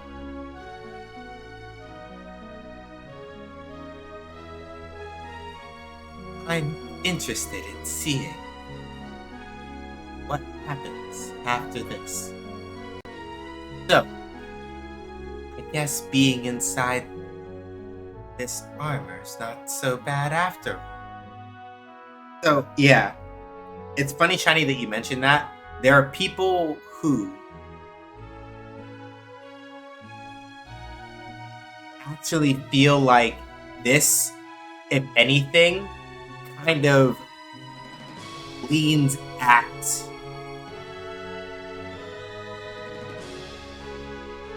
the end. Sorry, let me phrase that. There are some people who choose to view Breath of Fire 4 as the prequel to 1, 2, and 3. The dragons leave us. The end of an age is upon us. And the reason why some fans sort of theorize that is because Miria, for all of her power and all of her ability, at the end of Breath of Fire 3 is like, if there is a god out there, please answer me, implying that she's not one, right? The Empire is finished.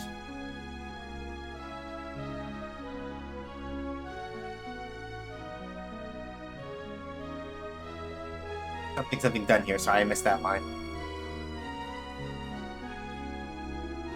You mean this is goodbye then, Ursa? Damn it! It froze, didn't it? Hold on, I got it. Pixel, I gotta do the pixel captions again. Like fine general rune. Okay, no, it didn't. It just has favorites. Okay, I see. Ursula. Oh no, Ursula. Thanks for everything.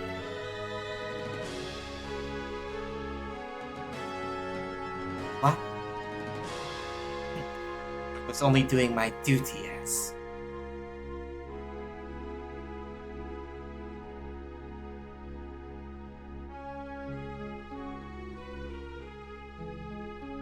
I know. We're allies now, not enemies, right?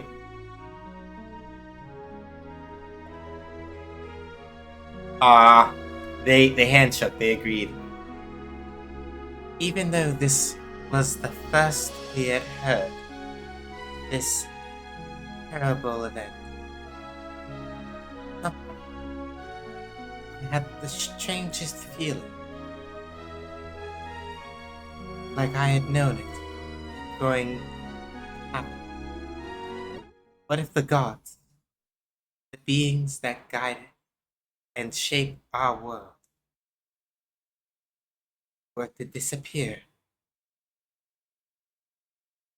I don't know the answer to that. But there's one thing I do know. And that's that it will all work somehow.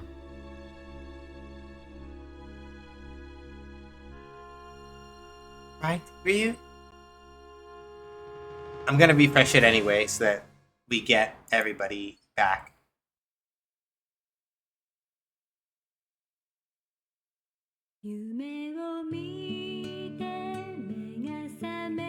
The Fire 4, the Unfading Ones. Or Breath of Fire 4, Utsuro Wazaru Mono. And with that, we have concluded the year of Breath of Fire. Unfortunately, because of how rushed the game was, the credits are all in Japanese.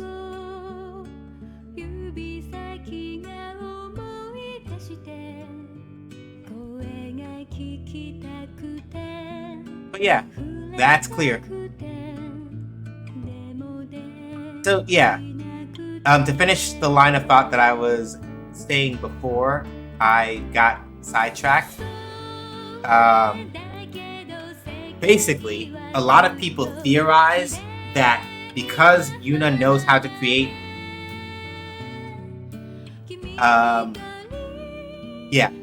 it's like what Shiny just said in the thing I was saying. A lot of people headcanon that Breath of Fire 4 is the first game in the timeline because Ryu, while now being mortal, right, is still, like, I guess a remnant endless of some sort, right? So the idea, at least to a lot of these people, is that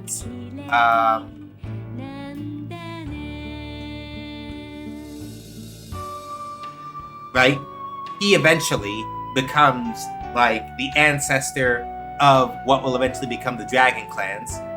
Dace, somehow, whether through Yuna's machinations or something else, this is a theory I was just reading from somewhere. But yeah, like a lot of people are like, yeah, right?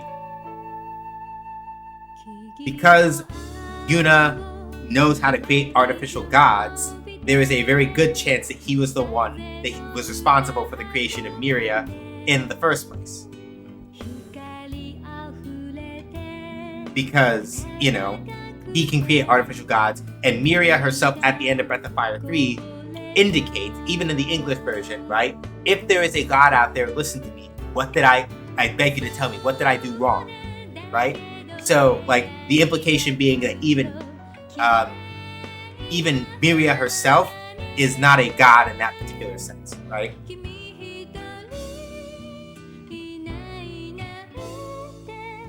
Maybe on account of not being actually present on the normal. Yeah, like basically by the sound of it, it seems that, depending on how you interpret it, either the endless themselves have all been made, the ones that were still physically present have been made mortal and simply are not in the form of dragons anymore, or those that chose to leave the world that Breath of Fire 4 takes place in were allowed to leave, and those that chose to stay had to renounce their immortality. It's one of those two. It's a little bit unclear, but it's one of those two, probably. And that's our clear screen, I think. Oh, here we go. No, this is our clear screen. We're gonna take this one. It's Ursula riding a Welk. That's so cute. It's Ursula riding a Welk. Oh, I love that. I love that so much. Damn it. Come on. Don't do this to me now. Capture the window, you bastard. Hang on a second. I gotta try to. Don't open up the search over there. Open it up over here. Ah! Hang on a second. Give me this. I'll take that. It's fine. I just want the screen cap. Thank you for playing Breath of Fire 4. Save this. Yes, I do. So yeah, and with that, the year of Breath of Fire is over. With Breath of Fire 4 as our ending point. We're not playing Dragon Quarter because, not that I think Dragon Quarter is a bad game, but I'm just not really interested in playing it. It's a pretty radical departure from the other Breath of Fire games, and I'm not really sure if I'm interested in like really putting my back into it on that front. I don't know what we're gonna play next time. I'm gonna have to look. I know that I have some charity donations from before that I'm gonna need to like look into as far as like things that we need to do or games that we have options to like pull up to like get done. But I forgot the number, and I'm gonna have to double check and run them through again because it was a while ago. Do you think Yuna is also the reason? I personally hold that the fifth game is just in a different. That the fifth game has no relation to the other four. Personally, I don't disagree with that headcanon. But for me personally, I'm like 1, 2, 3, and 4 are not connected. Sorry. I don't think that the fourth and the fifth games are connected to the others aside from like thematics. So that's me personally. That is my personal line of thought more so than anything else. And that should not kind of be taken as gospel. I do think it is fairly reasonable to do the headcanon of like, yeah, I bet Yuna was the one that was somehow responsible for other parts of things kind of like coming to be. I think that makes a certain amount of sense, and I don't necessarily disagree with that idea.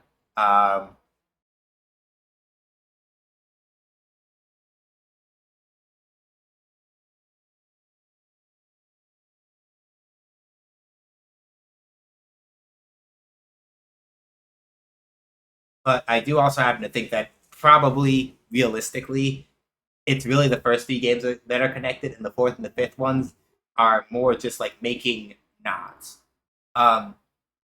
Sort of in the same way that you can sort of look at like JoJo's Bizarre Adventure and how after part 6 of JoJo, without going into spoilers for what happens in Stone Ocean, after part 6 of JoJo's Bizarre Adventure, it is a very different world that we are in a lot of ways, without getting too deep into it or getting into spoilers. So, the schedule says SMT3 HD. Right, I think that was like a reward or something. So yeah, probably that will be what we start next time. It'll be my first time like playing it seriously. So we're gonna be in for a treat. I'm probably gonna get like fucked up, but it's gonna be great. So links that got thrown down before. It's still only showing Shiny's messages. That's really fucked up. Okay. Anyway, let's be about our business before we run out of time. Game analysis, design articles are over at Co-Host. You can find my past posts on my Medium.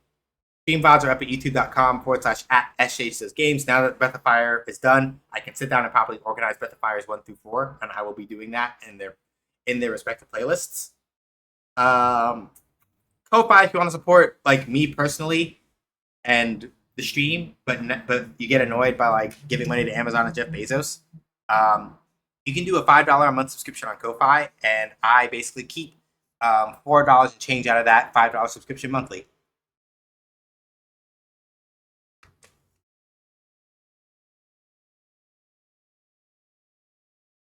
My throne has other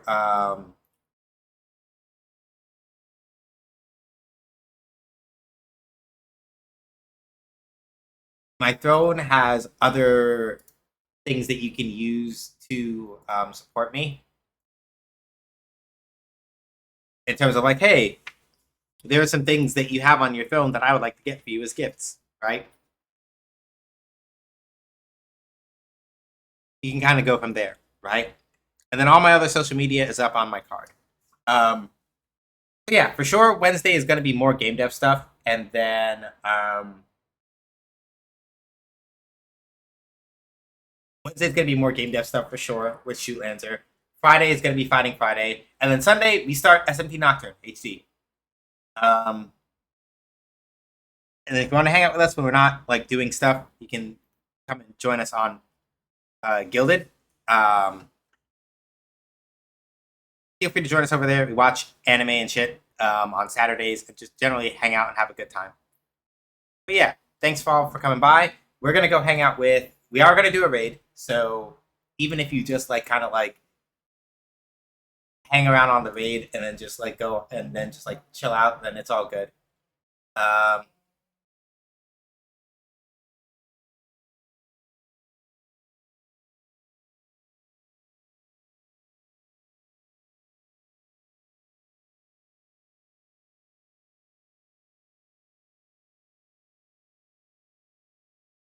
All right, and then Munity. If you want to learn more about like the game that I'm working on and support us that way, you can go to the website munity.games. You can join our Patreon, free tier and paid tier.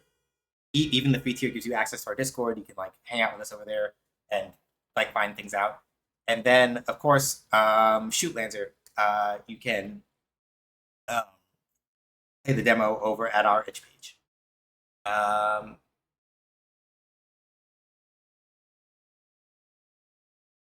You know, I don't follow these streamers, but I feel like I want to do something more mellow after all of what we've been through today. So, we're gonna go hang out with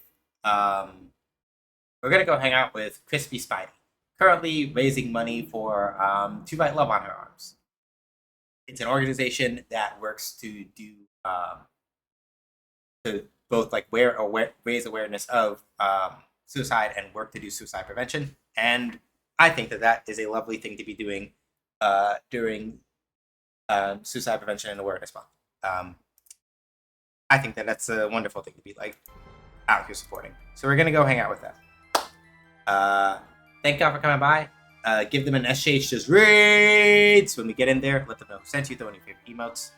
Until next time I set you, stay safe, wash your hands, wear a mask, don't go outside if you don't have to. Be excellent. Not the bigots, racist, sexist, anti-queer folks, or Zionists. Black Lives Matter. Trans rights are human rights. Reproductive rights are human rights. Palestine, Sudan, Congo, New Caledonia must all be free. Thank y'all for spending your time with me. Thank you for joining me as going through Breath of Fire, one of my favorite RPG franchises, and getting all the way through Breath of Fire 4. I'll see you when I see you. Take care. Deuces.